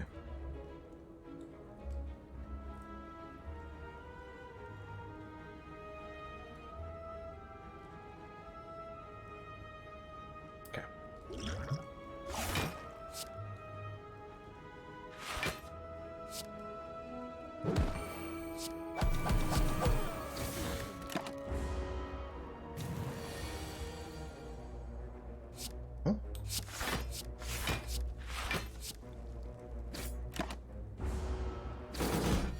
Actually really happy with that attack turn. Very happy with this turn, too.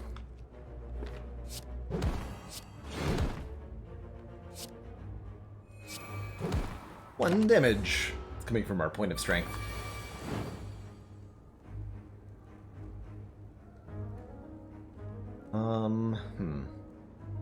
I play the Shrug, the Impervious goes into the discard pile. But if I don't play the Shrug, then I take 10 damage, so I guess I'm playing the Shrug. We'll do Corruption first and then Shrug. Or, Shrug first, then Corruption, excuse me. Or do I? I won't get a kill if I don't play the Bash. That's spicy. Well, let's at least give ourselves a chance to not get attacked here.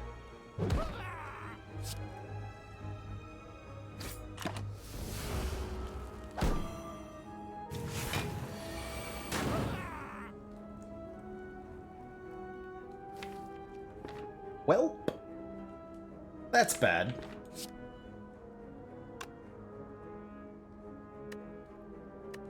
That is the worst thing that could have possibly happened. Ouch. That might be ladder over.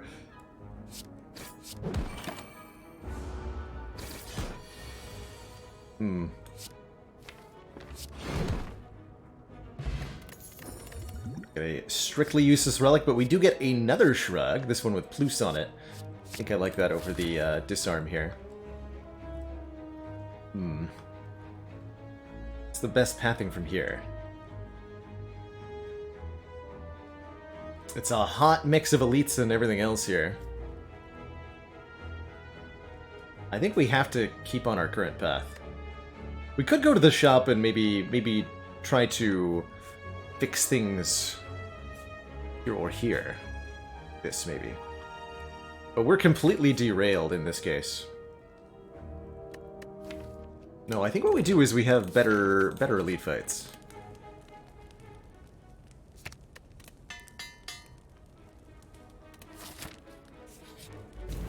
I was really hoping for the Book of Stabbing, but this will do. Actually, this will do nicely.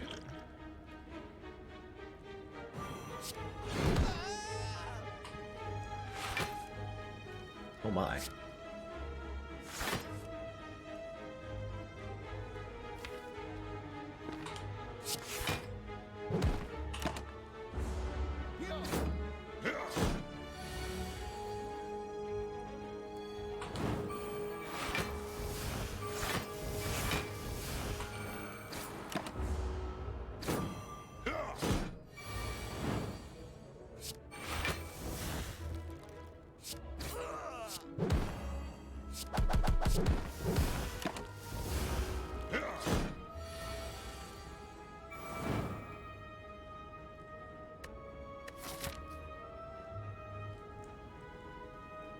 Pennib on 8 is better than Pennib on 9.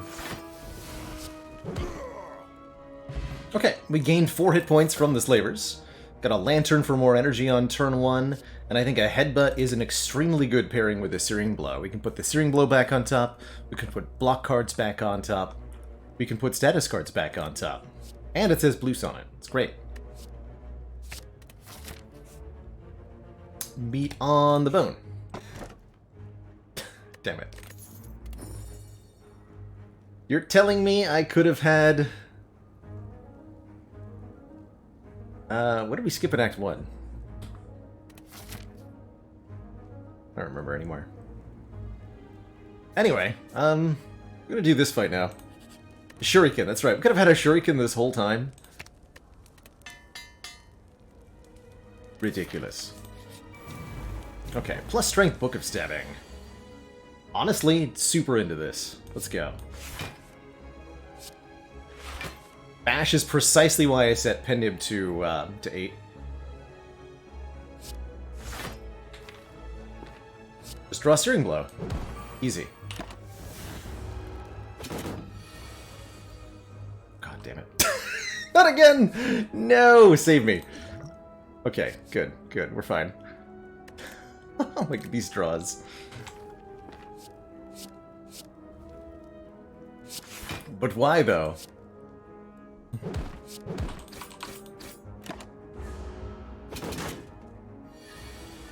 But why, though?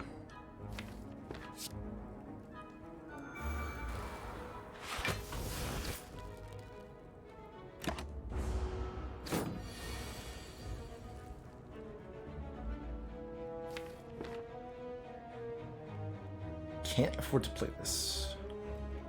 Okay, that's fine.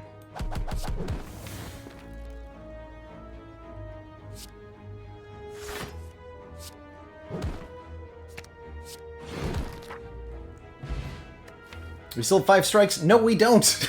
We do not! Although one of the body slams did come from a strike originally. Whetstone might upgrade our Searing Blow again, and there's the evolve that we need. This will also heal us more. Okay, the other body slam is upgraded. And we made it to a shop! Now all we have to do is defeat Bronze Automaton. Which actually looks pretty... I think this shop just saved our life, so... we good here. No waffles, but there is Toy Ornithopter healing us 5 HP whenever we use a potion, and a blood potion for 20% of our max health.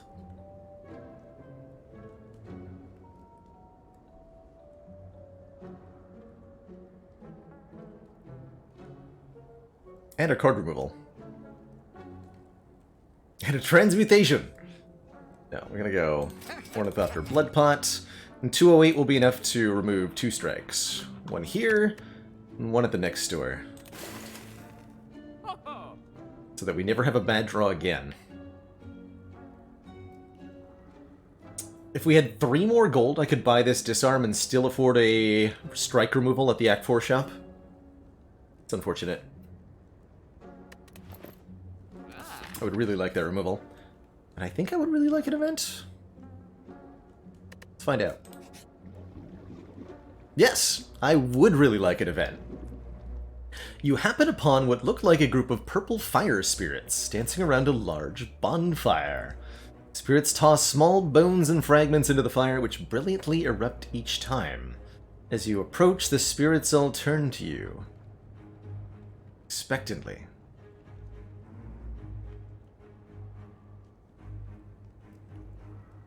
Couple options here. Give up a common card, we heal for 5. Give up a rare card. Sorry, give up an uncommon card, anything with a blue border on top. We'll heal you to full, and you'll get 10 max HP and a full heal if you remove a rare card, anything with a gold border. Pummel is the simultaneously least important to this deck's function and highest rarity. I could dunk the Corruption for 10 max HP or the Impervious, but I really want to keep both of these cards. I also want to keep the Fire Breathing and Evolve, so let's dunk a Pummel here. Healing us back up to full. Good.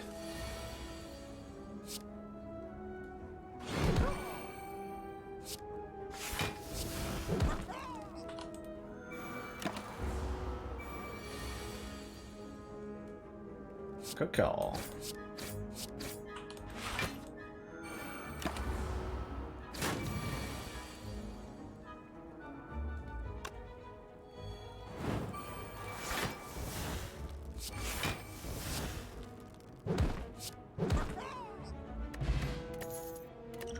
Five more max HP. Love it. What I don't love is unupgraded stinky common cards. No thanks. I have a Searing Blow to upgrade. 51 goes to 61, plus 10. And counting.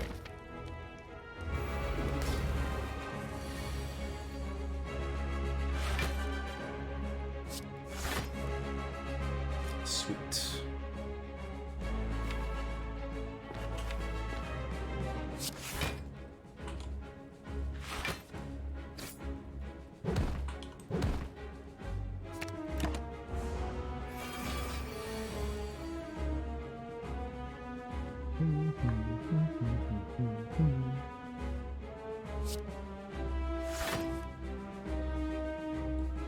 Corruption. I'm not gonna play Corruption this turn.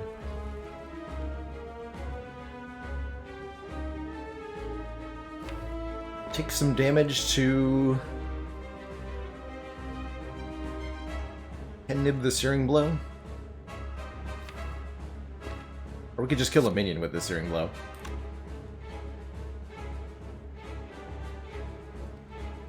I think I'd rather just do 120 damage to the Automaton here.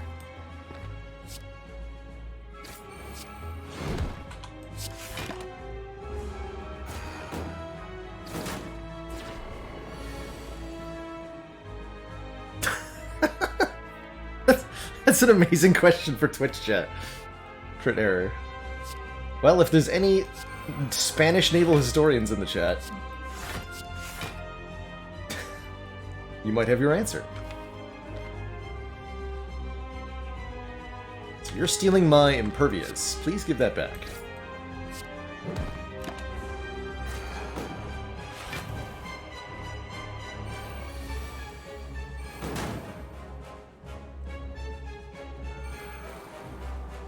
Right now, actually.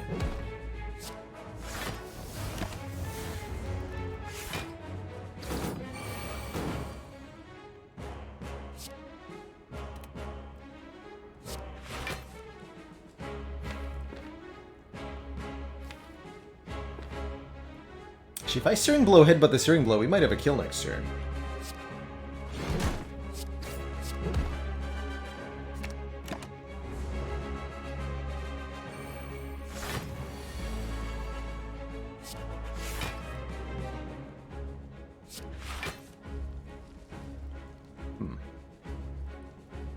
That's not a kill.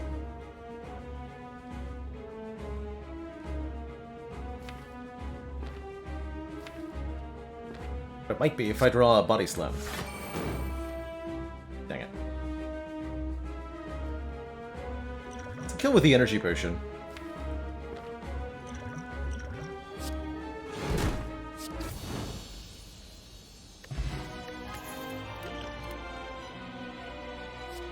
Not a bad Juggernaut.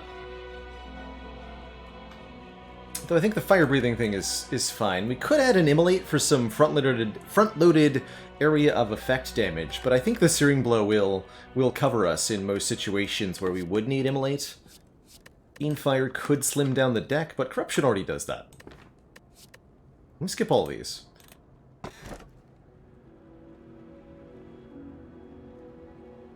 And I am pretty happy with the Runic Pyramid. More energy is a little unnecessary, especially with the Corruption. Not a Fusion Hammer, no. No, it's gonna be excellent to retain all the stuff. Wounds are going to stay in our hands, and we will want to find ways to deal with that. The whole Fire-Breathing Evolve thing is a little bit deactivated. However, being able to line up the Pen Nib and the Searing Blow is one of many things we can do that's going to be really strong. That's right, we cannot find a medkit. No chance, no way, no how. But we can get at least several more upgrades. Good.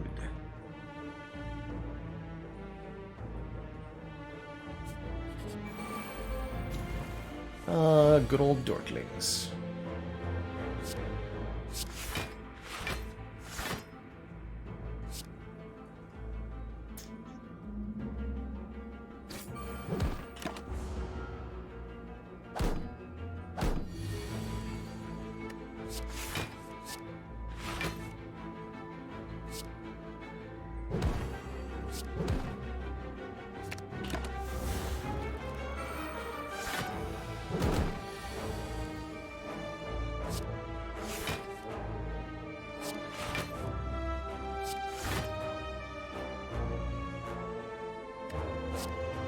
Killing you.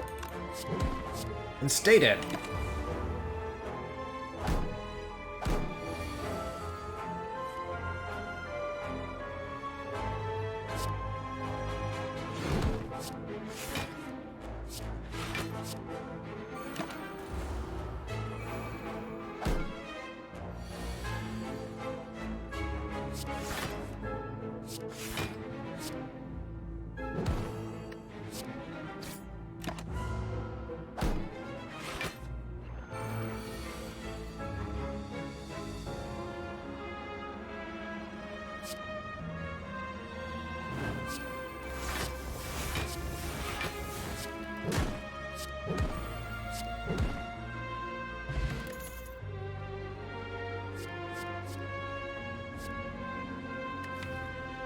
That's a lot of body slams, man.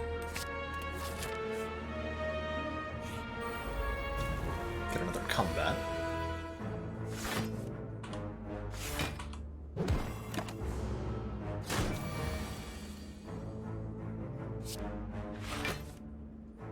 Actually, let's go.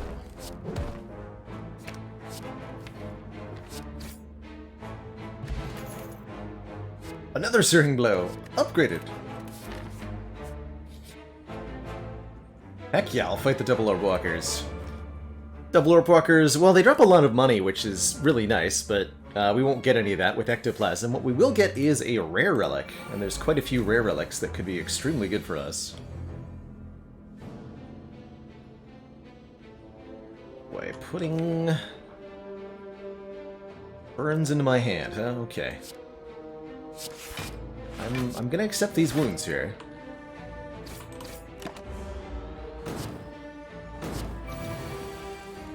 For now.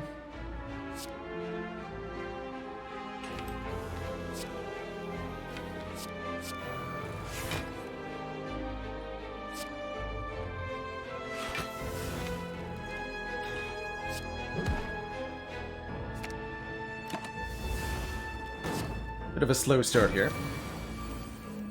That's better. I think. Ooh.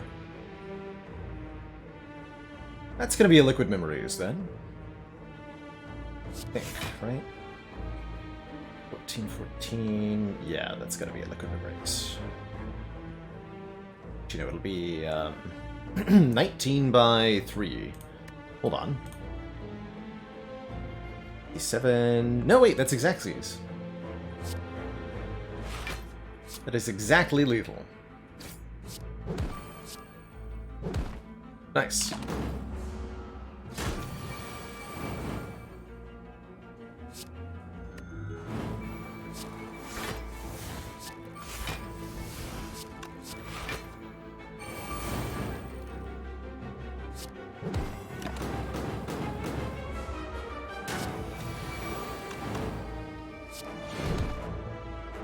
Not a bad fight. We found the wing boots. We may ignore paths when choosing the next room to travel to up to 3 times. Unfortunately, there is no way to get additional campfires out of this. Actually, wait. No, we can get one more. Fire, fire, fire. And then we'll be able to get an additional elite here. So +1 campfire, +1 elite. That's not bad. Not amazing, but not bad.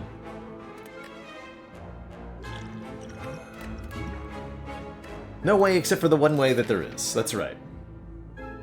Yes. Warcry's not terrible there. Okay.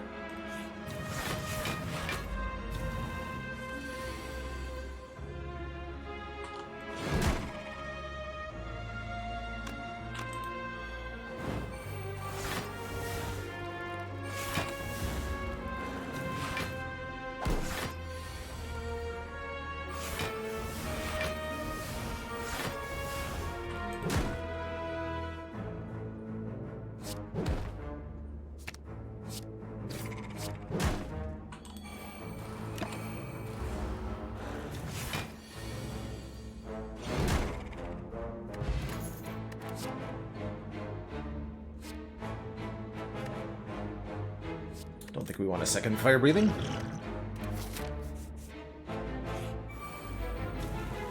A writhing mass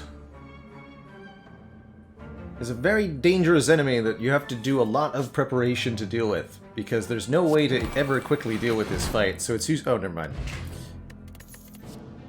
Let's take a shrug.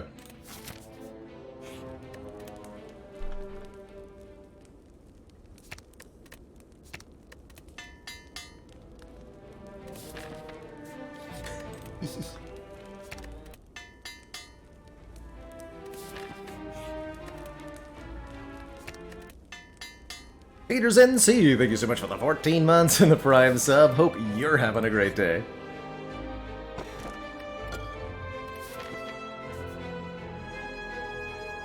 Yeah.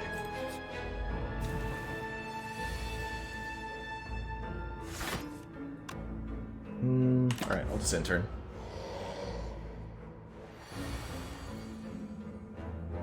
Stinky.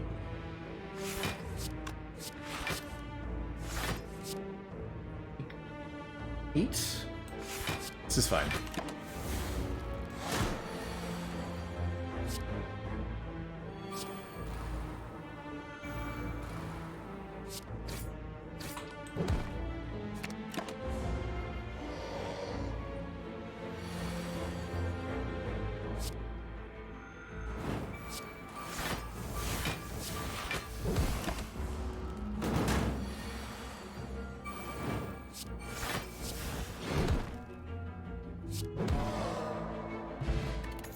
More block. The boat thingy gives us block on turn 2.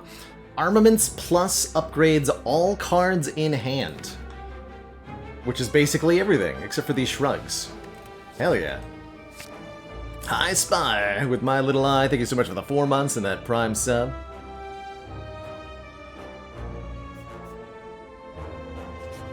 Here's an idea. Let's recall. And we'll use our last Wing Boots charge to go here, because that would I'd love to see Mind Bloom. Pretty genuinely.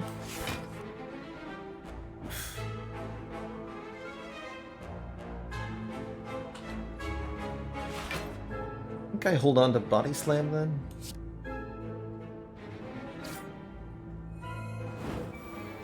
Yeah, because we have better block next turn guaranteed.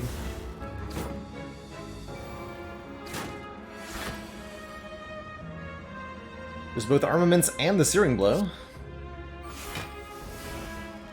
Good news.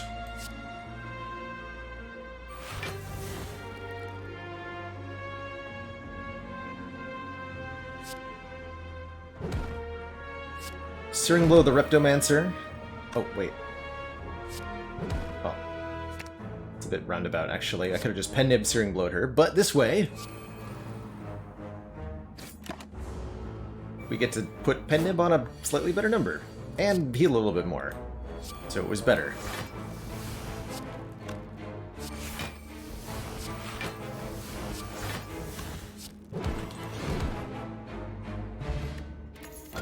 Egg number 2 means any copy of Searing Blow we find from here will be upgraded.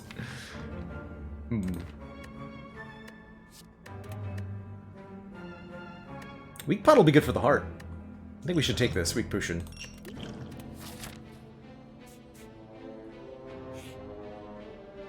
Oh man, and we do find Mind Bloom.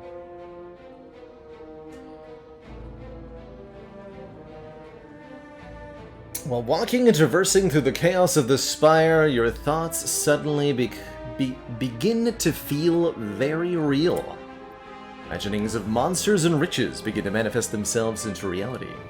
The sensation is quickly fleeting. What do you do? Well, I for one think that the second best thing that we can do here is upgrade all of our cards. The best thing that we can do here is drink this blood potion for 1 hit point and then upgrade all of our cards. And now the deck is fully upgraded. Searing Blow plus 11 deals 111 base damage.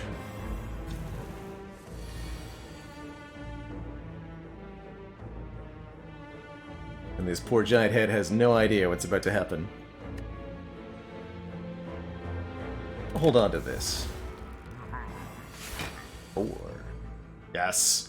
Searing Blow plus 12. Look how he shrugs. Oh my god. So big, man.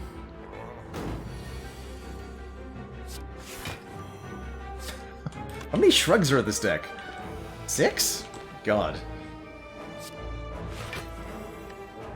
It's too many shrugs.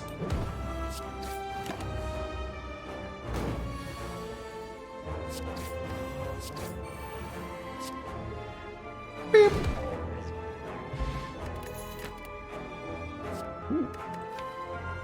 Soon gets back Impervious, or anything after Corruption is played.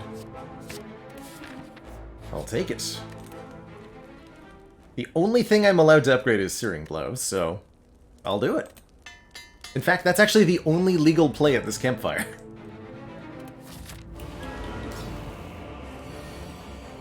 Means I've done something right.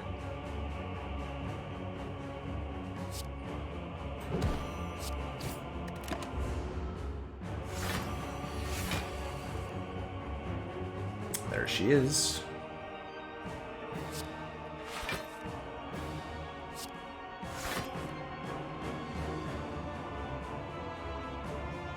I think something Body Slam .deck.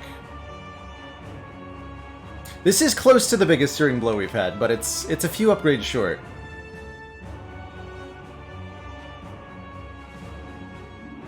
It's definitely close. And thank you so much for the 14 months in the Prime sub.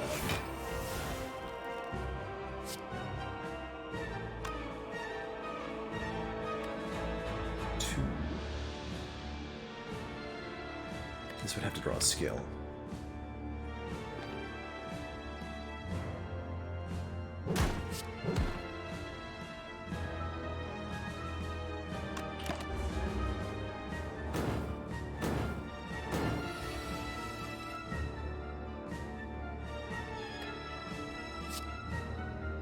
190 damage.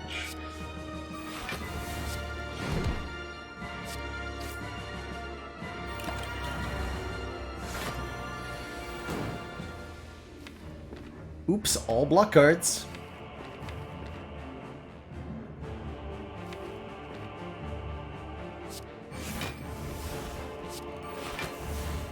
So I'm just gonna get rid of a couple of these.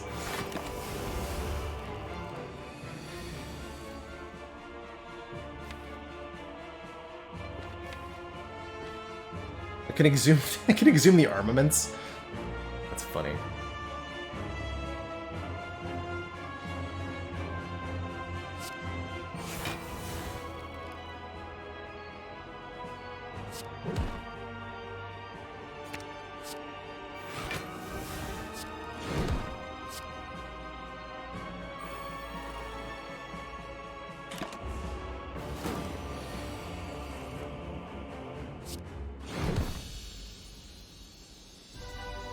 GG time, nerd. To thump, a deep pulsing dread can be felt throughout the room. Is this the Hort of the Spire, the source of all this body slamming and searing blowing?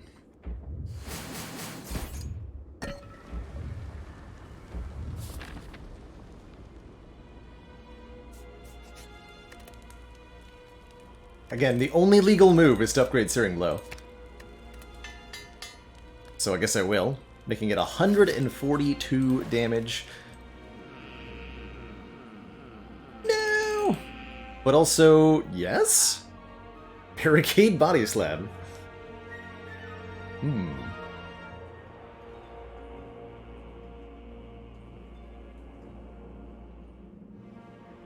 What a fun combination. Let's do it.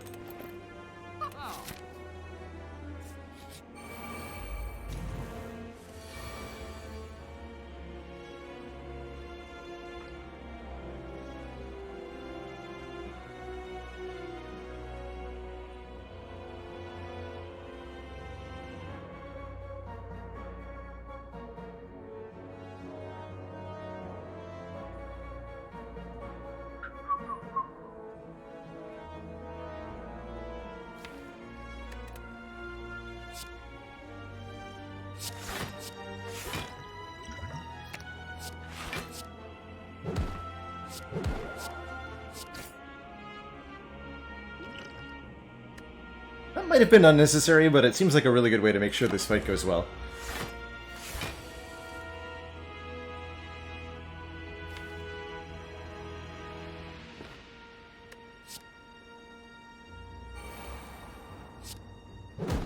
Second wind, the best thing we could get from this fight? It would sure be nice to have a second wind. Then trench back.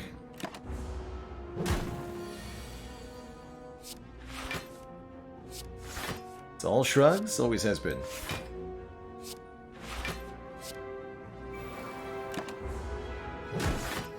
Or yeah, or barricade. Or maybe calipers and second wind.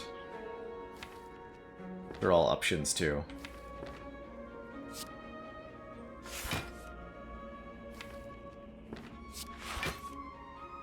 Here you are. Dang. A happy flower for a bit more energy and maybe one of these. I don't think I need any more block cards. I think we're good. Onwards. To the heart. Searing Blow Armaments turn 1. Love to see it. Don't think we hold out for Pen Nib. I think we should just do the damage right now.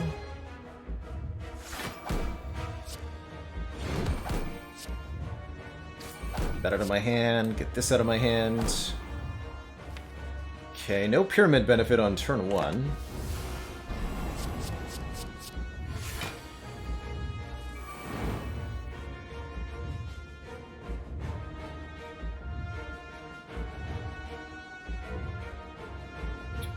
Bit of a waste, that Impervious.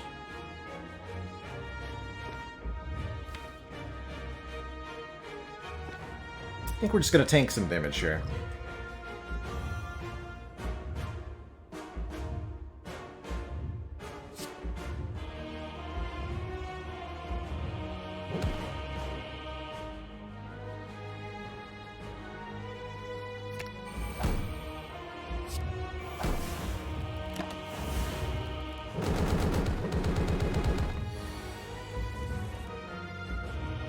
$240.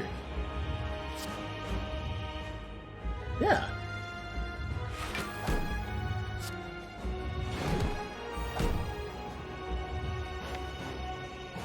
Not bad. I should probably play Evolve before I continue drawing.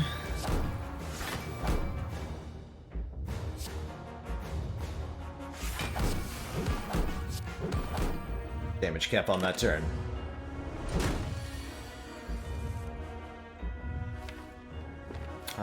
Probably want back my Impervious.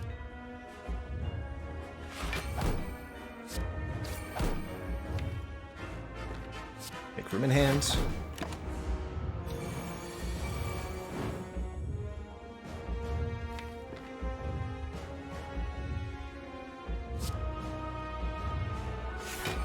Alright, it's corruption time. Those are entrenched too.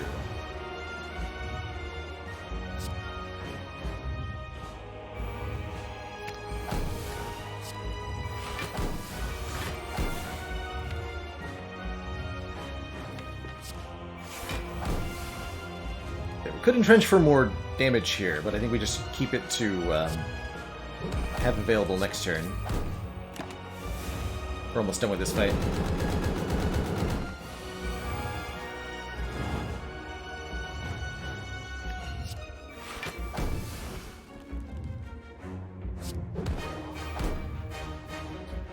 GG.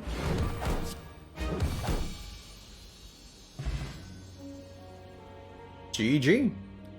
Searing Blow making it with no problem at all. GG, everybody.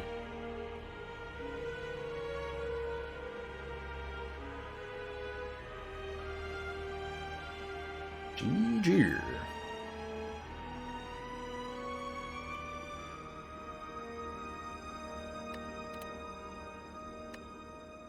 That's how we like to do it here.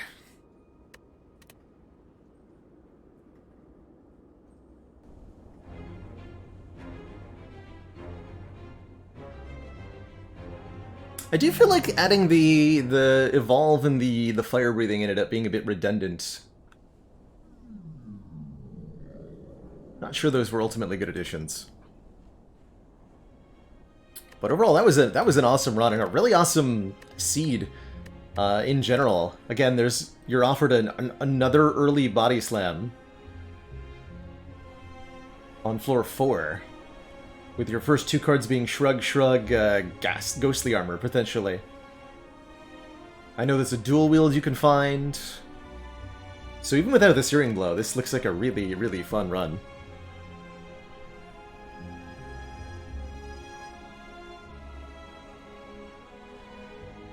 Yeah, boldly just taking 42 damage to Grum Leader and then deciding that I was fine and I could just keep going. That was quite the choice. I'm glad I did that, even though that definitely could have killed me.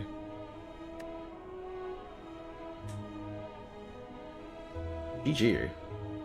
Then I love that we got Upgrade All here. It's so good.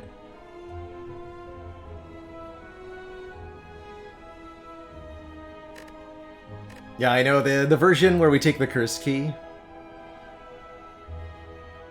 Or not Curse Key, it was, Suzu? What was it against Ectoplasm? It wasn't Curse Key. They would have taken Curse Key with Doobie Philostone, that's right. Yeah, that's kind of scary.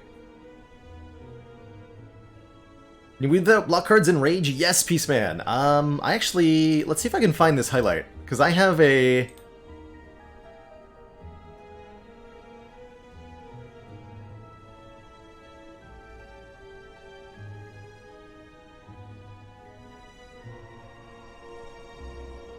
I have a highlight of exactly that happening. Is there a way to search my own videos? One moment. I know I have this.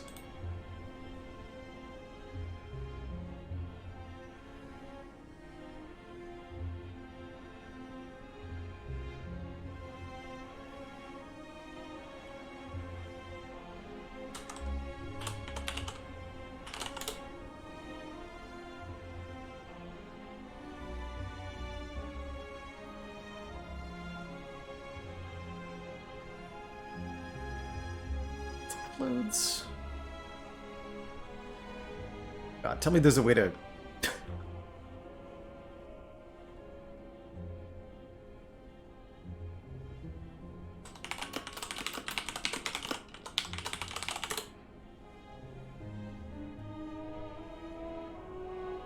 Here we go.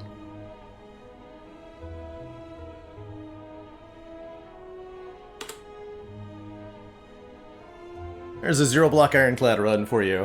Where I don't remember if we used block along the way, but I know that that run ended with no block at all. GG. Alright, next up is going to be a silent run, right? That's right, time for Silent Ascension 11. Gonna keep them coming here. Real quick bathroom break before I dive on into the next run. Gonna try to keep this one shorter than the past couple ones, so just a minute or two here. Be right back.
Okay. Let's do it up.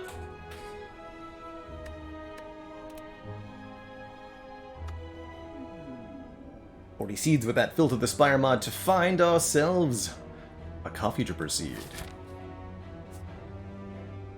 So, as ever, looking for a path through the act that looks both reasonably profitable and reasonably safe. Ooh. And I really like...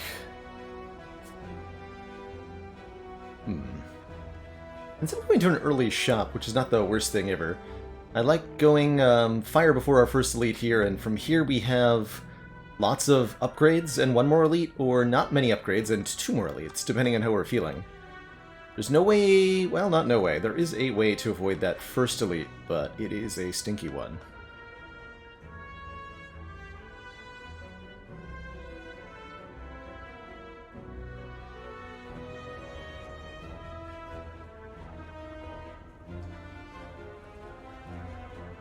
Early shop lets us buy a potion to make that first elite pretty reasonable, too. Could try this way, but that is... Scary Town. Oh, thank you. Fire elite fire here. 3 fires, 2 elites, but I can get 4 fires, 2 elites this way. So here.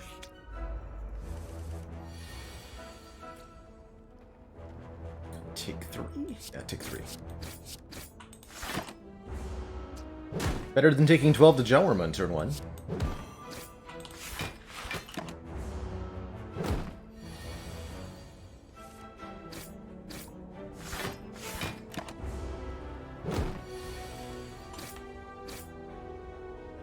show me a damage card.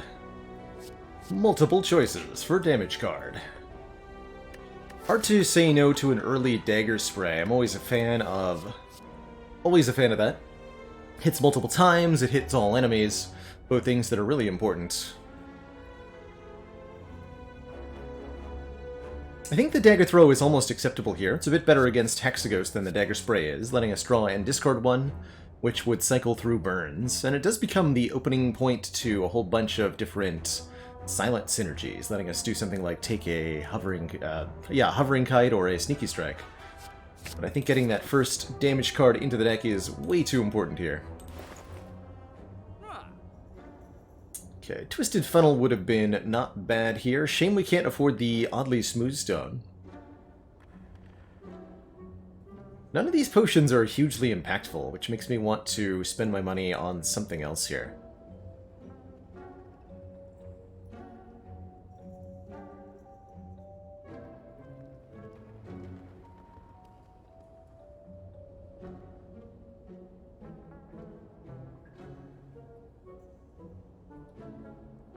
Could take a Sucker Punch to improve both our damage output and our defensive ability. Well, I can't buy a card remove if I do that.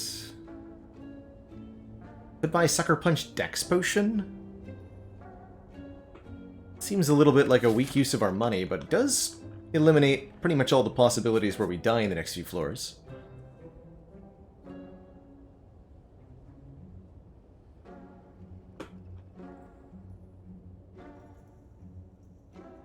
In general, we're not going to get any events this act, just combats.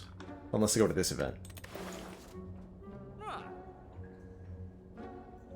Alright, we'll take Sucker Punch Dex Pot. Just essentially maximally investing my money now to ensure that our act is nice and consistent.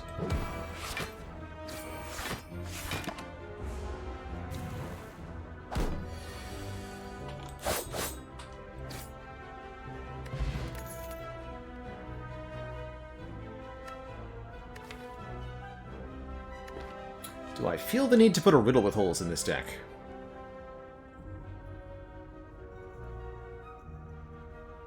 It's a bunch of front-loaded damage. I might see better use for Expertise, drawing until we have 6 cards in hand. Or a Calculated Gamble, which is just fine too. But on 4-base energy, I like the Expertise quite a bit, actually. Slightly concerned that with if we don't take Riddle with Holes, we have a bad time against, say, a Gremlin Knob, though. We do get 2 more card rewards. I'm gonna go with this card draw. It's a bit of an unusual choice this early on, but I think it has a lot of power here.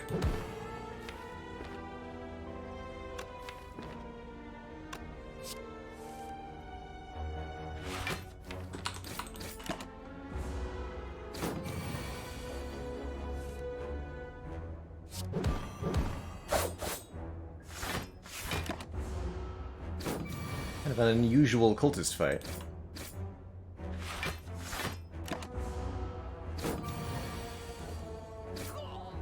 Smooth, though. Now have 2 potions. I think that's adding too many skills to the deck. Feels like this should be a skip. A little bit more concerned now.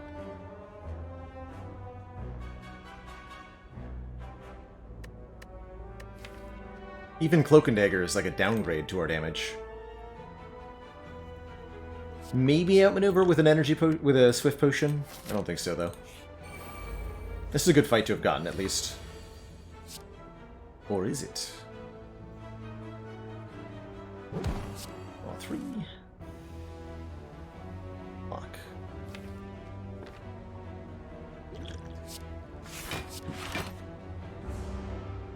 Boss Swap cannot give you Ring of the Snake, no. Nor any of the other... oh boy. Upgraded... things.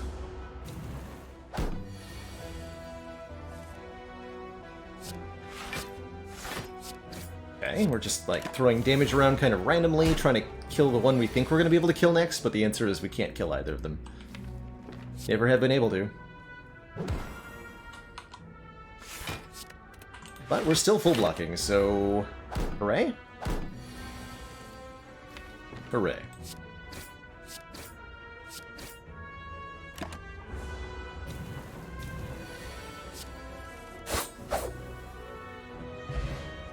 Okay, glad we did not find a potion.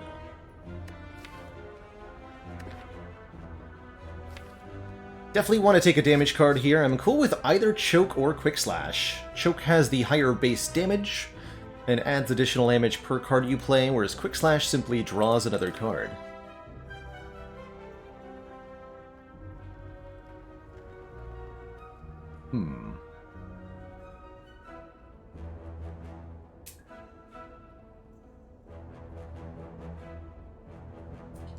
If I consider a boss replacement relic ladder where I take it from the Act 1 boss, I'm considering a boss replacement ladder where I just cheat it and get it from Niao, so that we get to start with it on floor 1. It'll be easier than a regular ladder, probably, but I really want to do that.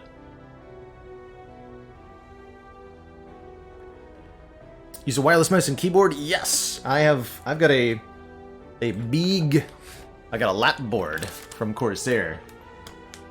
It has a wireless keyboard that clips into it, and it creates this big flat surface on which to use mouse and keyboard. But that's the setup.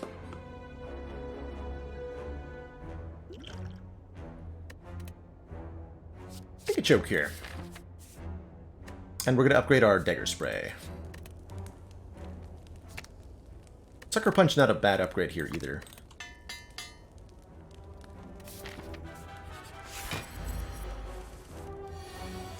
Okay, this is a good fight. We will definitely Dex Potion here.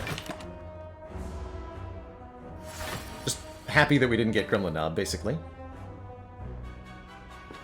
Draw 2 so I know what I'm drawing. Perfect.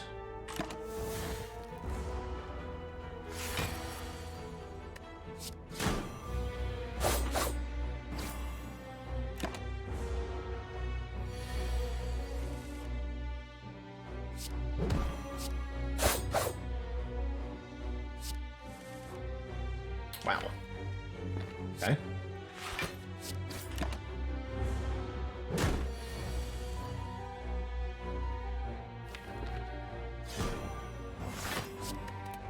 Interesting draw order. Not a bad one, though. Oh, very good, actually, with this choke we draw. Probably cannot kill next turn, although we might be able to with Dagger Spray.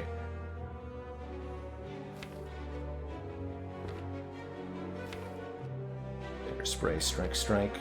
So if I go Strike, Strike, Expertise, I'll draw 4. Then I can guarantee the kill with the potion.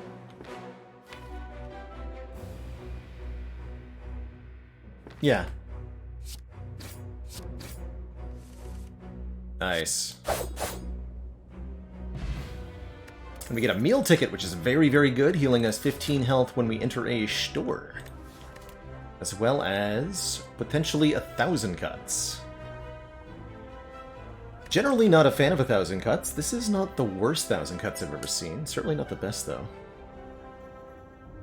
An early 1,000 cuts can, with some energy investment, turn into a significant damage source. And we do need a way to kill Hexaghost, don't forget. This boss looms at the end of the act, and we're going to need more than just upgraded Dagger Spray to kill them. This would be a step in that direction. That said, I think I like a Piercing Wail here. For a bunch of reasons.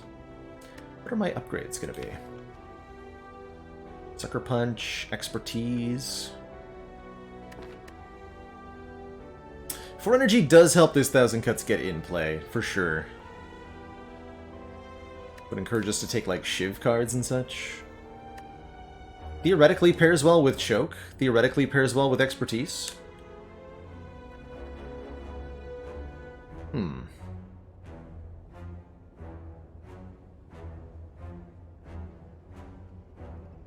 Let's give it a try.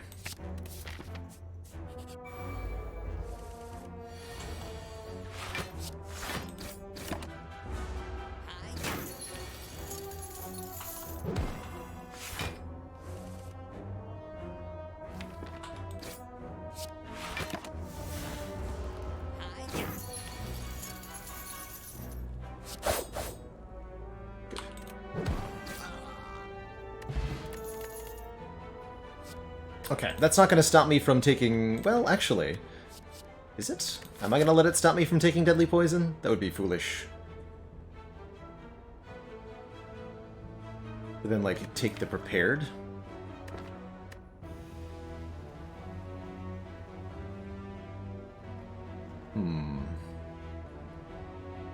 Okay. And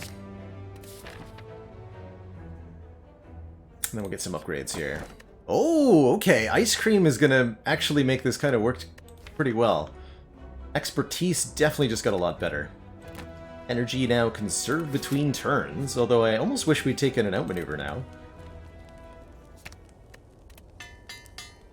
It's imperative that we upgrade 1,000 Cuts.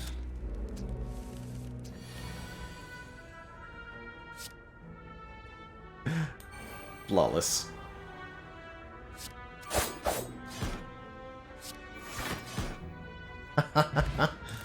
Got him. Hey, and here's some multi cards. Blade Dance is 4 cards in 1, adding 3 shivs to our hand. And that is perfect with Choke and 1,000 Cuts. We're headed in the right direction now. We're headed in the right direction now, Chad. Glad I didn't take that Deadly Poison, or that Piercing Wail, as weird as it sounds to say that to me. We're fighting an elite, so let's upgrade one of our weakened cards. Yeah. Oh, yes. Turn 1,000 Cuts. You'd love to see it.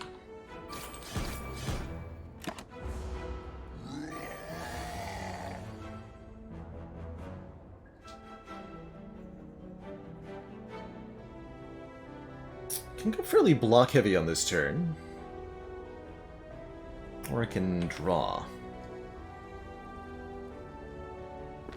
A Swift Potion here.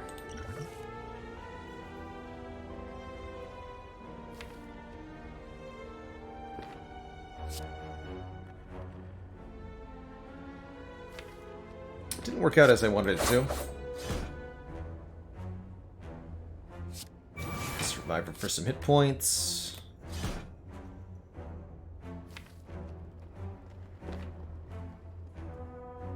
And I should really do some math here. So, let's assume we don't draw the Choke. Then we get the worst possible hand of Defend, Neutralize, Strike, Strike, Sucker Punch. That would be... Well, we could play all of them, so we can do 10, 16, 23, 33 damage. We need to put the knob below 33 to guarantee a kill next turn. I think that means we end up playing Blade Dance and Defend here. Yeah. Take 9, and kill. Don't have to use our potion.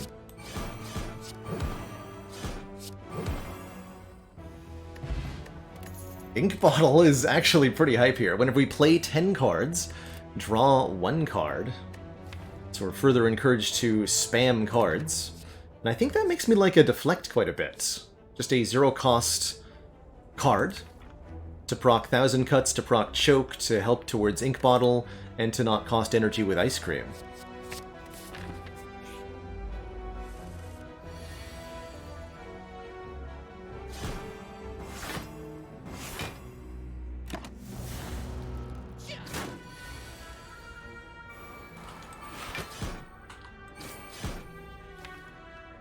Could hurt next turn.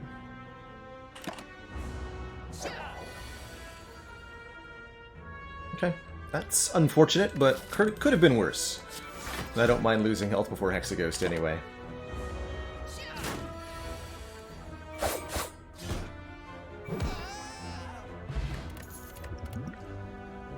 Blade Dance number 2? Yeah, we should take one more. We don't want too many of these, but we definitely want another one.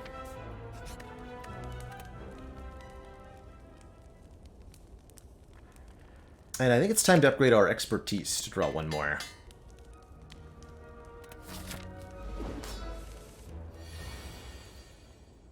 A lot of the times we're just going to be banking stuff with Ice Cream here. Like right now.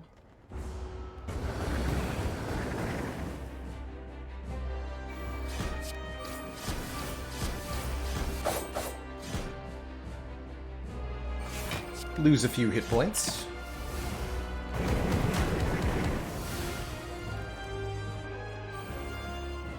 Lose a few more hit points.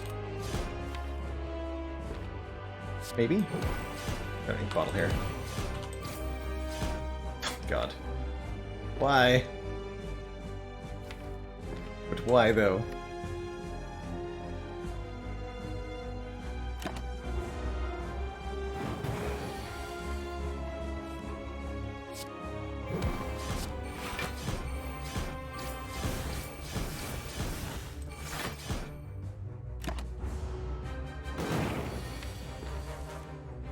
Choke.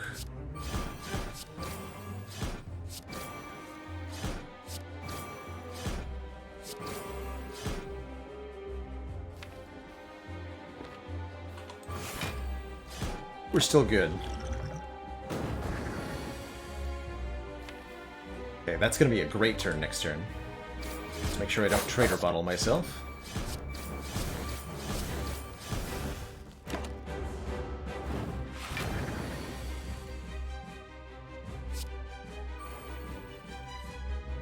Choke is here on the perfect time, too. So, whenever we play a card this turn, Hexaghost loses 3 plus 2 HP. I'll just go ahead and draw actually 7 cards. Whee.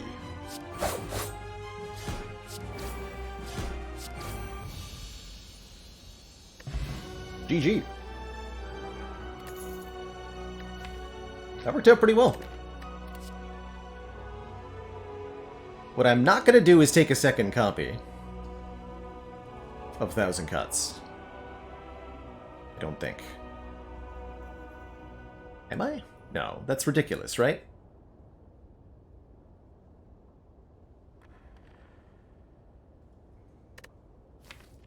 I really would have preferred an after image here. Corpse Explosion definitely makes it a little bit... Maybe we do want 2,000 Cuts.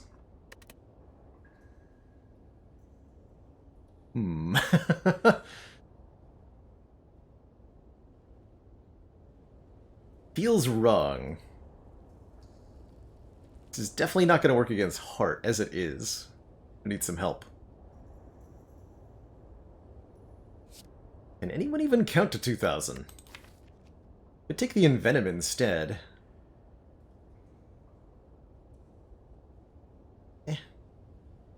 Technically better against Heart? But not really. No, let's, alright. I'm in, actually.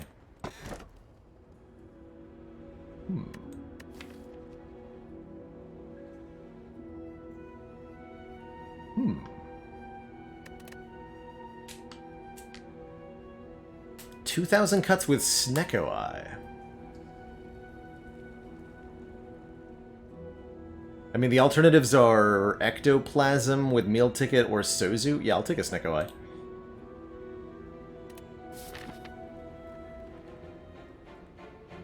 This could get really sketchy really quickly.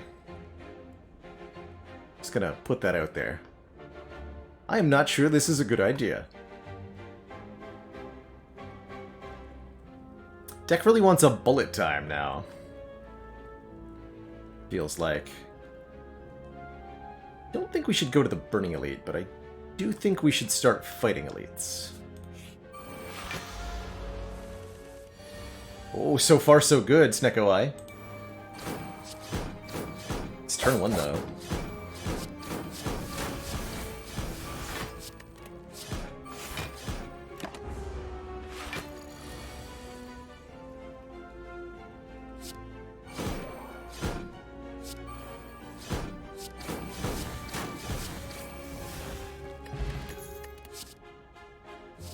Take any of these. We're looking for high cost cards now. 2 and 3 cost stuff. Snecko Skull would have made the Envenom pretty good. I think we just take some more energy here in the form of Happy Flower and a card removal.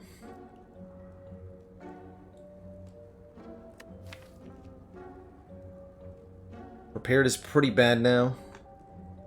possibly even worse than strikes and defends. Medical kit could let us play status cards, and that's not bad. Finisher with the double blade dance is kind of interesting, with Snecko Eye especially. We're less likely to dead draw it. I don't think it's worth paying 80 gold for. Do want Happy Flower, do want a card. It's going to be either Strike or Prepared.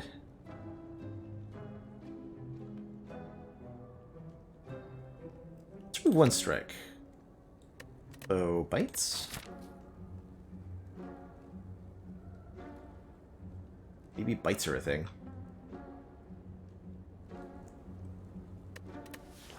Okay.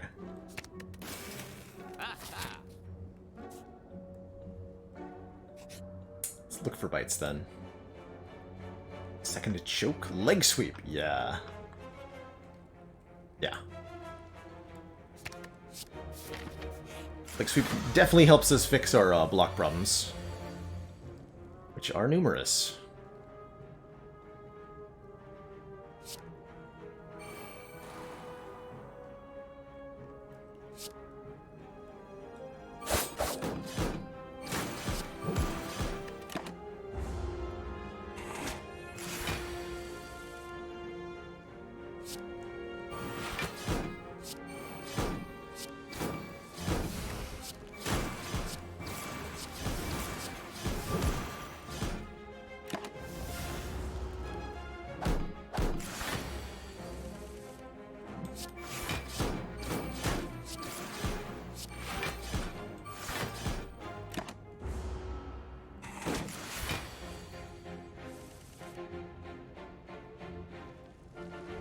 I have 8 energy. Oh, that's right, we have ice cream. Amazing.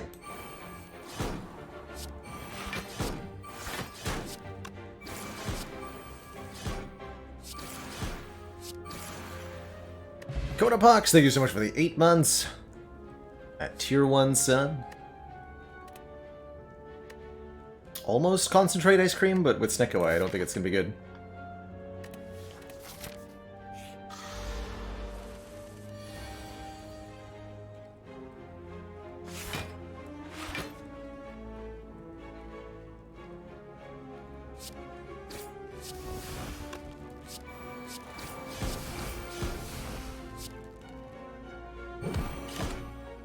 Block that damage.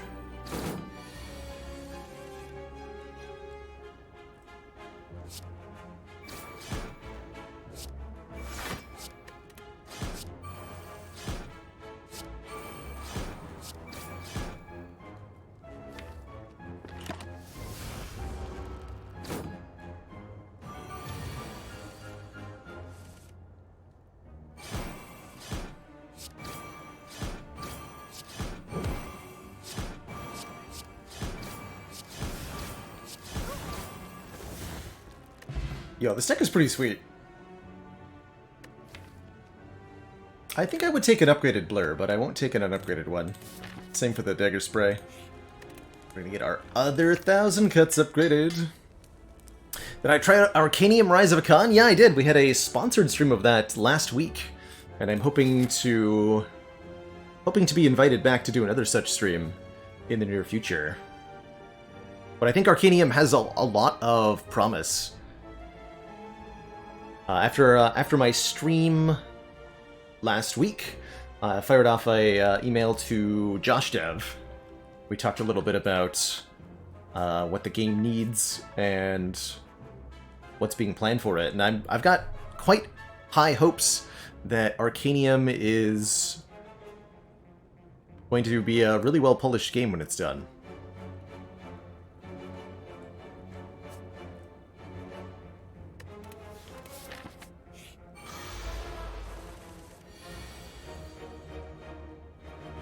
Yeah, we do have a, let's see, exclamation point Arcanium should still work there. Yeah.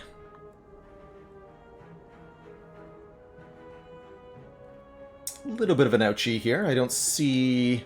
I could play defend, but I'm just not going to. This is not worth the energy. I think we just hold on to all of our energy here. Take 10 damage. play all the cards on future turns.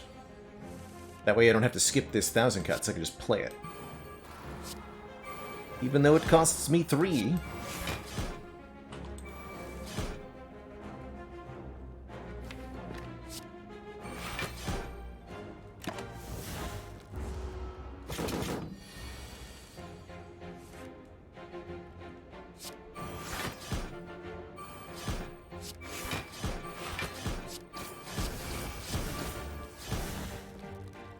Essentially taking advantage of the ice cream to allow us to play only the cost-effective cards from Snecko.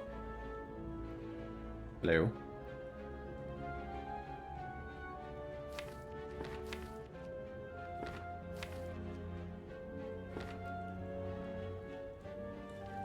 I think I can get a kill with both of these potions.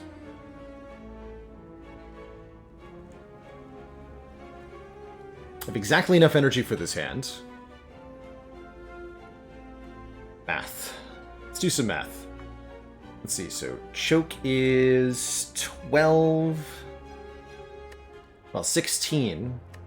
And then it's plus 7 on everything else there, so 16 plus 12... 28... 34... 40... 50... And then 7 times 5 is another 35. So we do 85 damage.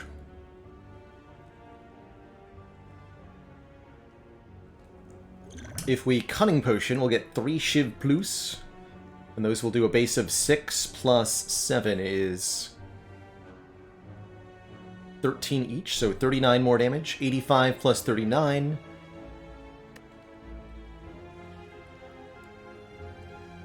124, that works too. Or that works, rather, the Cutting Potion. We could also Liquid Memories the Choke, and that might be there as well. Let's use the Cunning Pot of the two.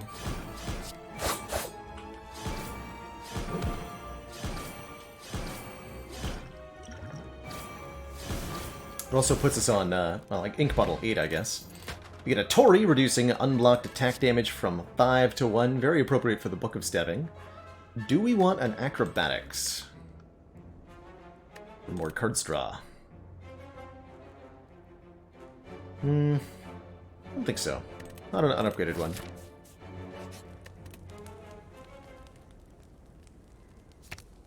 Let's get this leg sweep upgraded. I don't want to upgrade the blade dances that much, even though they do add an extra shiv, which is good. I'm worried that that extra shiv is going to be a liability against fights like the Heart and against Time Eater.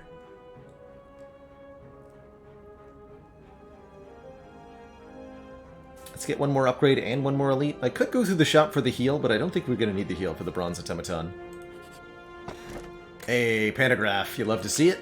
Healing us 25 at the start of boss fights. So good on Heart runs. Like a Survivor upgrade, actually. I am primarily concerned about my ability to block right now. Oh man, nice. A blessed run that sees Thwack in Act 2. We were knocked unconscious, groggy and with a throbbing head. We awakened to find ourselves thrown in the center of a massive stadium. We now begin the 4200th combat. Unfortunately, ouch.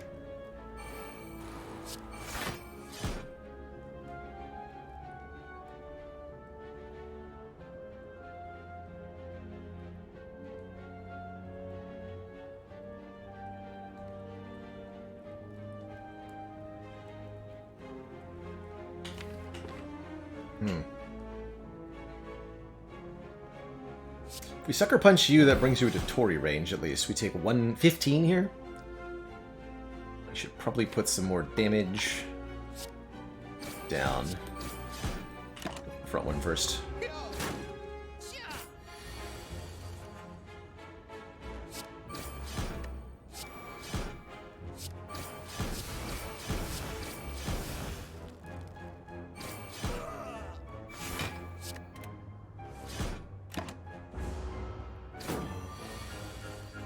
Okay, bit of damage taken, but not enough to dissuade us from the second part of this combat. Victory! A powerful fight with many rewards puts us up against a Taskmaster and a Gremlin Knob. And if we're able to beat them both, we will be rewarded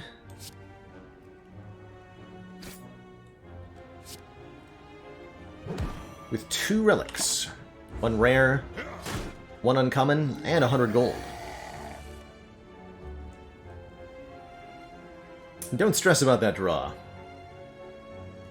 It's all good.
So let's see, if we Blade Dance, Liquid Memories Blade Dance, that would be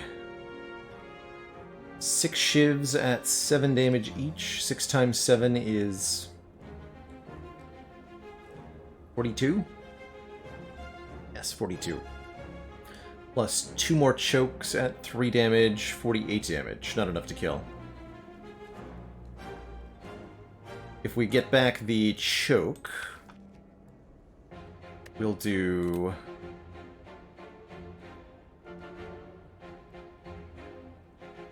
We'll also play the Defend in that case for 3 more, but that's still not enough. If we get back Choke, we do 15 damage, bringing them down to 43, and then every card thereafter is 6 additional damage.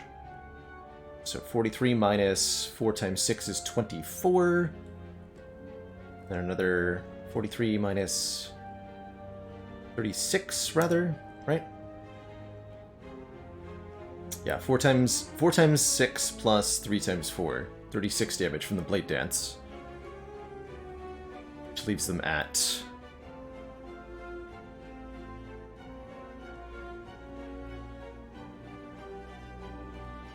$7? And then we're 1 off, right? 43 minus 36. Yes, 7. We're 1 off. Because of course we are.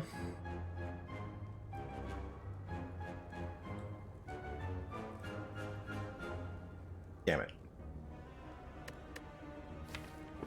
Still, that guaranteed kills the knob next turn. But if that's the case, maybe I should just pull back the choke next turn.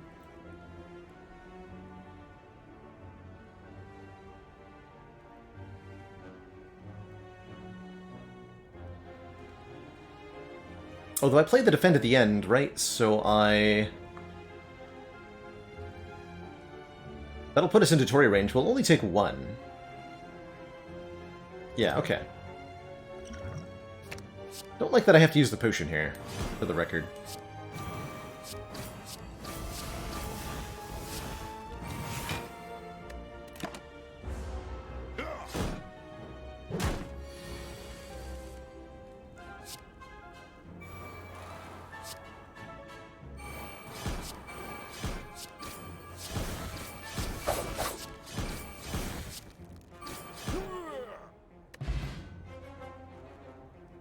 That said, those are pretty good defensive relics. The pair gives us 10 max HP immediately. A fossilized helix prevents us from losing health the first time we would take damage each combat. And a dex potion replacement. No discard in the deck, otherwise I'd be all about a Sneaky Strike Plus, honestly. Maybe I should still take it.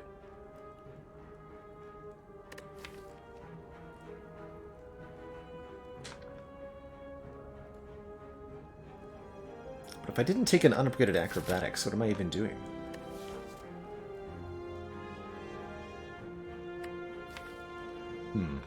I do have survivor? Alright. It's just good damage. And this is just a good hand. Love to see it.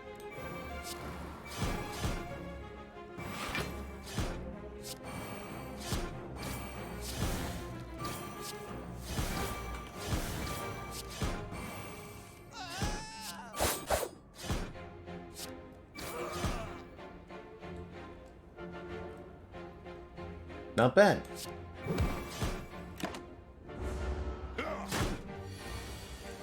Not bad at all.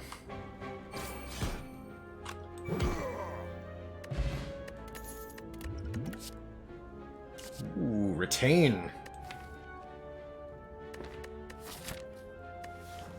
Yes, please.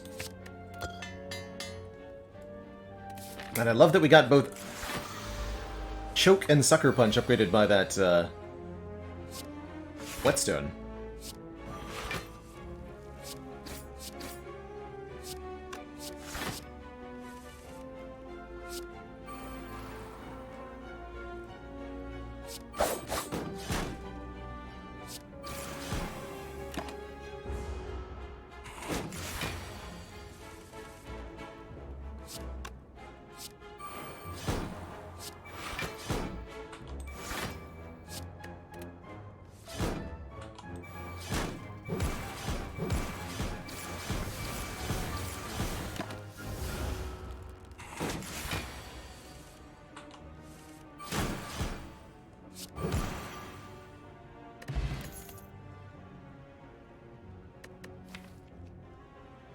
Concentrate might be better now that we have Sneaky Strike. I'll give it a chance. We've already seen Thwack, so what purpose would there be to another event? Get upgrade all strikes and defends?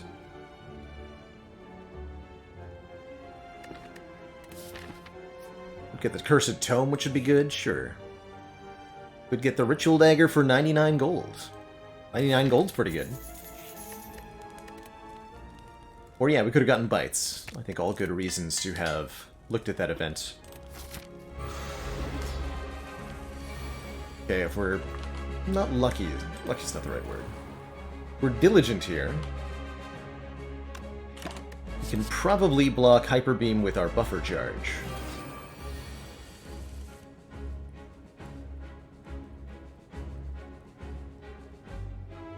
Although not with this draw, unless I use the Dex Potion.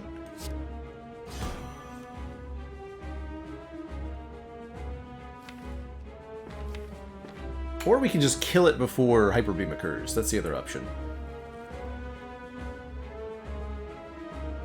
Or I can Blessing at the Forge.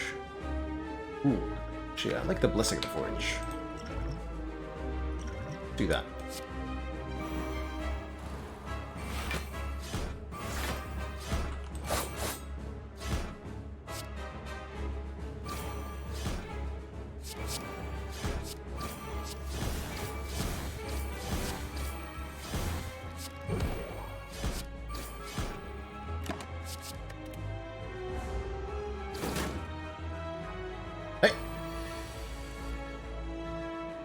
Give that back.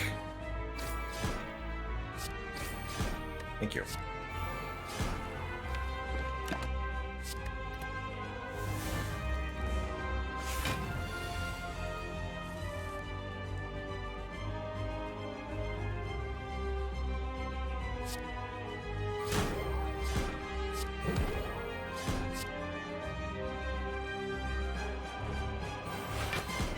Still not quite enough.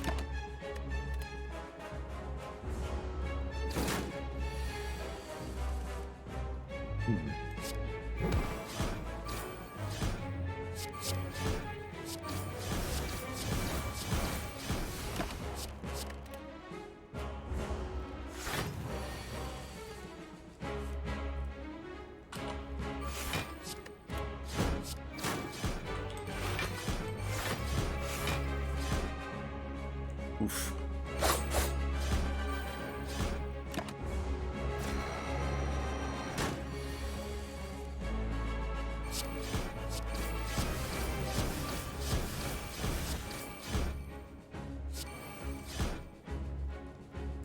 Also Oof.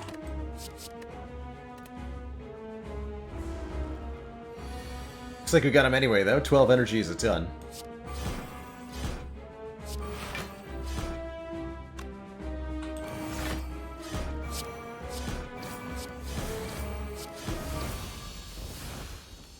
GG.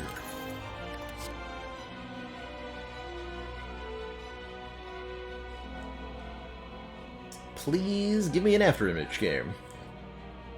Or how about a Nightmare, letting us create 3 copies of a card in our hand? With Snecko Eye, both the Nightmare is random cost, and the copies that you create are the same price as the original card, so we can target something like a cheap 1000 Cuts, a cheap Leg Sweep, whatever it is that we might want, and make cheap copies of it. We are also offered the Runic Pyramid here, to go with our Snecko Eye. Probably don't want to do that. Wouldn't be opposed to 5 energy per turn with Cursed Key. Making it a lot easier to get everything in play, or we can take the Wrist Blade, making any 0-cost attacks do additional damage.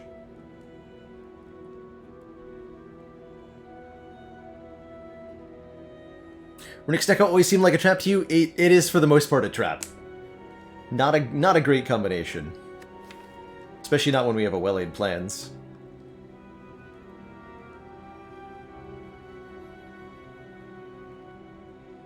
The problem is you end up stuck with a handful of 3-cost cards, you can't play any of them, and then you can't draw any more cards. Then you die.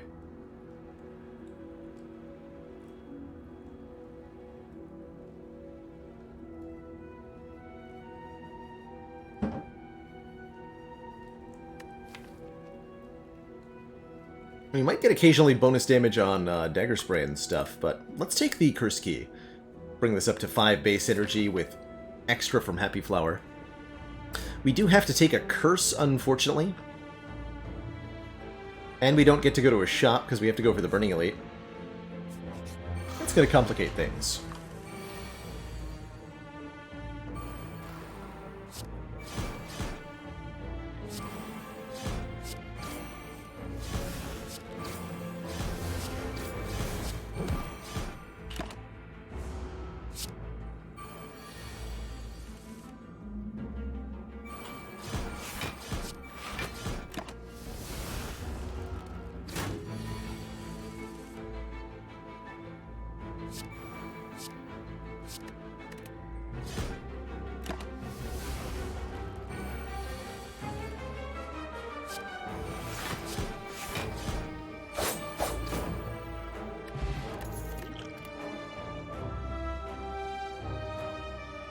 You too, Get Down. Thanks for all the viewership. Do we take an Accuracy? That'll make our Shivs do quite a bit more damage. I think we should.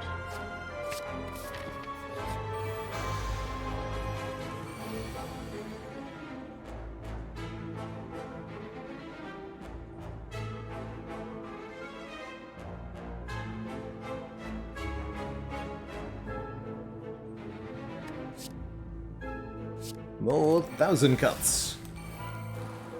Were you supposed to play Choke first? I definitely was. Looks like we get a kill either way.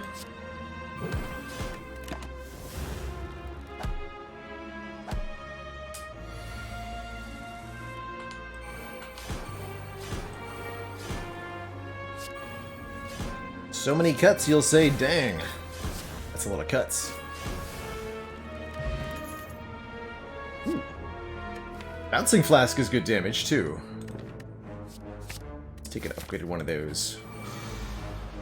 It's kind of tangential to what we're currently doing, but we need more damage of all kinds.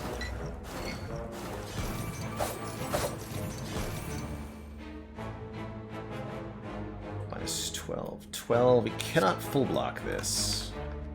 Period. So we have to use our buffer on turn 1. That is okay.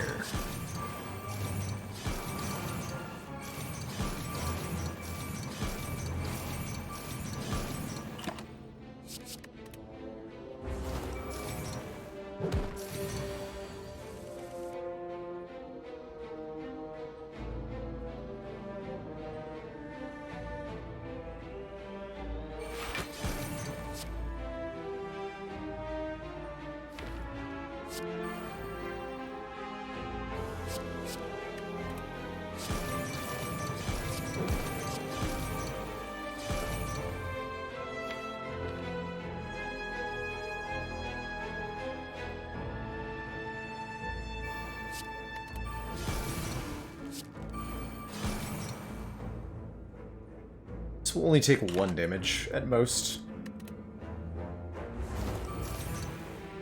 Yeah, sorry.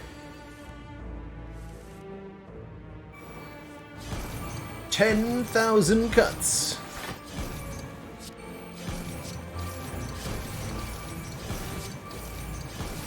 Not bad.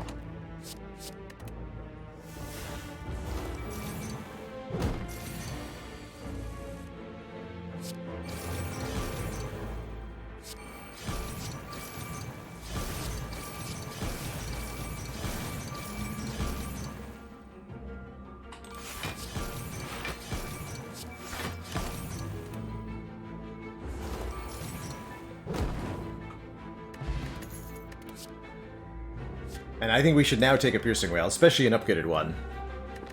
Excellent blunking. Keep the current potions. Change the current potions. Swift potion seems better than a Dex potion.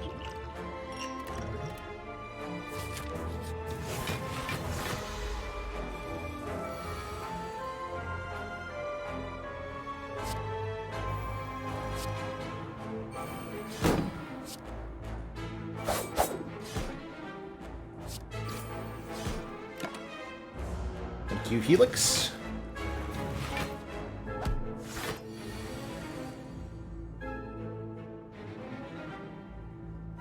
Well, this is what the Swift Potion's for.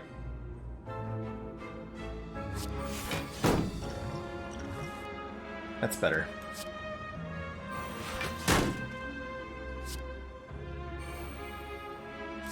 A crunchy sound effect, though.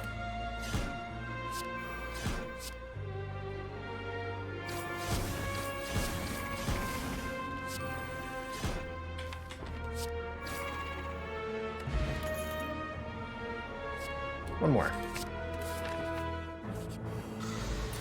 130 max HP Giant Head. Wow. Okay. Don't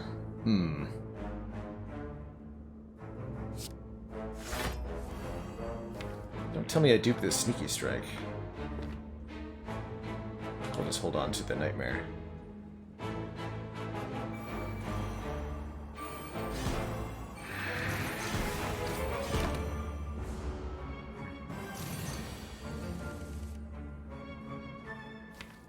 Cards are very expensive.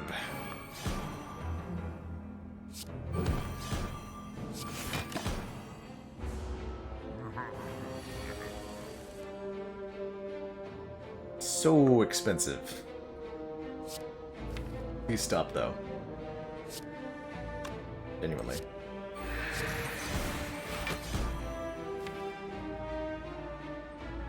It's gonna be my buffer next turn unless it doesn't attack.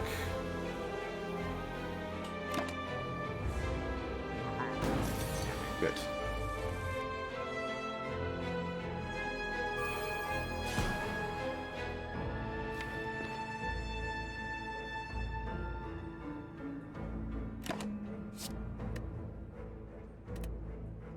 Gonna bank some energy.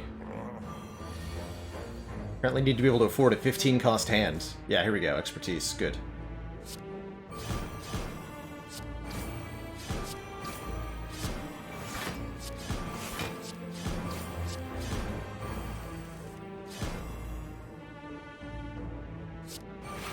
Okay, never full blocking here, unfortunately.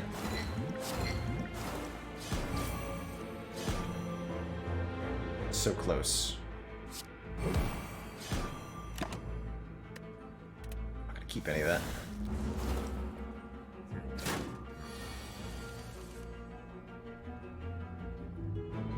Okay, this is a better turn. I might Nightmare this Blade Dance.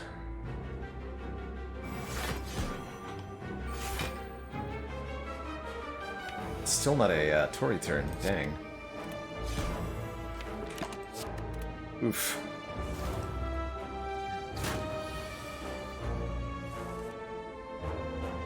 Oof.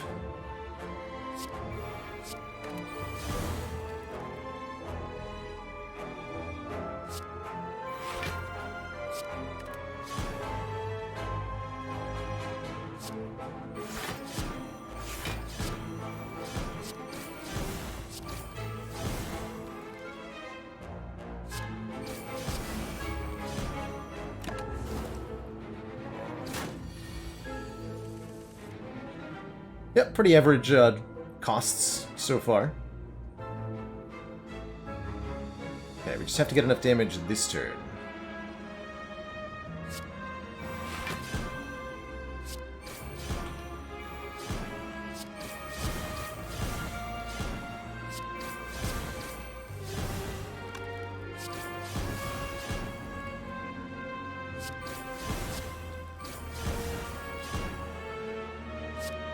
Looks like we're there, though.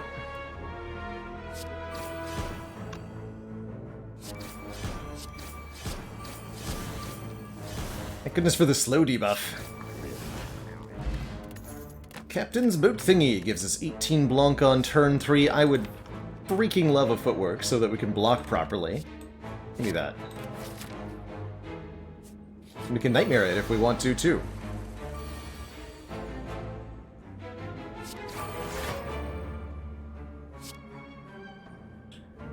It goes to 2x3.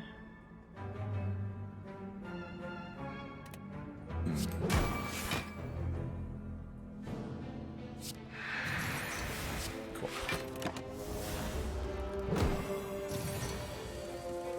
And that's fine, you can do that.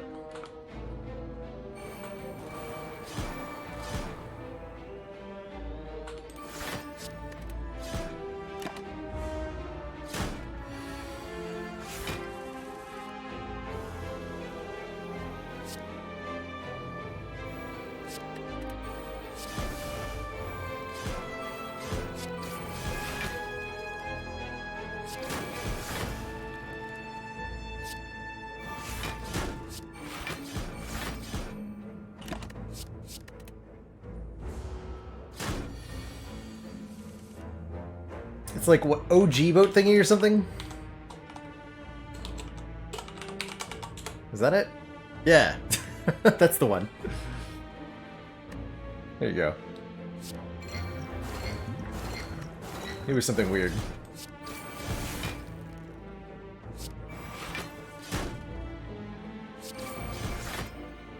Perfect.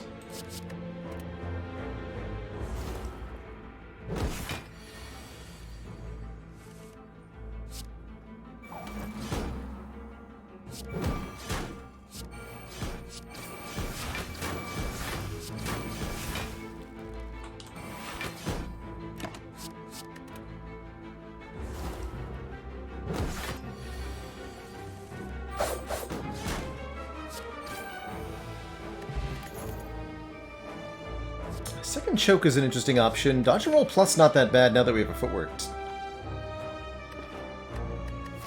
Predator could be okay. I don't think I'm going to take it.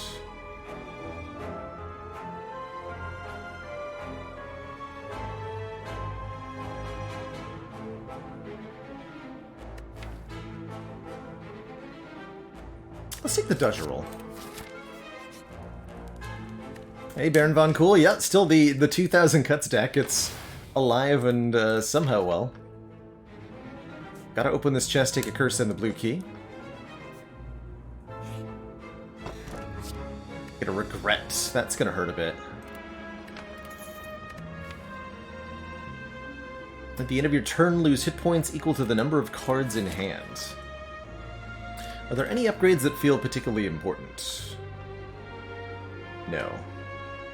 So I should not visit rest sites.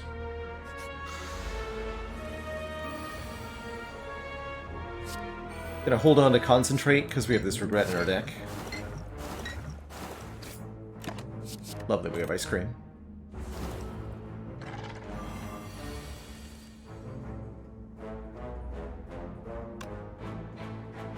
5. I think I can block that.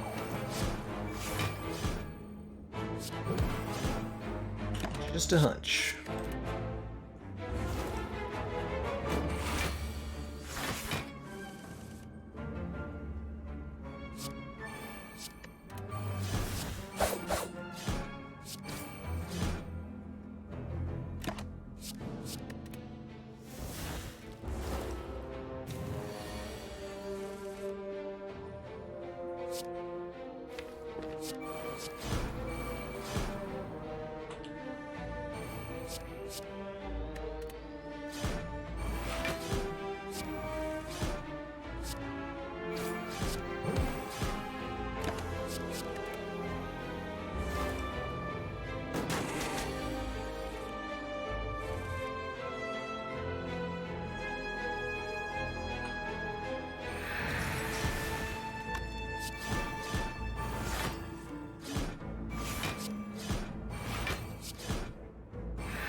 Okay, well, our buffer will eat it, at least.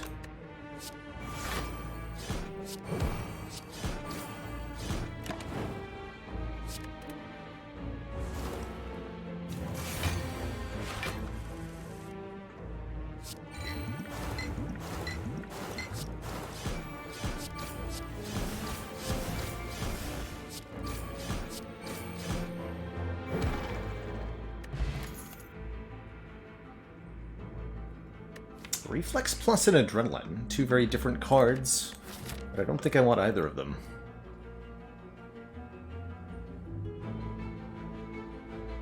Don't have enough consistent discard for Reflex to be good, and this is probably not going to be energy positive. You guys again. But I told you to get out of here. Stinky Jowers. Hit the one that's guaranteed to be attacking next turn.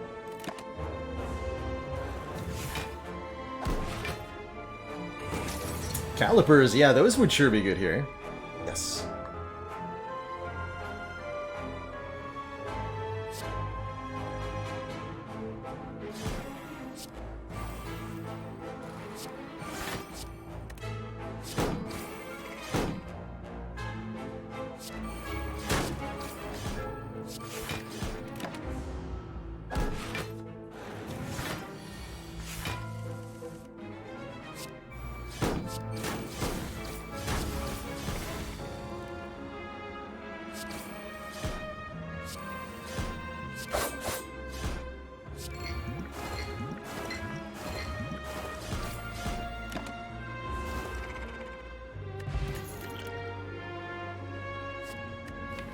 A little more poison? Nah. Let's get 2 events. We haven't seen either Mind Bloom or double orb walkers.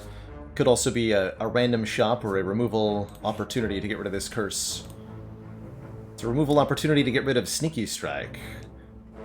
I actually don't mind losing expertise. It's less good now with the Snecko Eye. I think I'll lose the Sneaky Strike though. I'll look at... I'm gonna look at 2 here. Discovery is good, even with the Snecko Eye. Mayhem, play the top card of the draw pile every turn. That has a couple really bad hits in the Piercing Wail and the Nightmare. That's sketchy. Meanwhile, Panic Button is just like really big glunk. Take that Panic Button.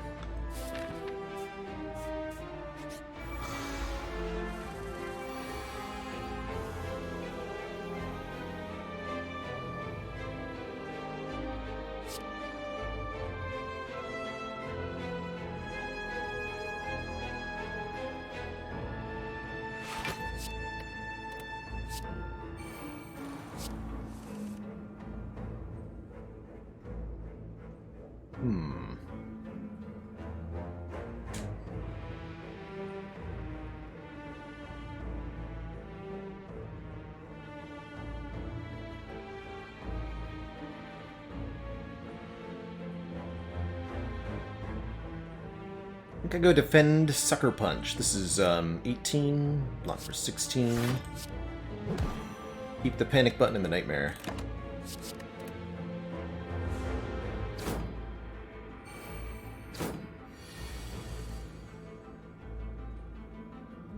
Dagger sprays here. And finale.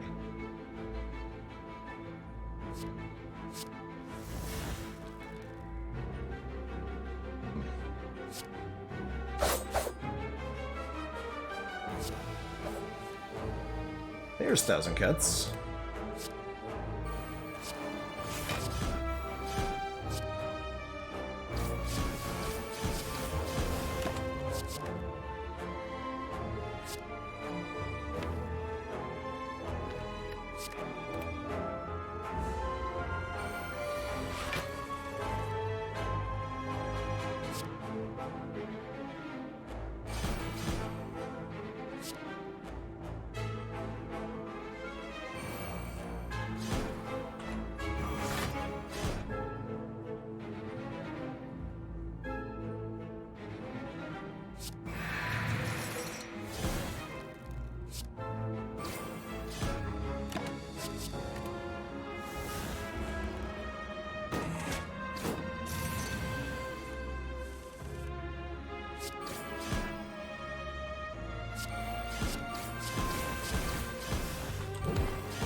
I don't think I actually need to Nightmare this choke, because I'm pretty sure we just get a kill right now. Yeah.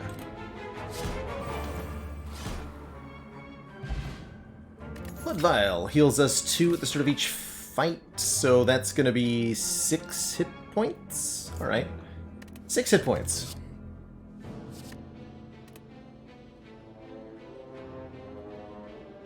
That's not that many hit points. We still have all of our strikes. Oh boy. And a regret. Oh boy. At least we have Pantograph.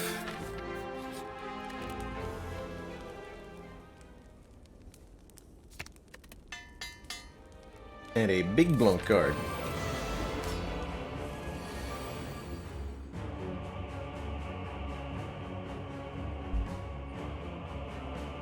And I'm pretty happy to use a potion in this fight, since we have lots of money.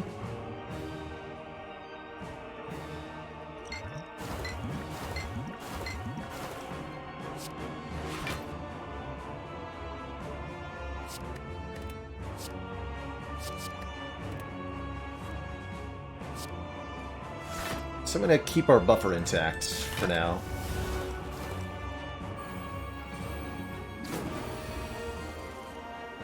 And then cry.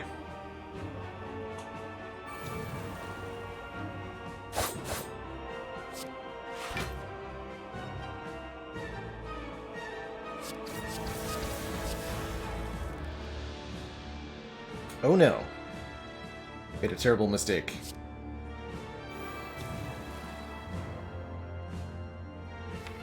But my hit points. Alright, we'll just draw a Piercing Wail next turn. It's fine, it's fine.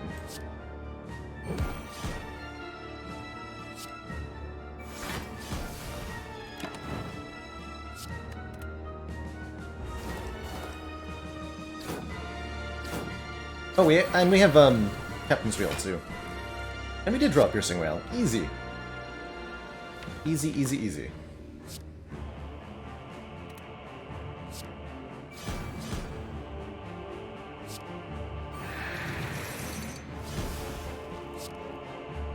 What do you got? Yes.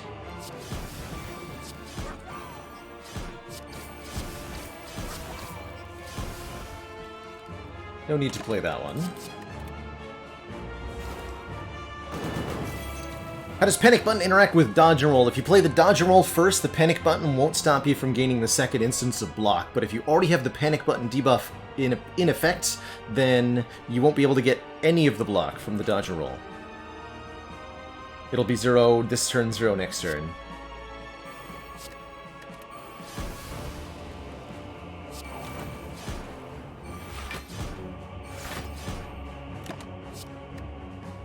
This piercing whale to do the piercing whale thing with.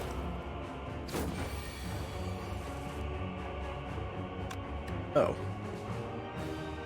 Well, that's fine, I guess. Is it, though? And we have a regret.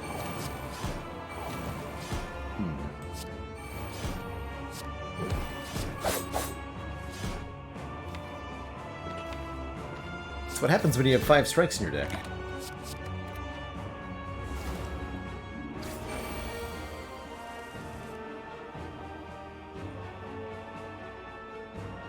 Oh, but my block's blocked for how much?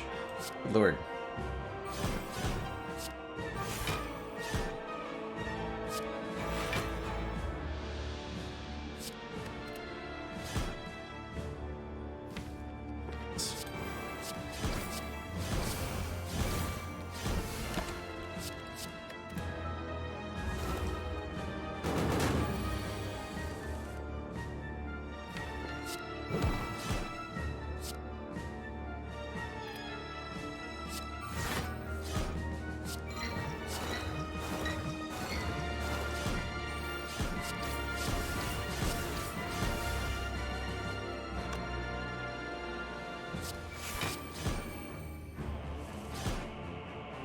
Little smaller? Sure.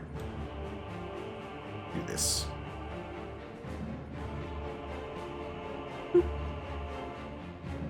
Tiny fine.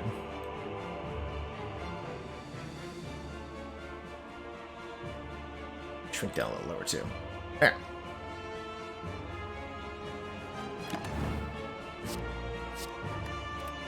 Like that at least.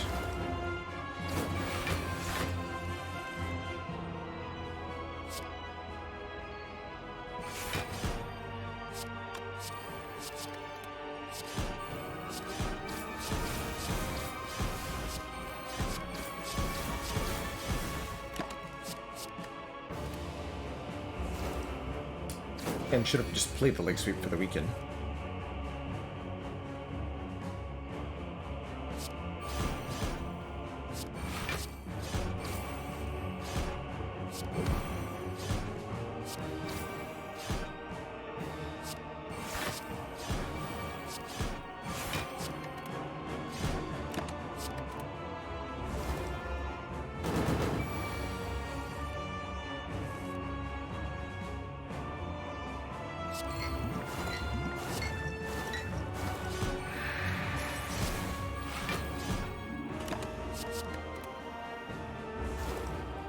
So by playing the Piercing Whale there, we remove all of that strength, making the second half of this fight way easier.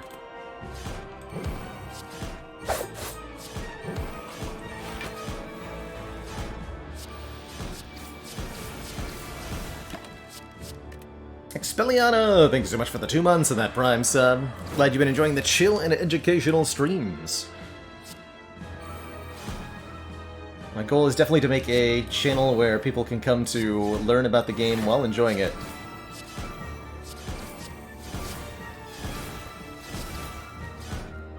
Get him.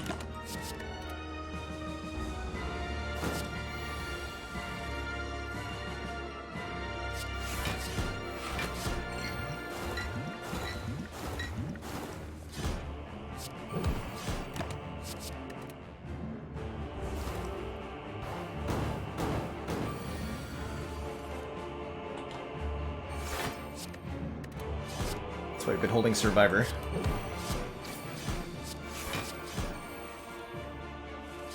Oh, I redrew it, but discard it again. Get out of here.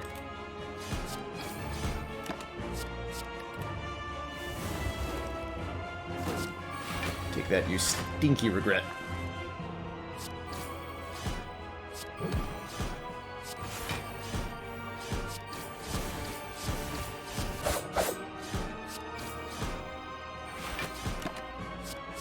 GG.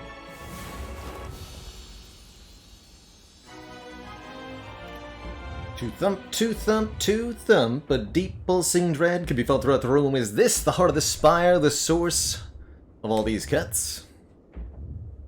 Bare your knives. Slice into that heart.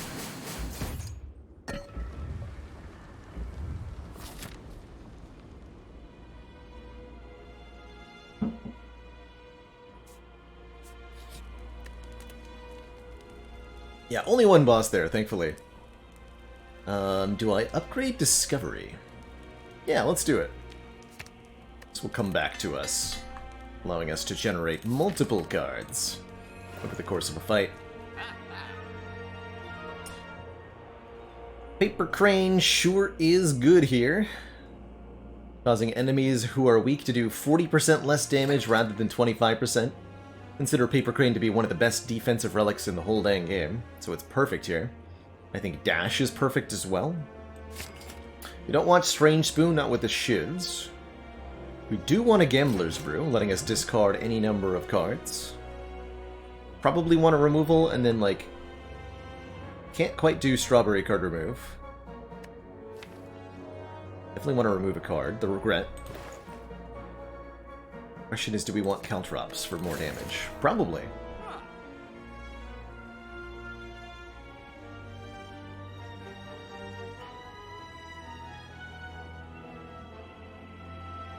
Caltrops are good.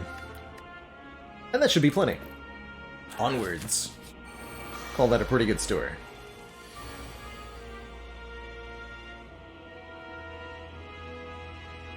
It's not the best store. A pretty good store.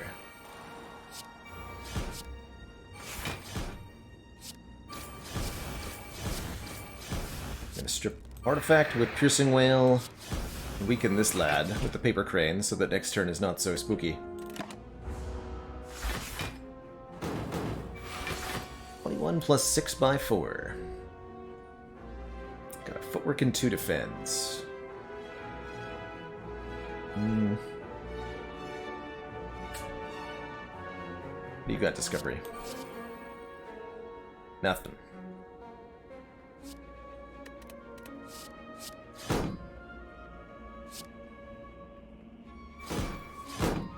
Oh! Well, that was a convenient draw. Good job, Trader Bottle. The day you didn't betray me. Yet.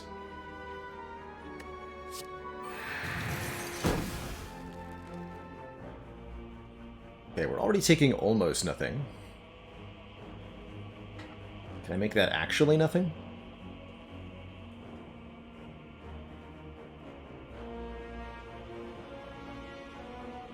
Don't think so.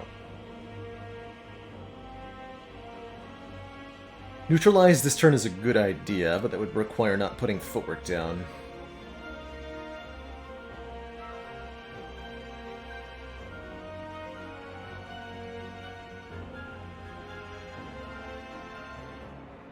Base attack is 8. 8 goes to 4?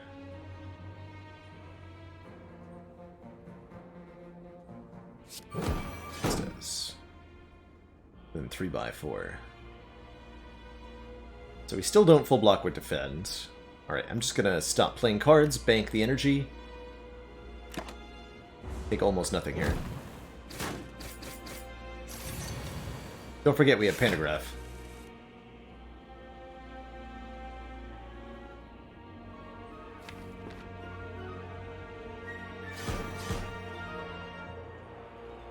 You need to stay weakened. Need to stay facing you, so I guess Sucker Punch is going on you.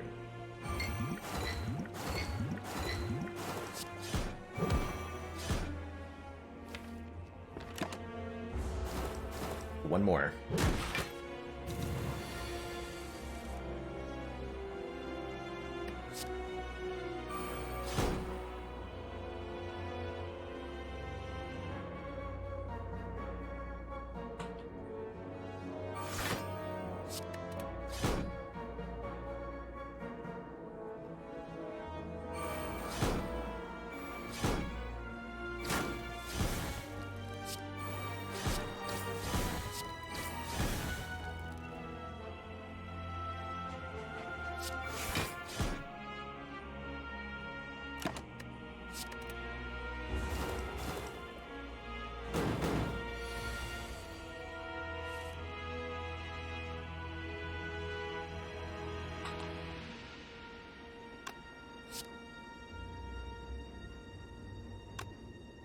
221, that's exactly all of our energy? Sure.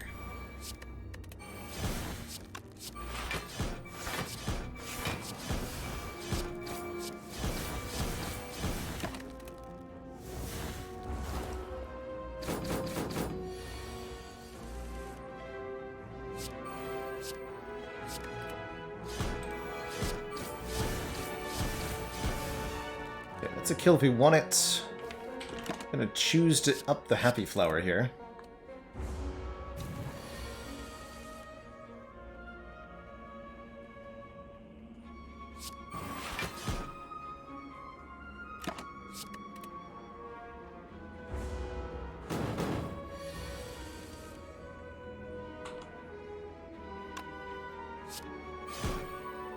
Perfect.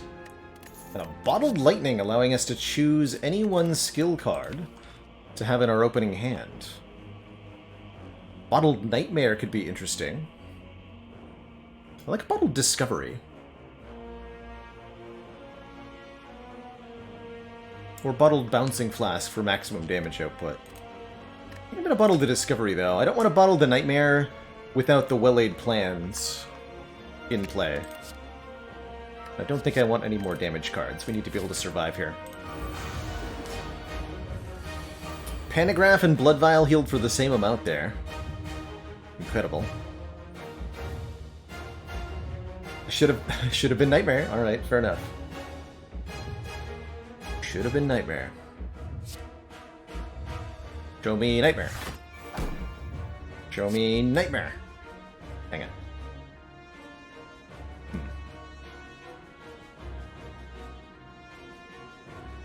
Do I Gambler's Brew here?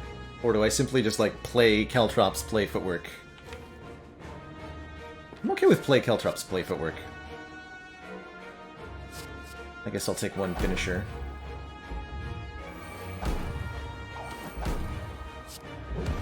Let me stop. If we play further cards, the Beat of Death will consume our buffer. Which I want for this attack. Oh boy, do I ever want for this attack.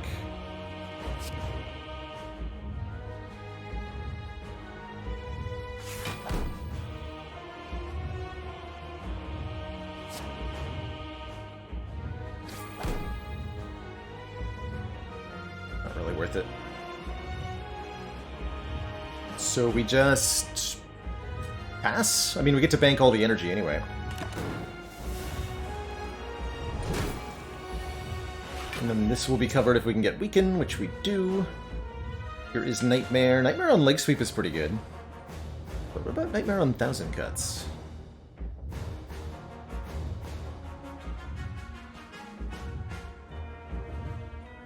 Maybe want to hold this Bouncing Flask so I can remove all of the artifact, but I can't hold Whale, Flask, and Nightmare.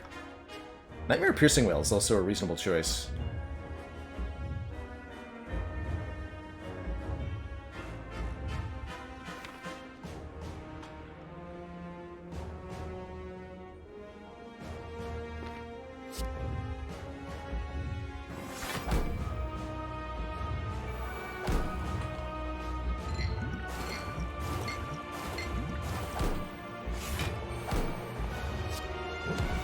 Lots of Weaken.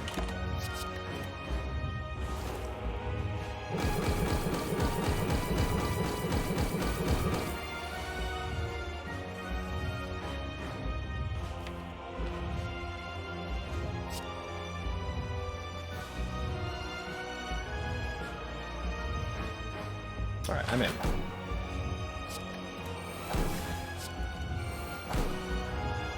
Make it happen.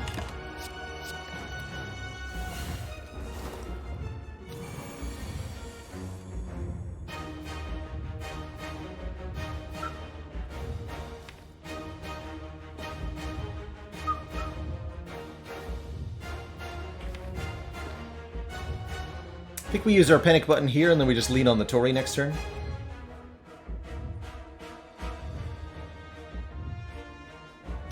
Although I should dodge a roll panic button so that I can have Beat of Death block.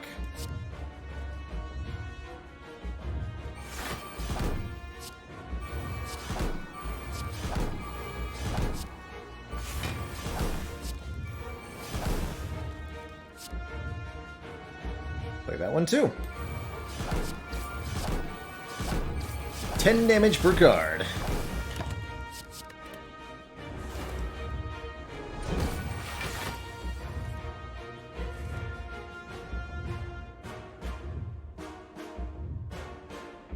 Assuming else don't do anything.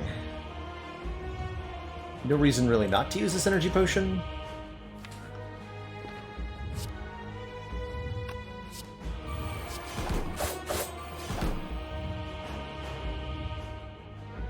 Could gamble, but don't feel like it's a good idea.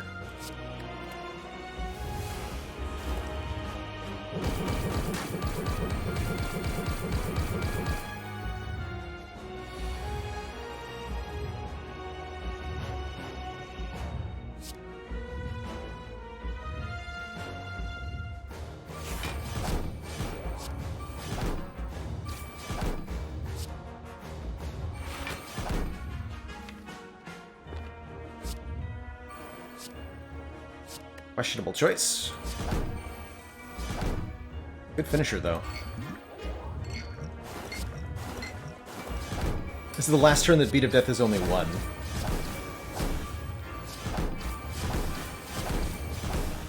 We actually don't even get to play finisher because we've damage capped.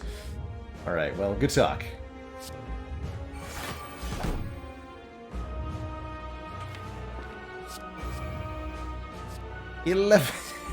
$11,000 cuts. I'm in.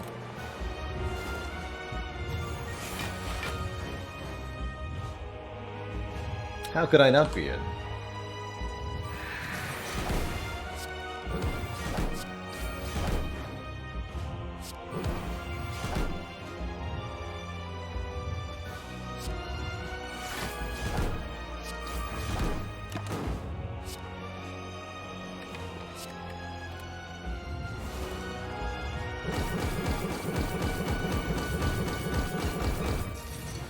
Spiky. Alright, Mr. Hart. GG. To you.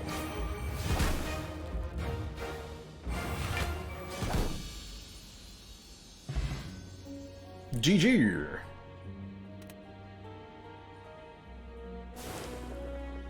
You could say that deck really made the cut.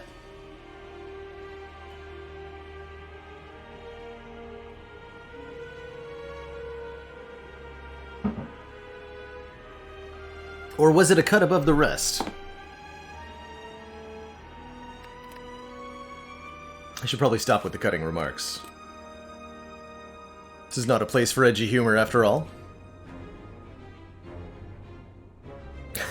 Fine, I'll cut it out.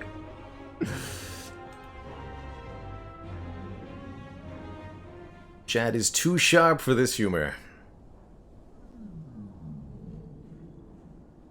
As Dad sleeps, and so shall I. GG, Twitch chat. GG. That was an awesome run. We haven't used 1,000 cuts in a really, really long time. So to have a deck almost themed around it was sweet. Gonna have to put this one on YouTube, I think. That was great. It really was the Snecko Eye that helped make this work. I think it would have been a struggle otherwise to find enough block. But GG.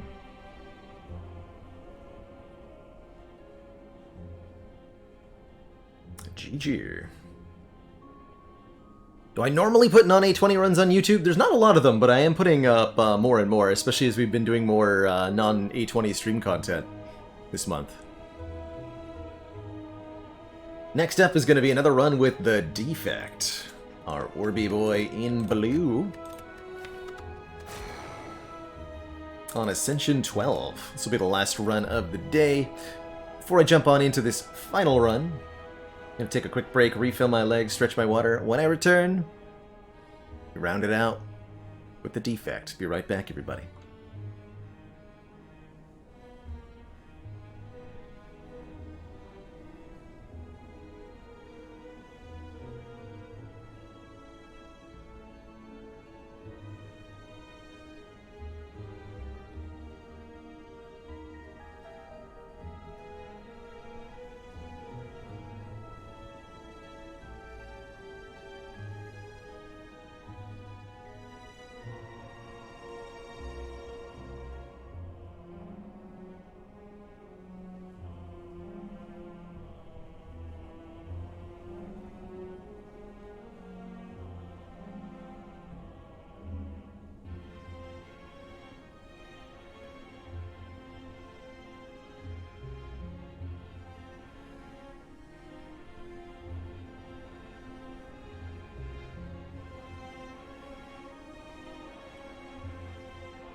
Alright, you cozy cuties, we're back.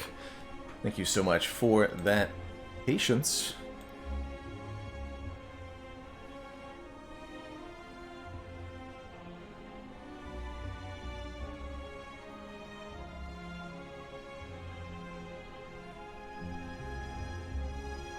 Let's embark, shall we? Oh, by the way, actually, I had a couple things I wanted to remember to do as we started this run. The first of which is a shout out to our monthly game vote. Today is the last day to vote in our poll this month, and whatever game wins the vote will get played live on stream this month. The second thing I want to do is take a moment to focus on the positives and have ourselves a good old moment of positivity. So, dearest chat members, if you've got a moment or event from your recent experience, something that happened to you today that made you feel good, something that happened that was good to somebody you know, some exciting news that you want to share, or just some good vibes that you want to spread around, please type those on up in chat and spread some love around. Bruce says, with a good-looking ultrasound, he's going to be a daddy in November. You'd better start practicing your jokes now.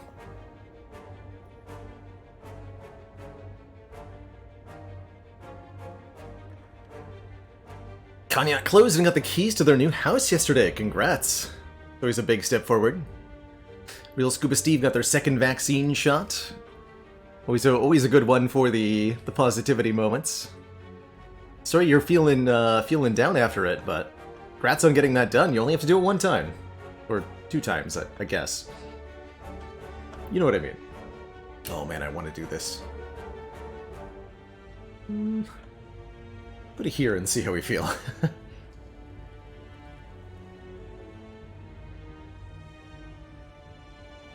Procyon met with a friend they hadn't seen in several years. Jepsis got smacked in the face by a baby. Well, next time, Jepsis, you show that baby who's boss.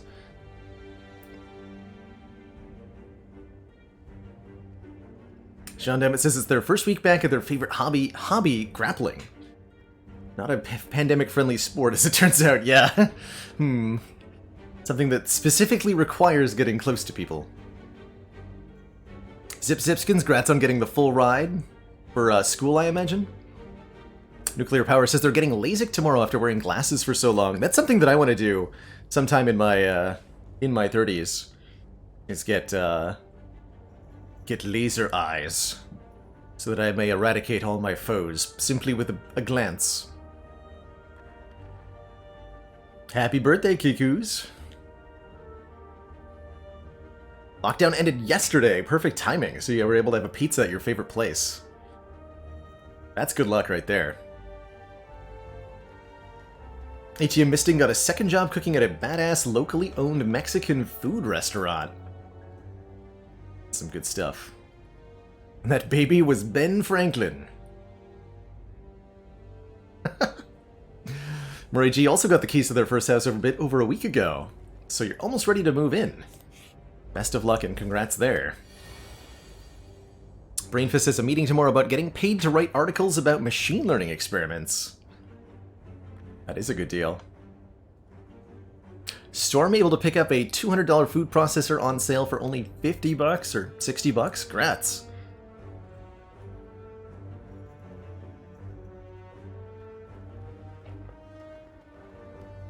Without a doubt, the best money you've ever spent in your life. That's high praise. That's high praise right there. And Prankster agrees. Best decision of their life. Actually, don't know what LASIK costs in my area.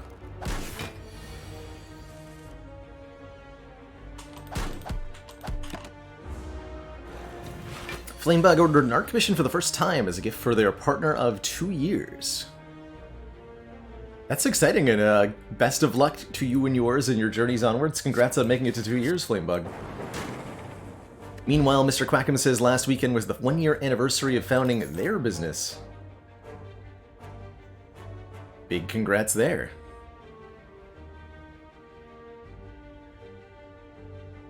You actually look better in glasses. The thing, you can still have, you know, decorative frames, right?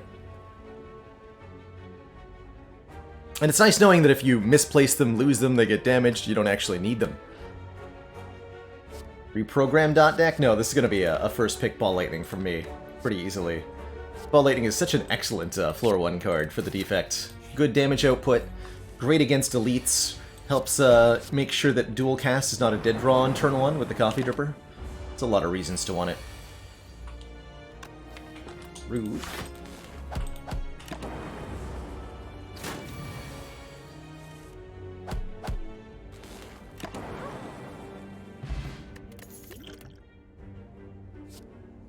Ooh.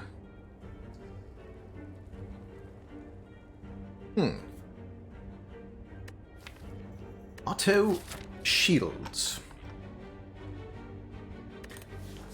Auto Shields is a very, very powerful block card in Act 1. It's just so much block. It does have the conditionality of if you have no block, which becomes less and less likely to be true the later on you go. But in the early game here, it'll smooth out our block draws. It'll give us a big block to use on Sentries and Lagavulin, and it'll be great against the hard pool encounters of the Act as well.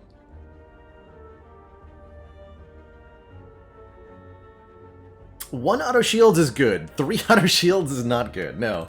No. Only that's an important thing to stress. Only take 1 copy of this card. If you have 2 copies, they will be magnetically attracted to one another, and you will always draw them at the same time.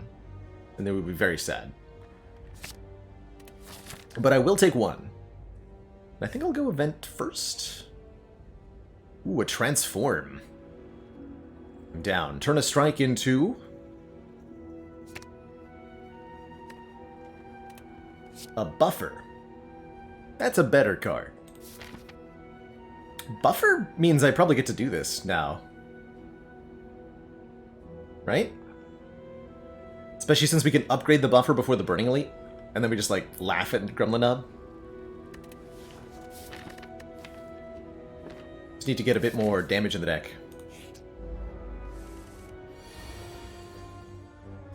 Look at the power of this auto shield. Block!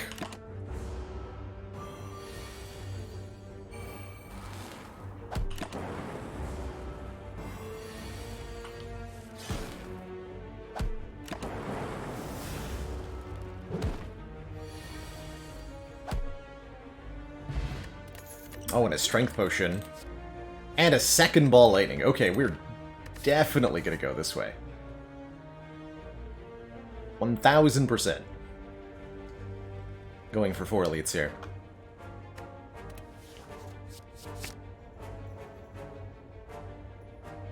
White Knight says, you always see Zap as a really weak starter card compared to the other characters' starter cards. My response to that, White Knight, is that you should try just adding up the damage that a Lightning Orb does over the course of a particular fight. And you might be surprised to learn that Zap is better than Strikes by quite a bit. Somewhere in the range of like 9 to 15 damage, especially if you draw it early. It's a lot of damage.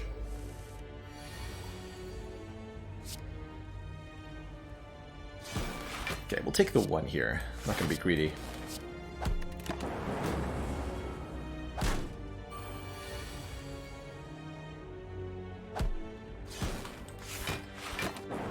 And it can be quite a good upgrade, too, yeah. Becoming a zero-cost card. Okay, that was a nice, easy hard pool fight, so that's a really good sign. Now we get to take the hologram, which can fetch our Ball Lightnings back from the discard pile, allowing us to play them yet again. Barrage not too bad here either with Coffee Dripper Strength Potion, but really like what hologram does for your late game. And double Ball Lightnings on turn 1 against Nob, you really can't ask for better than that.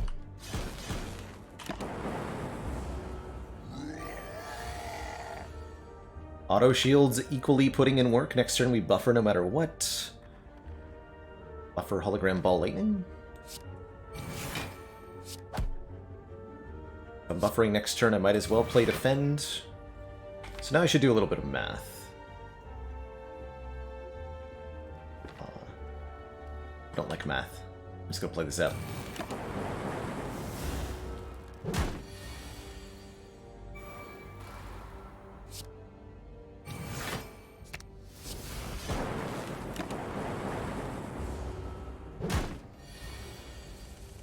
Lean and comfy. Oh man, and an Eternal Feather, which heals us when we visit rest sites. That's a perfect complement to the Coffee Dripper, and I think is going to shape us up to be a very powerful run from here. Especially if we add a Bias Cognition, giving us tons of focus. Don't have to worry about the long-term downside of Bias Cognition yet. Losing focus every turn can be nasty in longer fights, but that's mostly a concern if you're losing focus on your Frost Orbs. When it's just your damage that's decaying, it's not nearly as much of a concern. Get a 9 hit point heal, we do upgrade the buffer, and we're gonna smash some elites.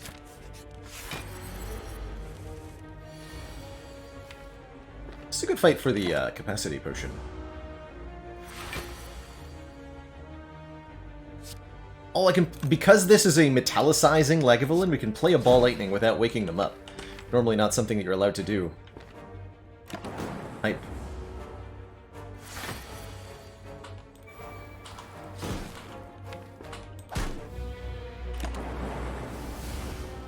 And then we can't possibly take damage during this first attack cycle. Let's step it up even further.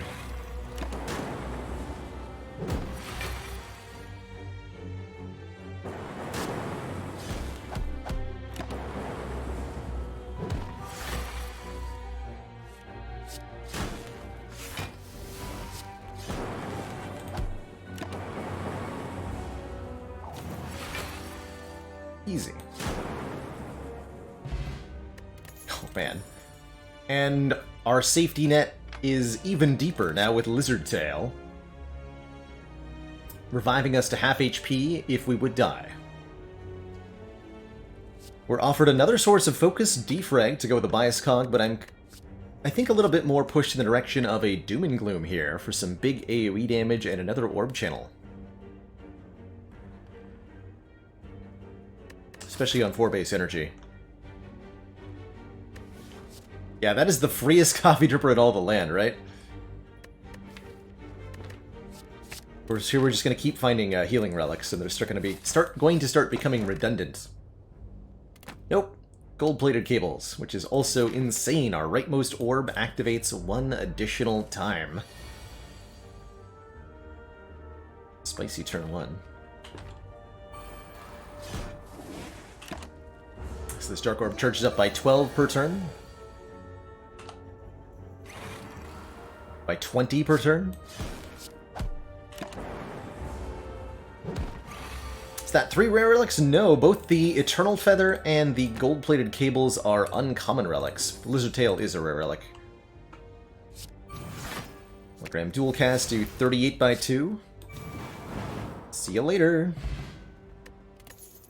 White Beast statue, actually 3 former boss relics, by the way. Lizard Tail, Eternal Feather, and White Beast statue all used to be boss relics way back in the days of 1.0 Spire. And we just have all of them. So, technically, we have 4 boss relics now.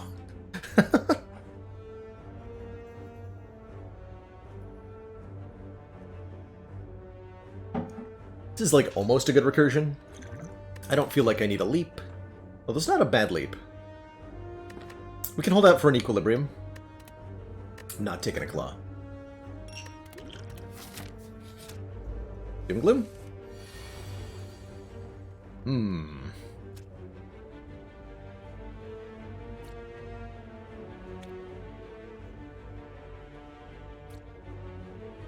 Probably just fine to take the damage, right? We might as well use the block pot. This is 26 damage on turn 1. Yeah, 26 damage. On Ascension 20, this would be only 18, as these green ones are guaranteed to debuff on turn 1. Could use our Gambler's Brew and maybe do better, but maybe do worse. Actually, we could just gamble everything away. Do that. Puts us closer to Doom and Gloom.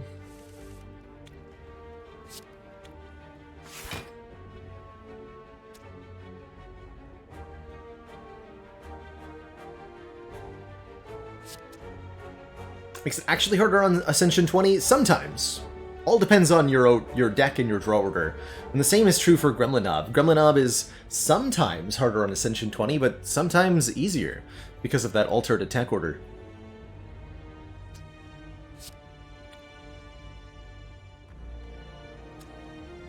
I think better to Ball Lightning then Dual Cast. More chances of a kill here.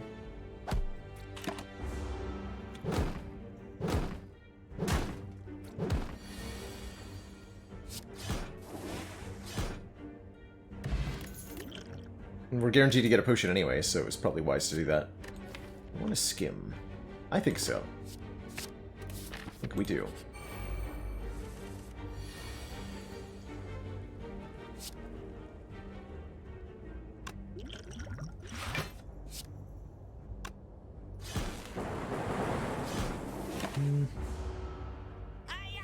Wasn't quite right. Seems fine though. FTL is a little bit of free damage. Definitely appreciate it in a deck like this. A little bit more attack damage will help quite a bit in Act 2.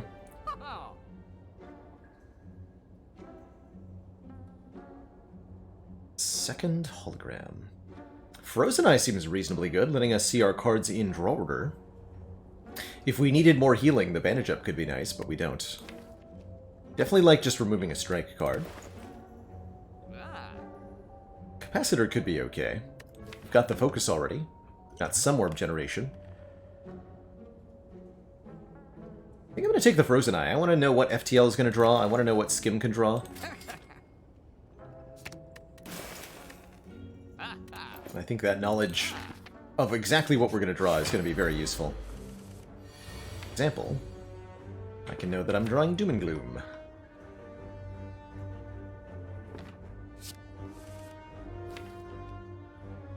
We're down. Don't play the FTL, so we draw exactly this.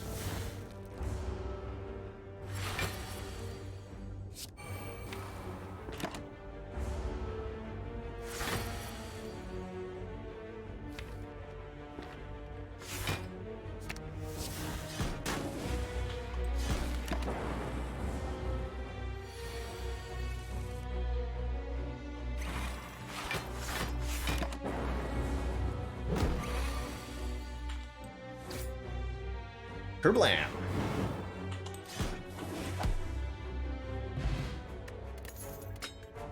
The amazing relics continue with Incense Burner, giving us intangible every 6 turns. I think Reboot is pretty cool with a Frozen Eye here, shuffling all of our cards into the draw pile, drawing 4 new cards. We already know what the draw order is going to be, so Reboot basically allows us to ask ourselves, do we like what we have, or would we like to reroll? And having the option to reroll, it's pretty good. It does become a pretty good upgrade, although I think I have some higher priority upgrades, like +1 focus on Bias Cog, 4 damage on Doom and Gloom, maybe the Skim. We'll start with Biased.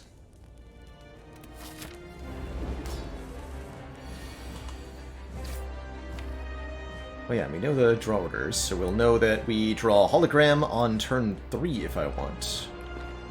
Let's just charge up a Dark Orb.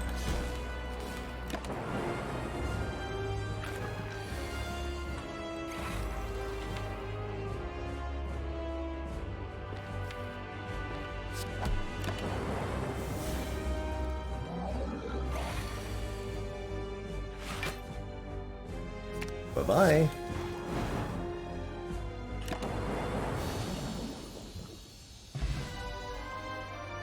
This would definitely be a solid Black Star take. Solid Calling Bell take, solid any non-energy relic, and most of the energy relics. Very little I wouldn't be happy to take here. And these are also all extremely good rare cards. All three of these are great. Seek lets us find a particular card in the draw pile. That's probably my preferred pick, is the Seek. Especially with Frozen Eye. The Electrodynamics is good AoE and more Lightning Orb generation, or more focus with Bias Cog. I was hoping we'd see a Core Surge here, but I think a Seek will do just fine. I'm not too worried about the elites of the Act, even without the Electro. Got our Doom and Gloom. Keep these potions. Dome Cage Collar. This is a very comfy empty cage for me. Could happily remove 2 strikes and then operate this on 4 energy. I also like the Slaver's Collar quite a bit. We end up with 5 energy during boss and elite fights, which makes it easier to do stuff like play Skim and then buffer Doom and Gloom, or Doom and Gloom hologram Doom and Gloom, both things we might really want to do in coming fights. But dunking these 2 strikes means we have no strike draws anymore. And the deck will be a ton of block and a ton of powerful orb generation. That's pretty good.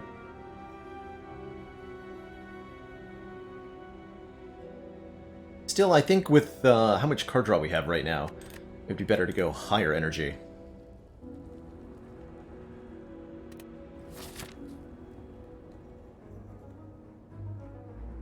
Well, that was a pretty good empty cage. From here, might as well fight 3 elites this act. I like this path crossing over the middle here. We get a late shop with about 250 gold after fighting these 2 elites. We can opt out of these early stores. We could opt into the stores and aggressively remove our cards as well. It's always a viable strategy.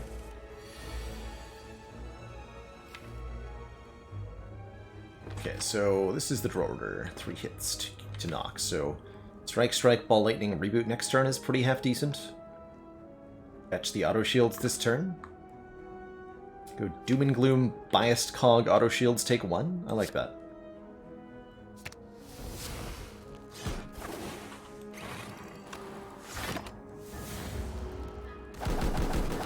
Forget to maybe use a potion. Definitely. What do we got? Good.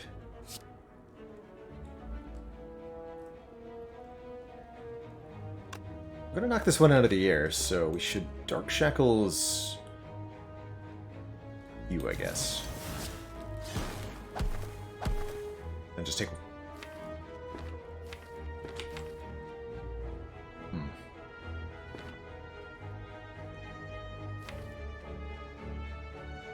Skim FTL dual cast. We'll get the dual cast next turn. Yeah, I'll just take 1 here.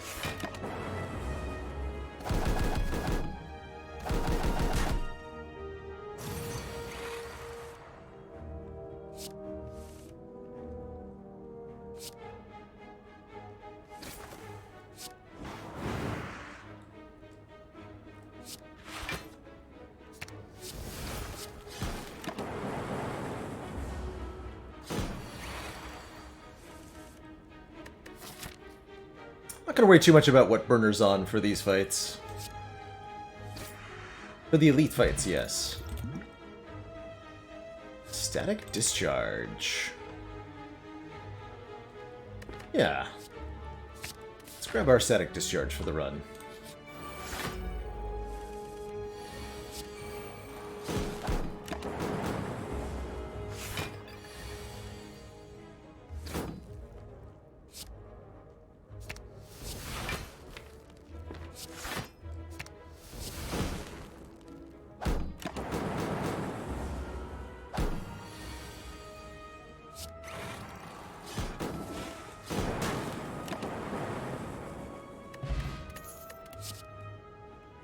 Turbo Plus. That's a card that gets a lot better with a Seek in the deck. Yeah, I'm gonna take this. 3 immediate energy, and that'll encourage us now to upgrade basically all of our sources of card draw. I want to upgrade now the Skim, I want to upgrade the Seek, I want to upgrade the Hologram. Those are the next 3 upgrades. Do I take an event here? I'm kind of feeling no?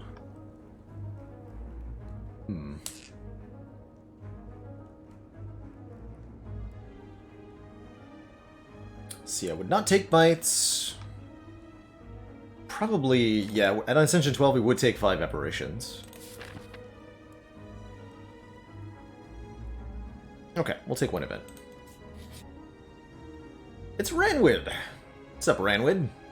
I can offer you a Seek for my relic. How about an explosive potion for a relic? What do you got for me today, Ranwid? Just gonna chug that explosive potion down. Alright, well, have fun, and thanks for the meal ticket, healing me 15 at shops. Probably a little redundant, but nice to have. Okay, so here, for example, I know that Skim, because we have Frozen Eye, I can know that Skim draws Strike, Strike, Defend. Whiffs on the Seek. It's no good. Let us Doom and Gloom and then reboot. We know not to waste our time with the Skim. Get something different. Draws a Cinder's Bane. Alright, well that was not that much better. Unfortunately.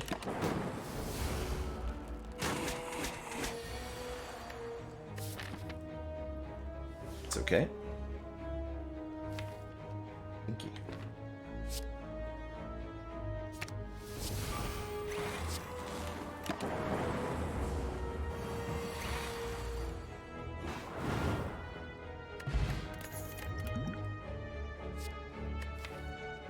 Is it Frost Orb time? It's Frost Orb time.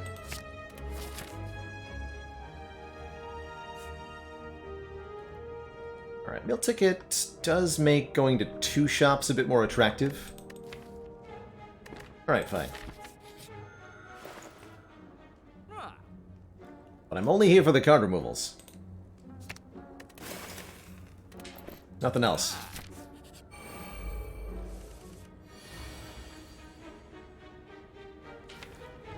Let's see, defend, dual cast, strike.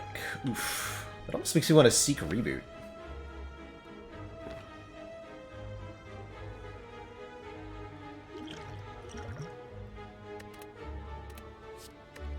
I'm down for a Hello World here.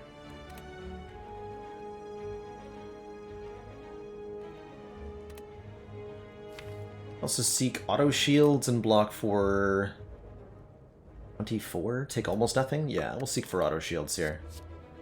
I'll have a Hello World for this fight.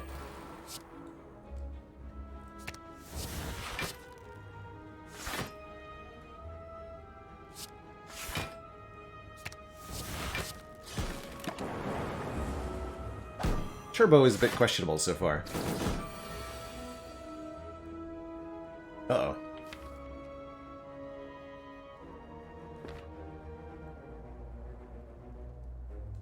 I need you to hit the shield gremlin. Right.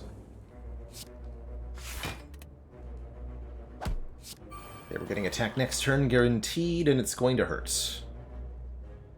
There's nothing I can do about that, other than use another power potion, which I will.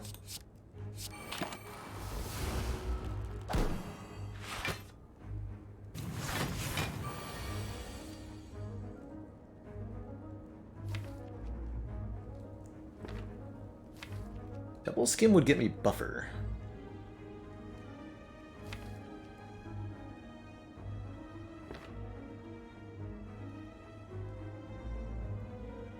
Otherwise it's double Doom and Gloom, Skim, Cool-Headed, Reboot, that's no good.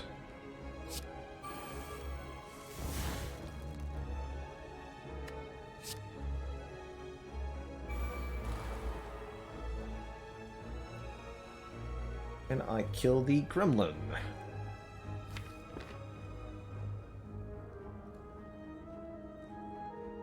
Just defend, and only take 10?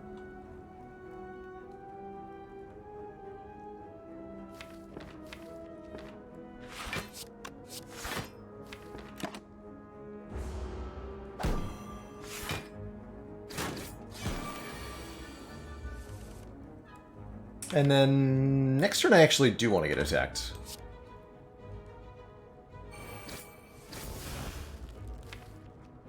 Since I will be intangible.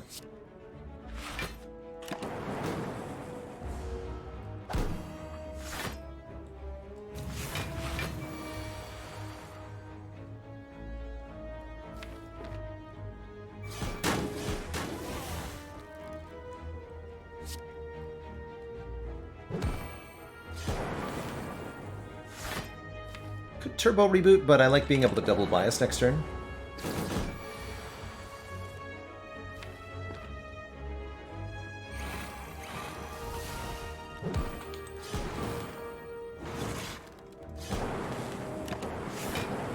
Yeah.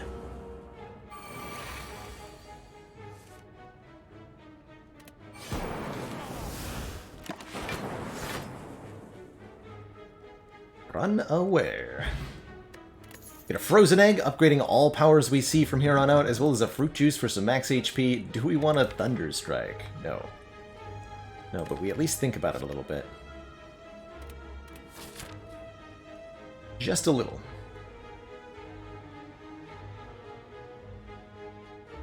Alright, I want one of you two to drop Smiling Mask. Kindly do that.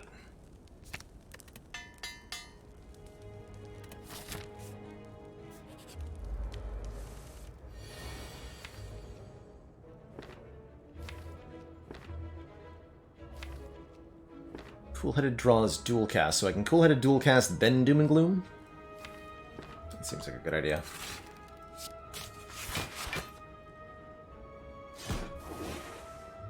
Then Defend Reboot, although having Buffer and Seek next turn seems pretty decent. Let's see what we can do this turn. Yeah, that's even... we still get Buffer and Seek next turn, but we also get Doom and Gloom back. And we get Bias Cog right now. Even better.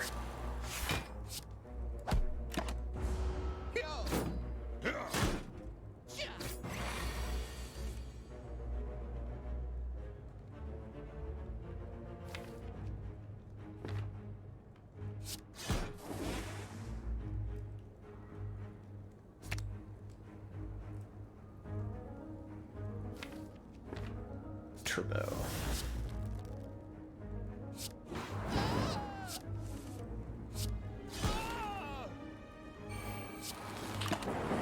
GG.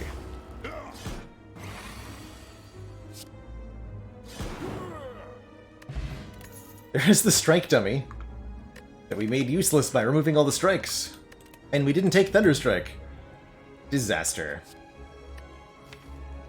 Consume to go with the capacitors that we haven't taken. Still not sure we want it. Good. Beast Pipe allows us to toke at res sites, removing even more cards, really shrinking this deck down. That would let us start digging into these defend cards, which are not the greatest. Although that comes at the expense of upgrades, and quite frankly, we want a lot of upgrades. This FR key.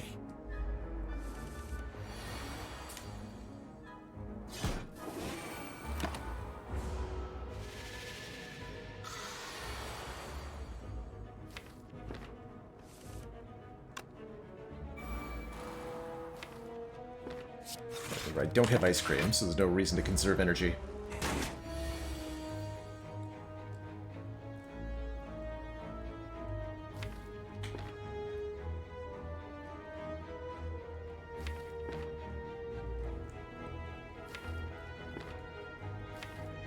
If I seek auto shields and defend, I can full block. Let's do that.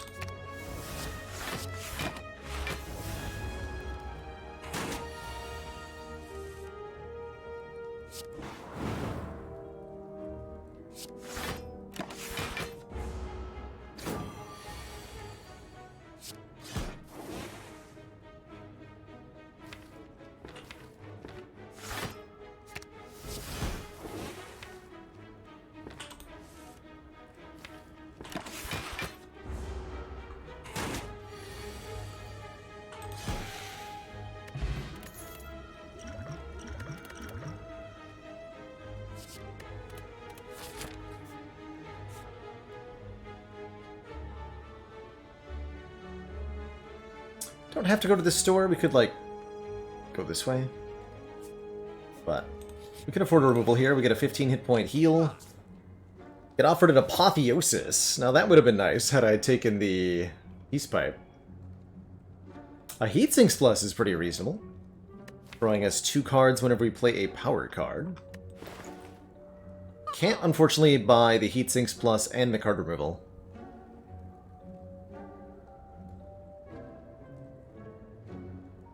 Rainbow's also pretty good, generating a bunch of orbs, but for 157 in gold, I think it's a hard sell.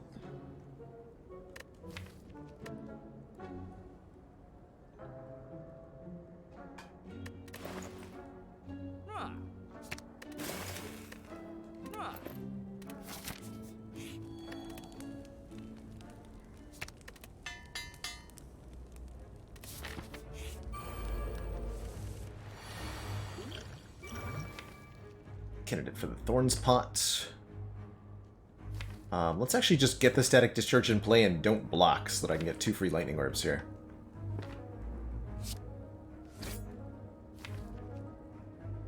Seek Static Discharge and... Biased Doom.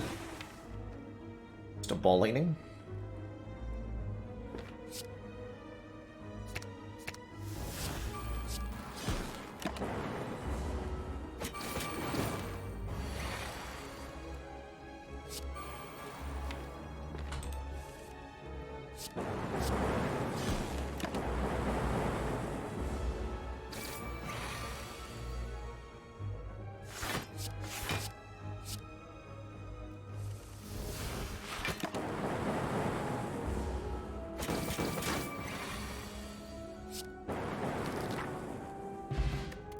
Easy fight overall. Stone Calendar will contribute to our damage. Don't think I want a Hello World. I would rather have a Machine Learning. Keep drawing what we're drawing. That.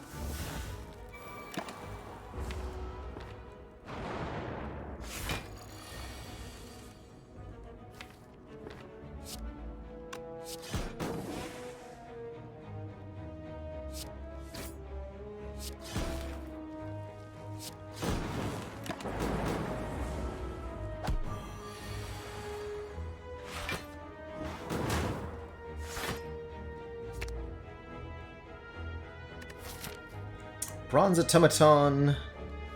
Wants Incense Burner on 0, right? Yeah.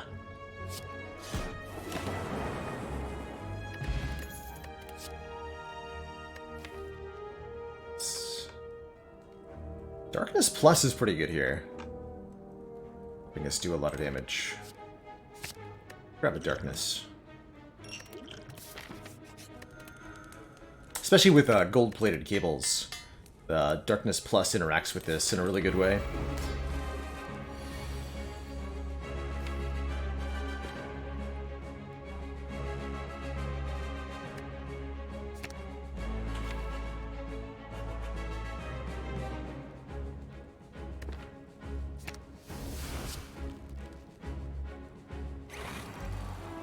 So if you play Darkness Plus when the Dark Orb goes into the front slot, passive activates twice and it immediately comes in pretty charged up.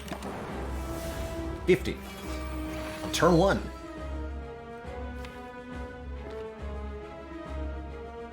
Actually, don't want... well, good choice.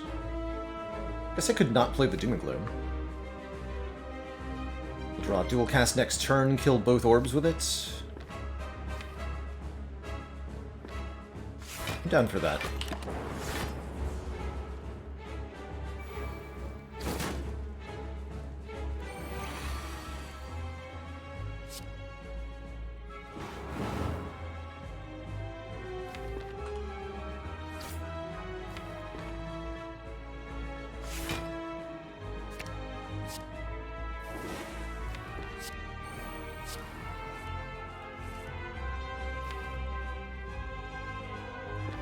Next turn we have Cool-Headed Dual Cast. Yeah, that ought to work fine.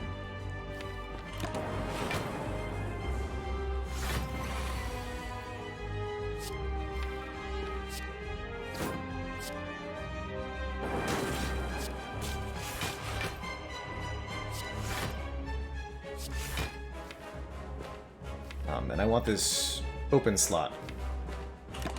Play Lightning Orb.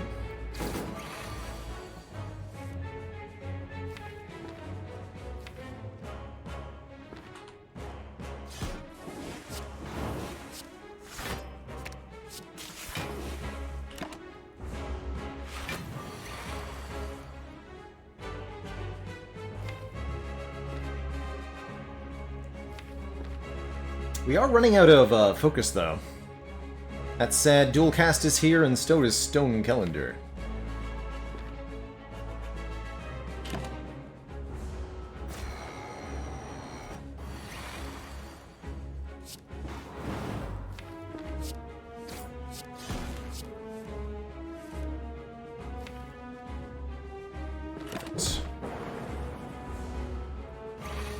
GG.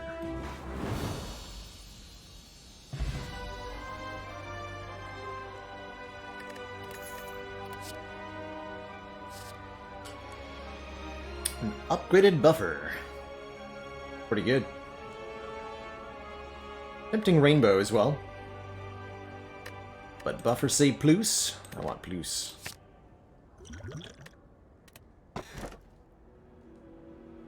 Ooh, nuclear battery plus gold-plated cables means we would start with 6 energy right away.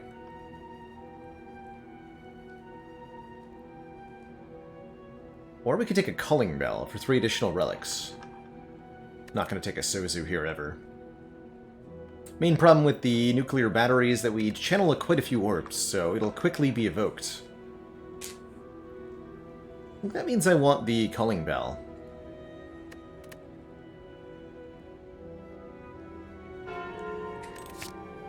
Here's that smiling mask I wanted. Card removals at the merchant are cheaper now. Toxic Egg means all skills will be upgraded, and the turnip makes us immune to frail. Twinge! Hey, Twinge and folks, welcome on in.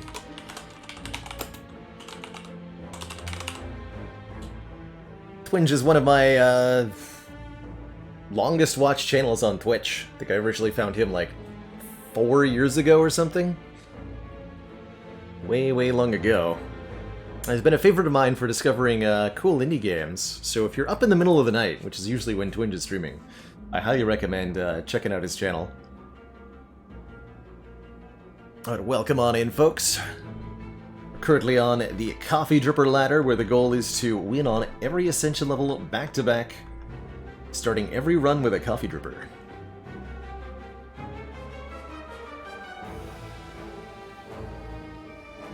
Generally speaking, Gorilla Power, yes, if you try to transform a curse and you have Omamori, then the new version gets blocked by the Omamori. However, you cannot transform the Curse of the Bell. Any card that says cannot be removed also cannot be transformed, so this is not a valid target for any transform effects, unfortunately.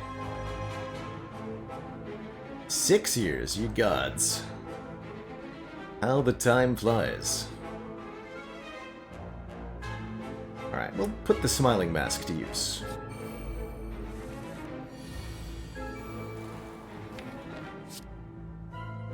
And Gorilla Power, thank you so much for that Prime sub. Welcome, welcome. And 2 buffers is so nice. We just get to ignore so many fights, like Transient, Giant Head. Giant Transient Head.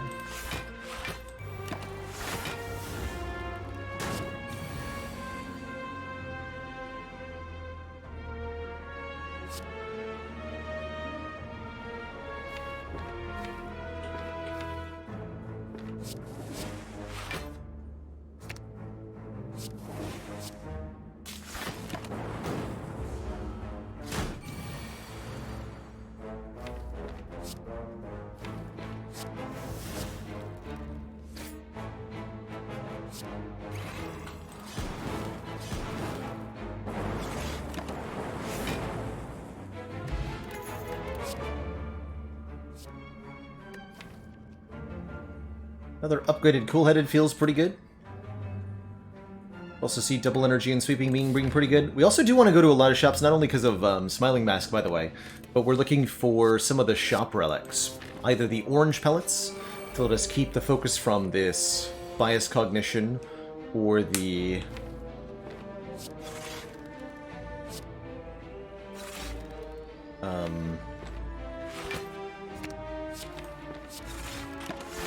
Clockwork Souvenir, which will let us basically do the same with an artifact charge. Yikes.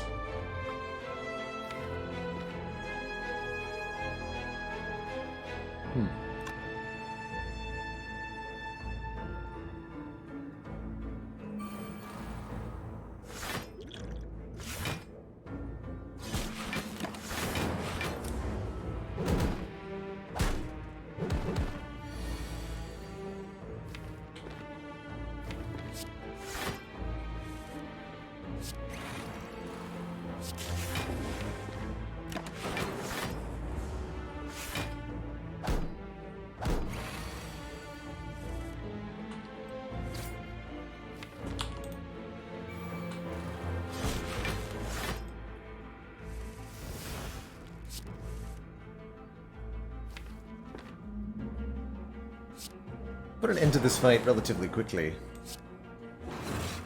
Before I run out of focus here. We do have Stone Calendar though, so that'll help. In this fight specifically. Which I think I would otherwise be having a hard time with.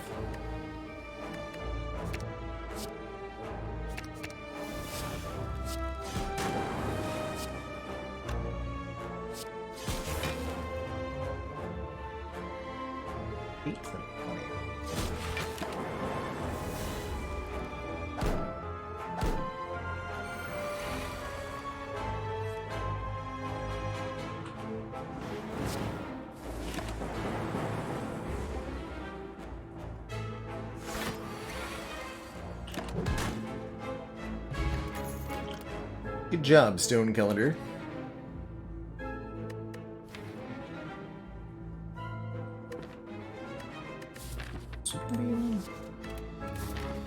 Don't think so. Okay, Transient's super easy with Boofer.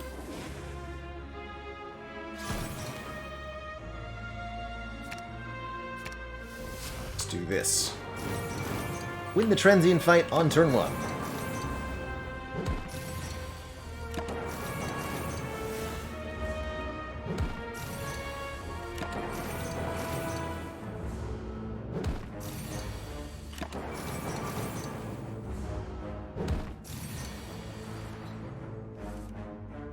Good fight, sir.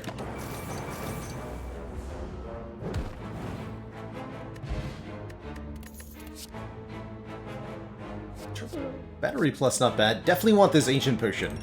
If we can't find another source of keeping the focus from Bias Cog, worst case scenario, this will work for the heart fight.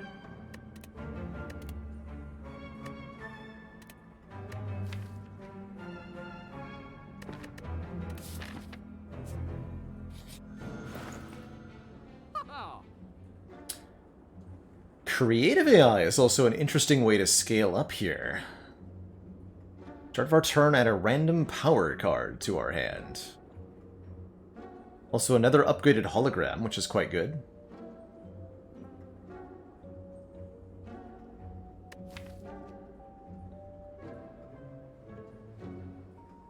I think Zap might be one of the worst cards we have now.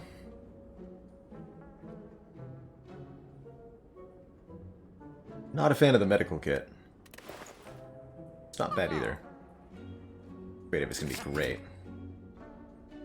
If they want to take advantage of our cheap removals, lose that Zap. Do we take the hologram? I think so.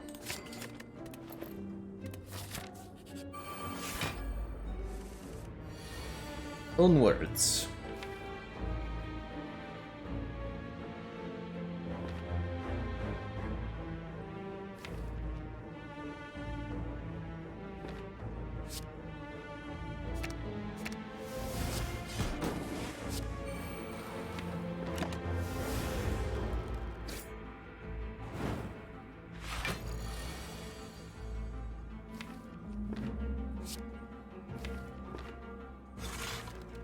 Shouldn't have turboed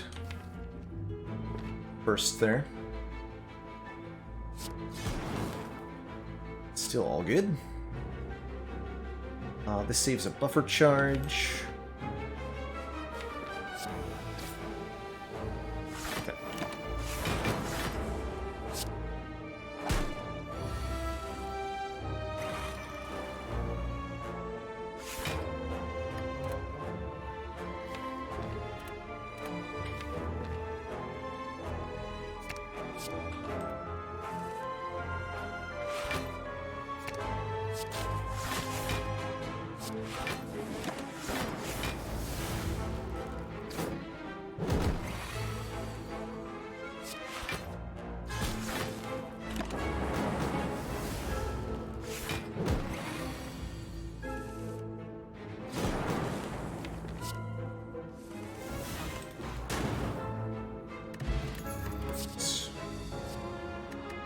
Is 3 too many? Nope.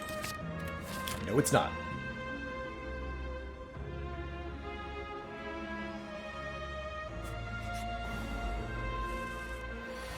Okay, first up, the giant head. Ooh, how do we deal with you? Just buffers, basically. And creative AI, okay. Creative AI at the bottom of the draw pile, though. We're definitely going to be using that reboot.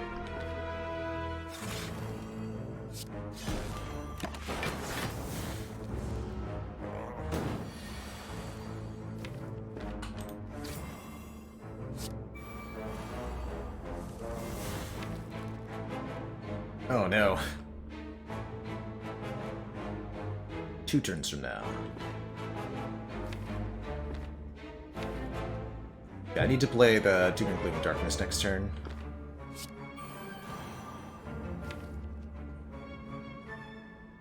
And the Skim.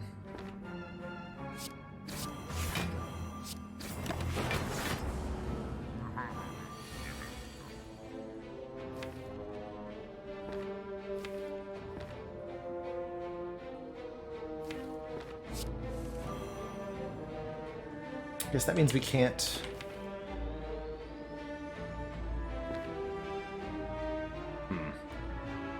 Okay, I can't play the Doom and Gloom. Just get 1 Dark Orb going here.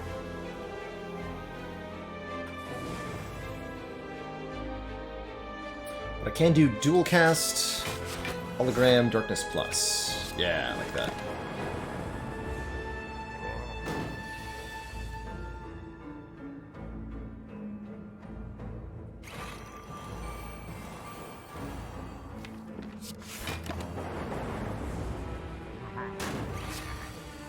Okay, more buffers, definitely welcome. Gonna hologram our darkness, probably.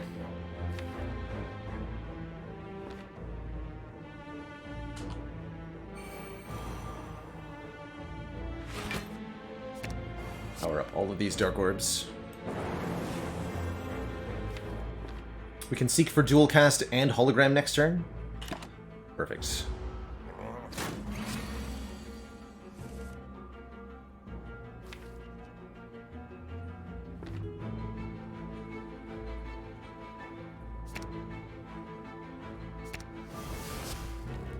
Do better. Dual cast, darkness again, hologram the dual cast, do another 150. There we go.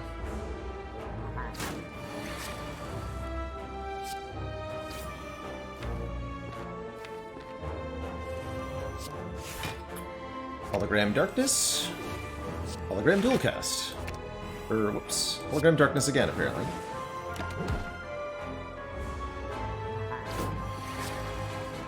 And then kill. Okay, that was smoother than I expected. Ooh.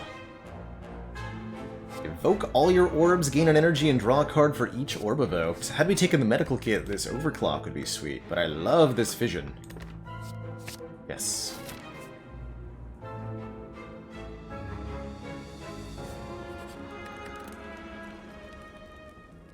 Probably gonna want Static D upgraded for Heart too.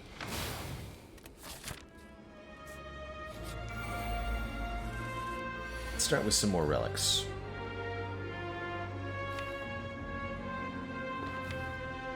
Ball Lightning Bias Cog on the next couple of cards.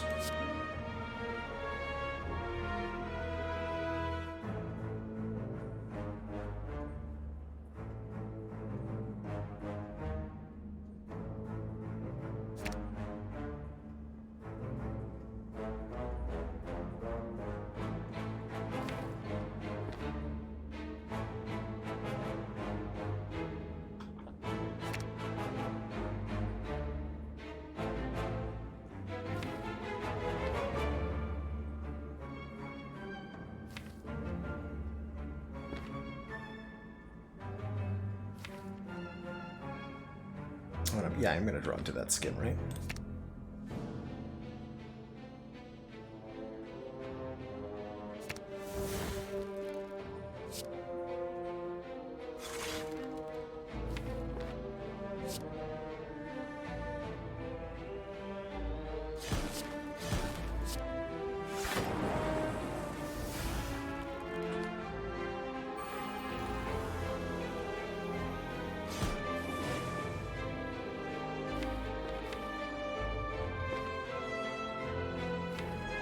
This should, in theory, be a pretty short fight.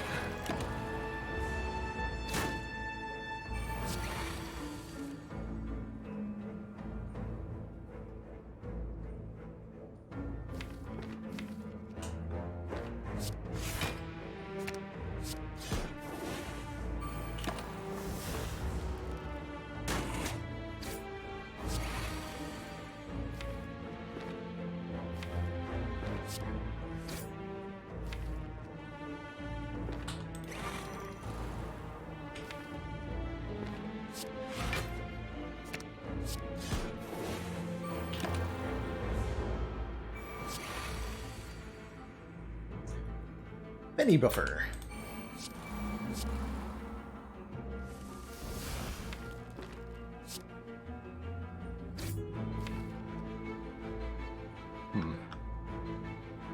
It's a tough drawer.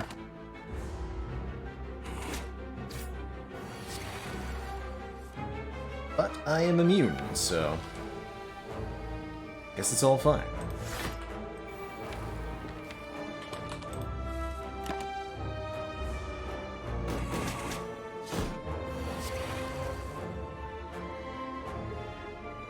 No death symptom. Actually, for some reason, when you bring up the Seeking interface, you're not shown the cards in draw order. So if you have, for example, multiple Ball Lightnings, I'm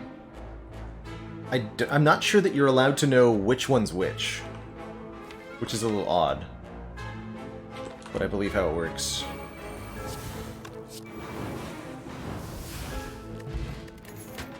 We're in a boat now. And you know, I think it's actually a good idea to take a Consume Plus.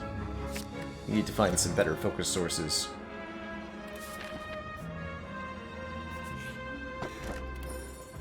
Regal Pillow does nothing for us. I'm not gonna have enough money to make this shop worthwhile, am I?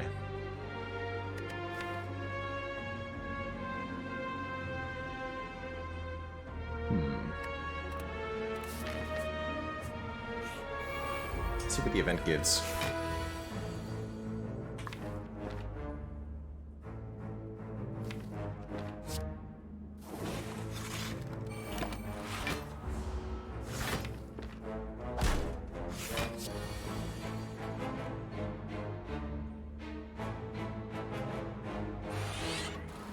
At least a heal and a removal, true. Not that I'm gonna need the heal.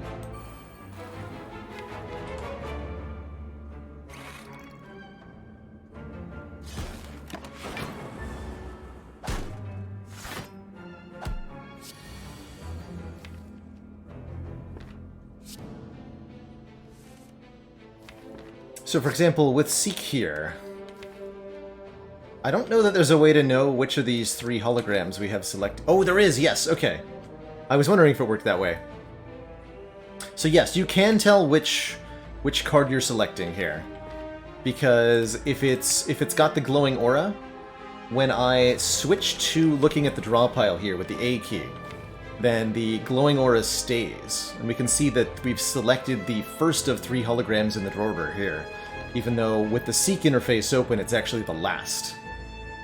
Now what that means is that with an unupgraded Seek, yeah, you can't do that with unupgraded Seek. You can't do that with Secret Technique or Secret Weapon.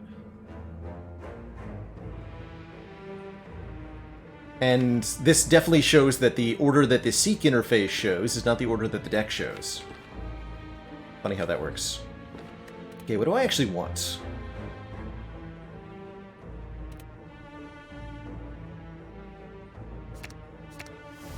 Those two things, I think.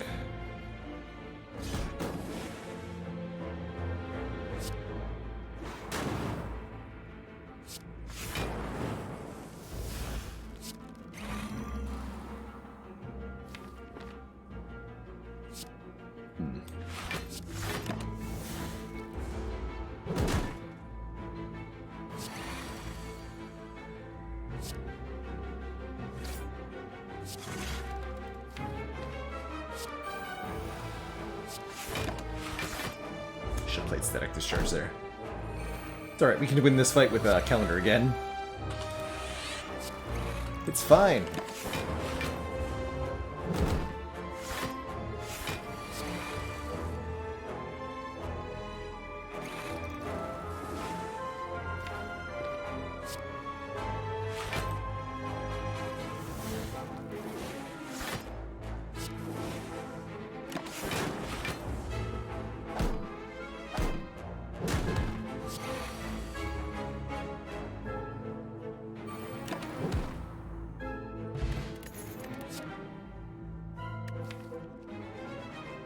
Stat Plus is a spicy block card, and I think we need one more such card. Good for the late game. Oh, I'm just glad we didn't miss out on something important here with this random store. That said, there is a Defragment Plus for sale.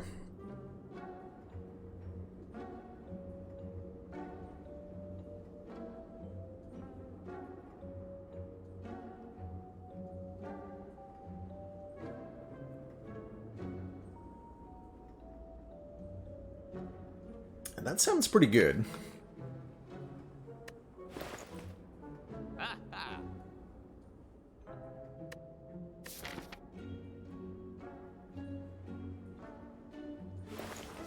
Could also save up for the next shop.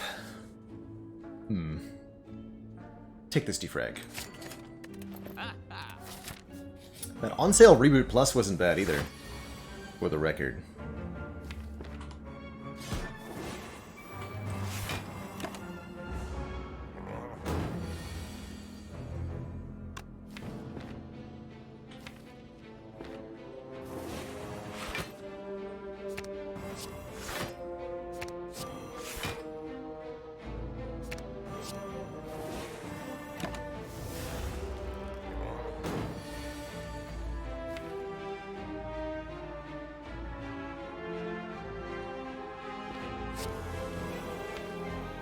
Draws one. Oh yeah, now we get our creative AI in play. Okay, that's worth it.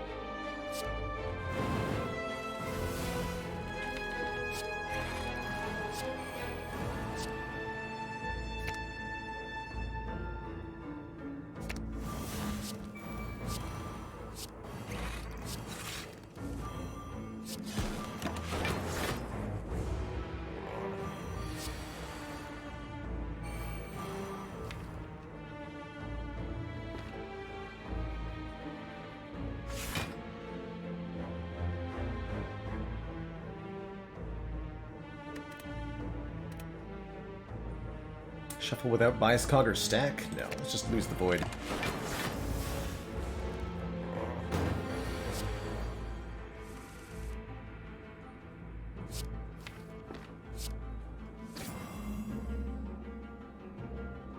And I'll block this with buffer.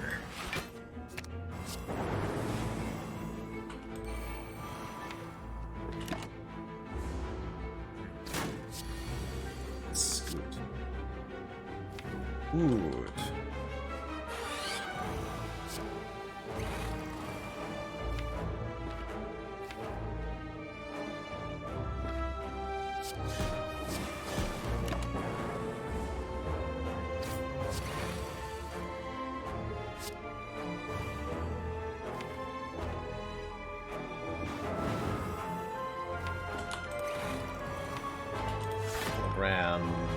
Darkness. Make that an 82 orb. Evoke it. Hologram dual cast. Kill with Stone Calendar. Just because I can. More paint will be a couple random upgrades. I'm sure I'll appreciate whatever gets hit here. Since we... well, I guess we have defense, too. Pod River could be okay. Yeah, we got a cool-headed upgrade. That's good.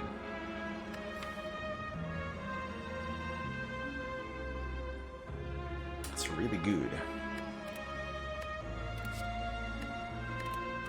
I think I take any of that. I think I go 2 events now. We did not see Mind Bloom or Double Orb Walkers yet. And we have a Darkstone Periapt. Toxic Egg for the Sensory Stone event. Lots of really good events.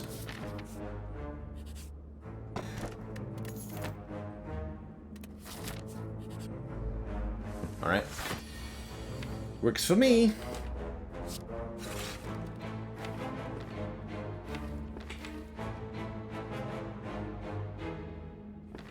This in play next turn.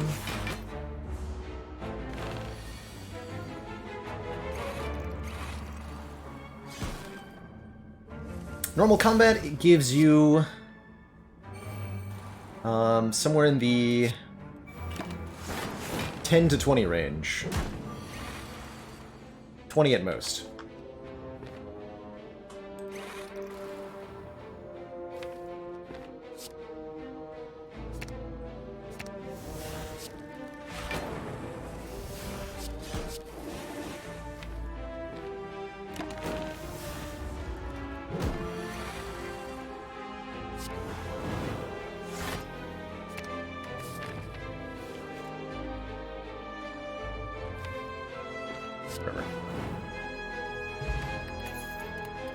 Yeah, we do not have enough for orange pellets, but we do have a 4th hologram if we want one. And a focus potion, which is pretty powerful. Although I don't know that it's better than a duplication potion. Duping creative AI may be the way to go.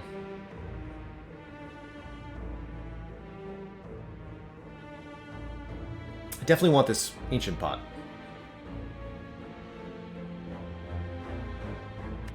A lot of different things we can do with it. Okay, let's get Skim upgraded.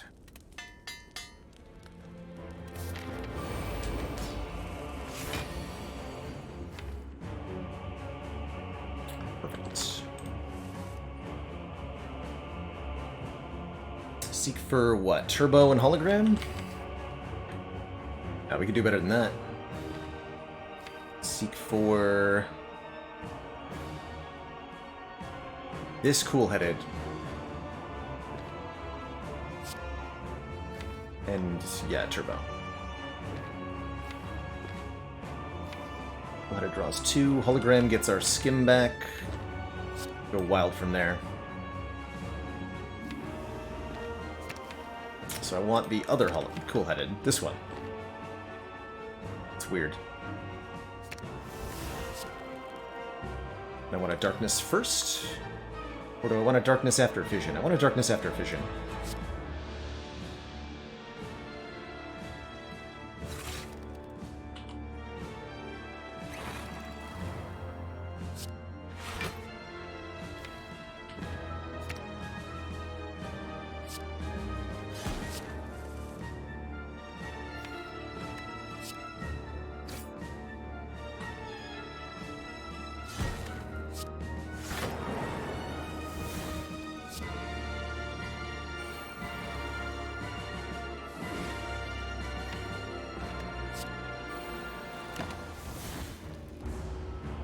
Pretty good.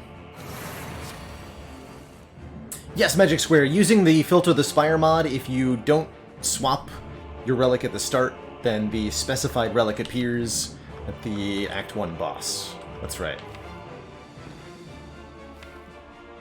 Is there any reasonable way to block this nonsense? Skim got us covered next turn. Do I need to draw 1, at least? But only exactly 1. So, hologram FTL?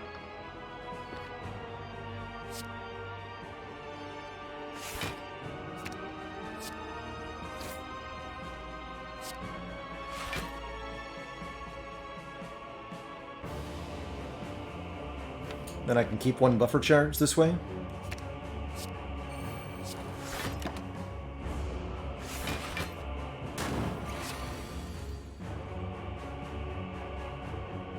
$26, wow. I'll definitely play that Storm. Then we're intangible 2 turns from now. Let's go ahead and... This is going to cause Deca to die. Okay.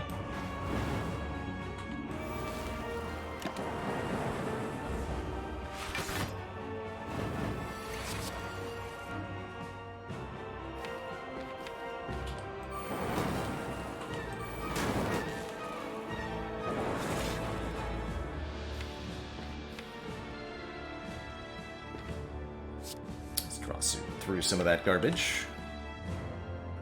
Oof.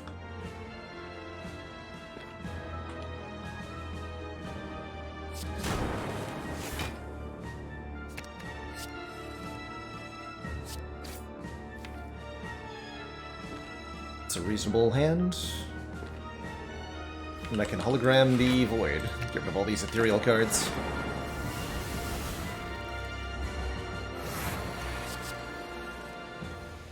Triple Storm.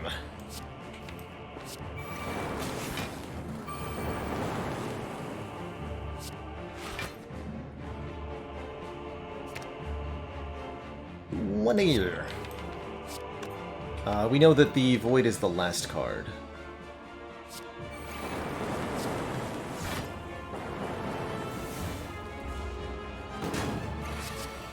How many storms is too many? Don't know. I'll let you know when I get there.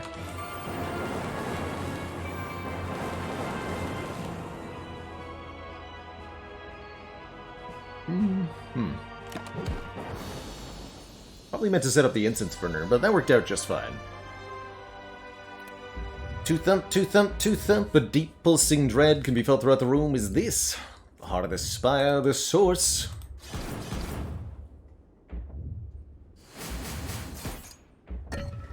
Of these powers. Okay, we're gonna need to be a little careful going into these last couple of fights here. I think a heat sinks helps a lot.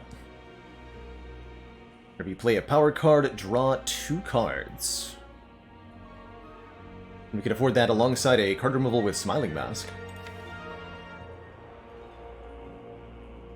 That's going to be really good, especially with our creative AI, right? Yeah. Does that make me want a second copy of Turbo? I don't think so. I think I'd rather just remove one of these defends.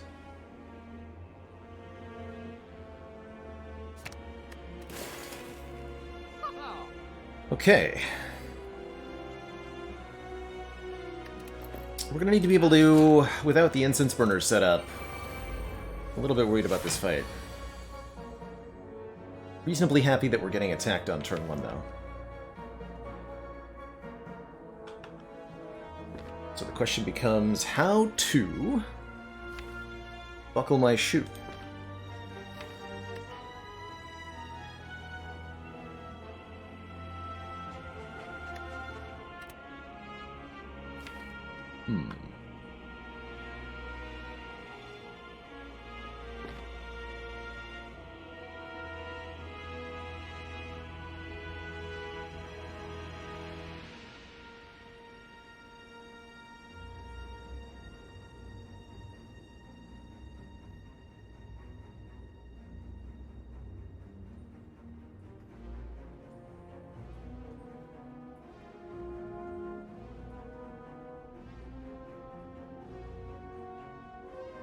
Let's see, if I seek for Darkness Plus and Hollow. Do pot the Darkness Plus.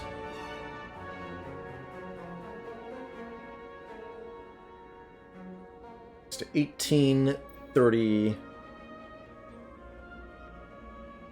42 in the front slot. No, but then I can't dual cast, right? Just be seek, dual cast, Darkness Plus. It's not gonna work. seek for skim here. Actually, no, I should seek for cool-headeds. Cool-headed, defragment, vision, darkness plus. Yeah, we should seek for both cool-headeds. That's what I should do.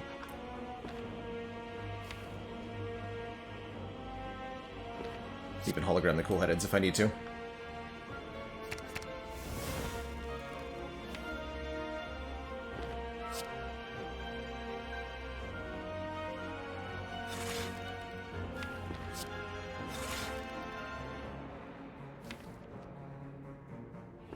We're gonna get a lot of stuff played here.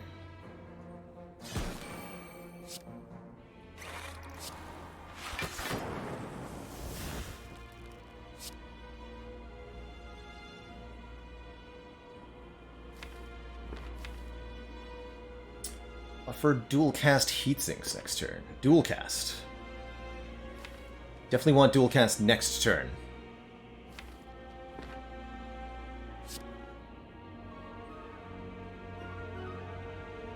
So this is a perfectly good draw then.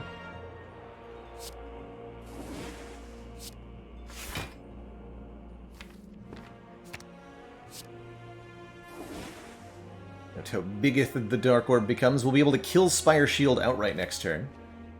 So we just have to deal with 10 by 4. Burns don't go on top of the deck on this Ascension level. That's a full block. Don't play Reboot, just hit you.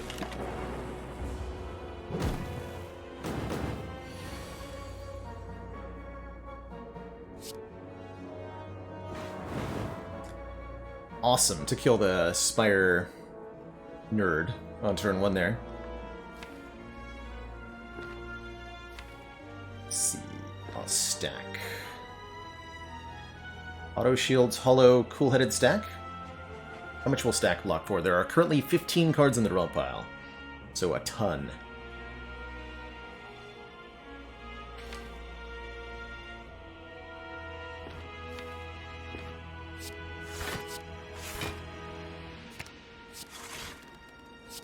Xaxes.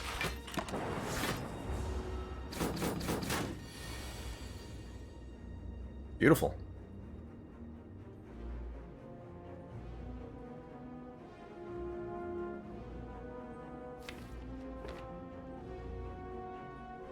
So, Incense Burner. We gotta be careful here, not to preemptively kill our opponent.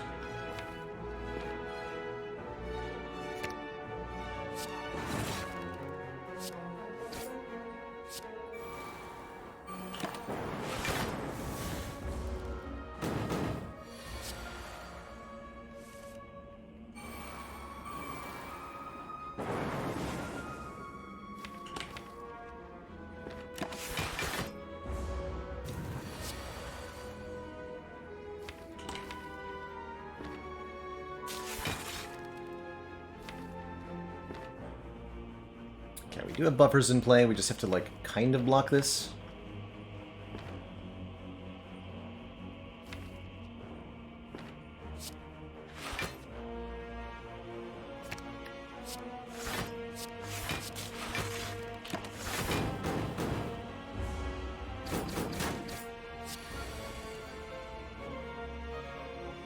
We want to kill when this is on 3 or 4, so next turn or the turn after. Both going to be kind of challenging, actually.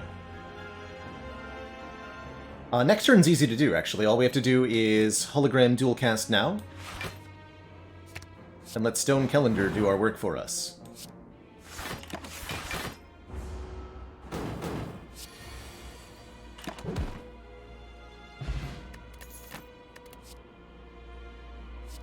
How many storms is too many? With a creative AI? Actually, yeah, this is good. I might even end up duping that. Whenever you play a power card, channel 1 lightning. Oh, and we got Storm Heatsinks turn 1. Beautiful.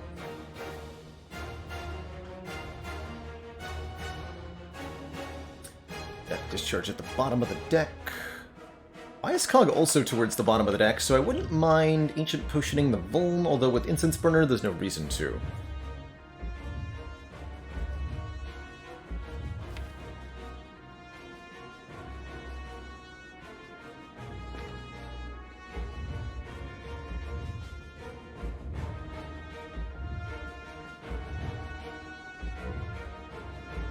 I think I'll double Creative AI.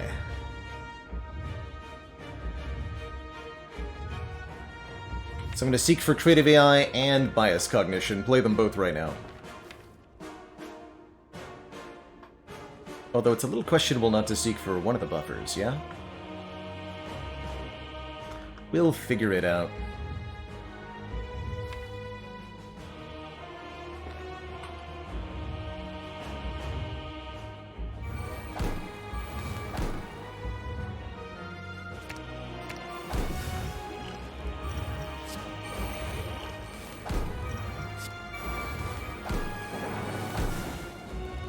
Could reboot to change our draw order. That's actually not a bad idea.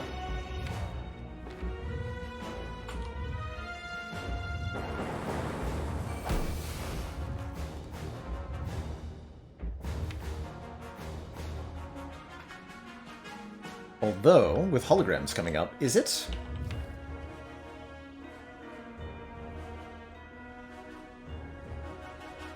Actually quite like what we're drawing next turn. Means I don't want to play any more... I'm going to draw any more cards. Let's just do Dark Orb stuff. Casual 72 damage.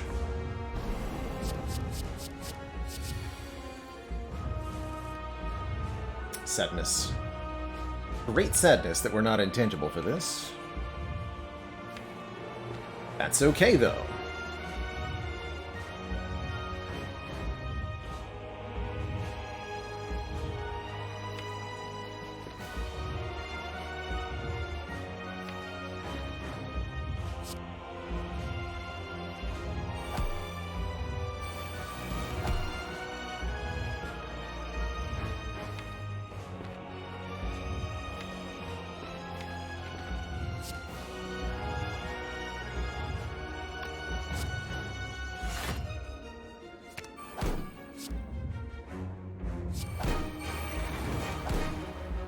Gonna have like a crazy good turn here, don't mind me.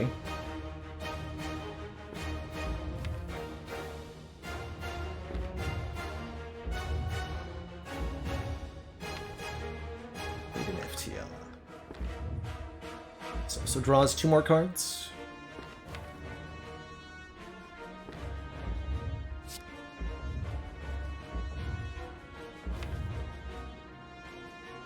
I don't really want to draw those buffers next turn.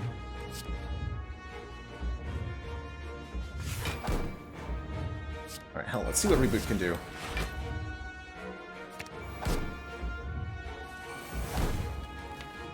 Not draw me a buffer on time, that's for sure.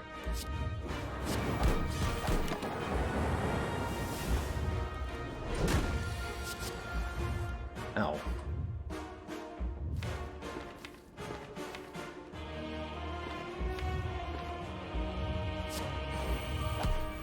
Alright. Unwise. Okay, we're good though. Next turn we can like double buffer or something.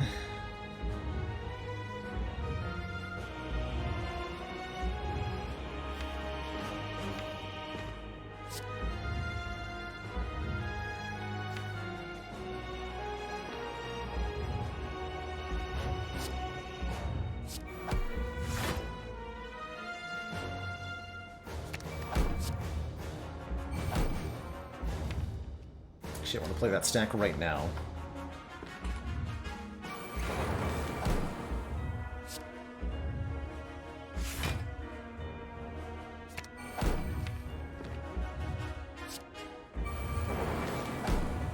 It's more like it.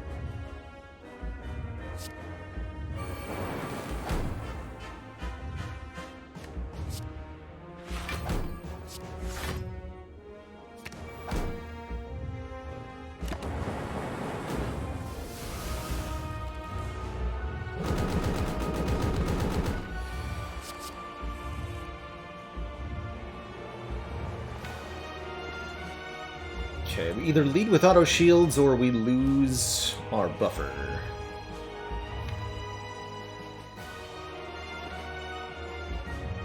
Next turn could be really fun.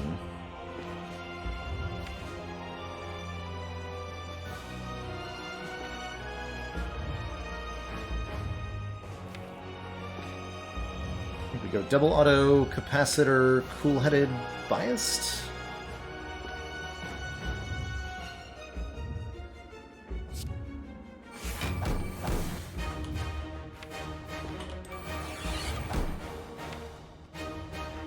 These two, draw these two, ew.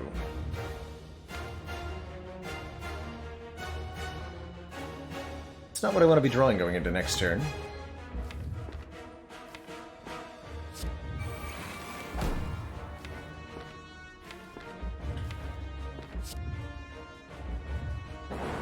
You definitely need that Frost Orb, though.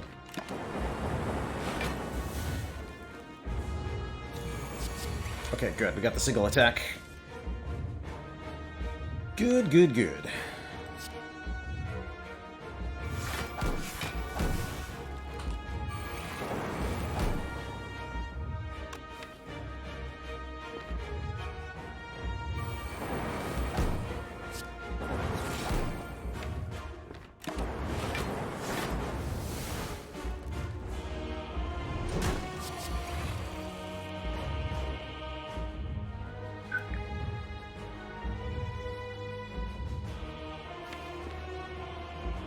Just want to play one power this turn.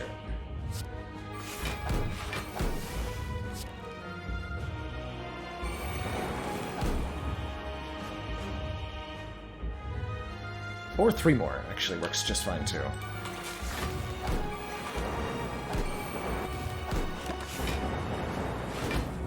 GG.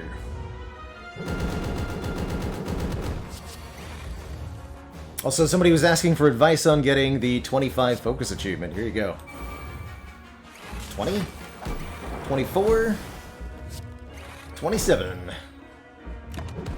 GG. Get him, Stone Calendar. GG.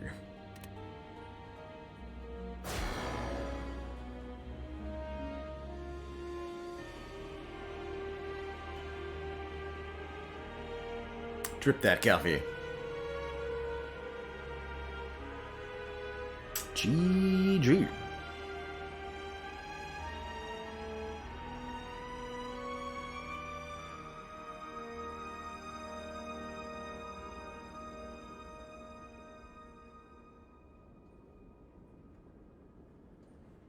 GG, everybody.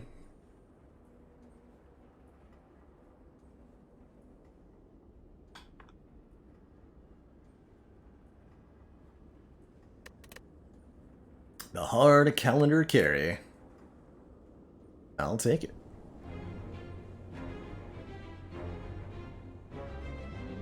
Has it been done? Spire sleeps, and so shall I. Headed out for another weekend. Big appreciation for everybody who hung out with me today for some lovely, lovely Coffee Dripper ladder runs, making it up to now Ascension 12. He crushed through the runs today, no problem.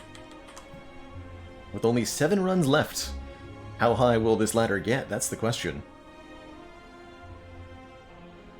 That is the question. Our next stream is going to be on Sunday. Don't forget, the exclamation point game vote is closing here after stream. Last chance to vote on which game I'm going to play this month.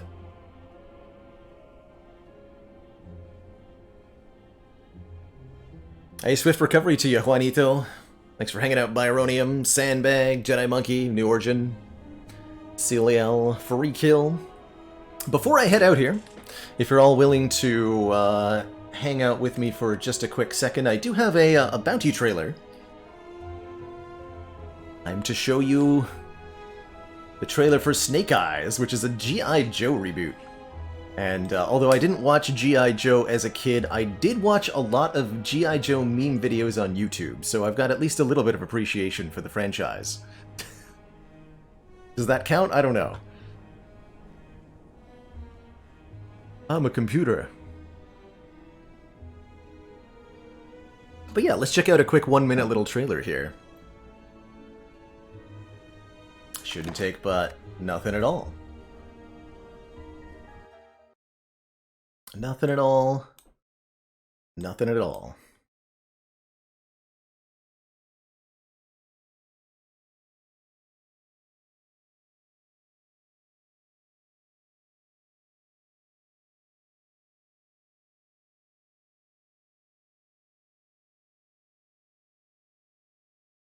So here is that trailer for you.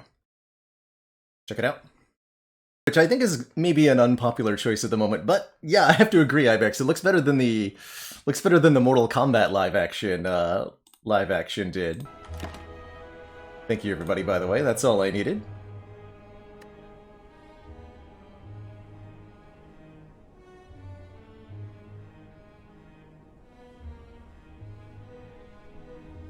Much appreciated.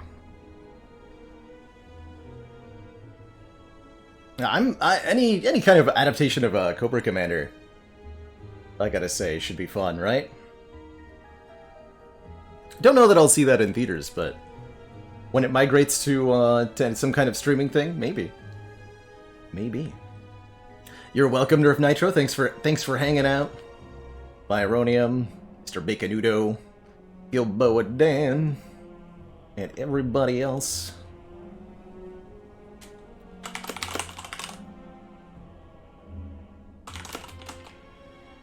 Hope you all have an excellent weekend. Like I said, we will be back on Sunday, not later than noon, our usual time.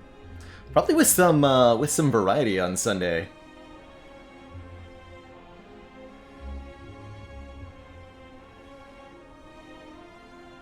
Possibly revisiting Crown Trick. Oh, Max is on my pages. Excuse me. Sorry about that. We're going to be reading off Max,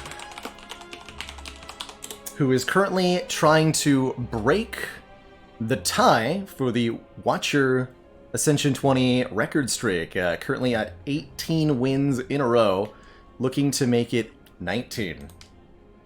Show some love and some good luck wishes to Max on this incredible endeavor. Thanks so much for watching, everybody. Ta-ta for now, and I'll see y'all next time.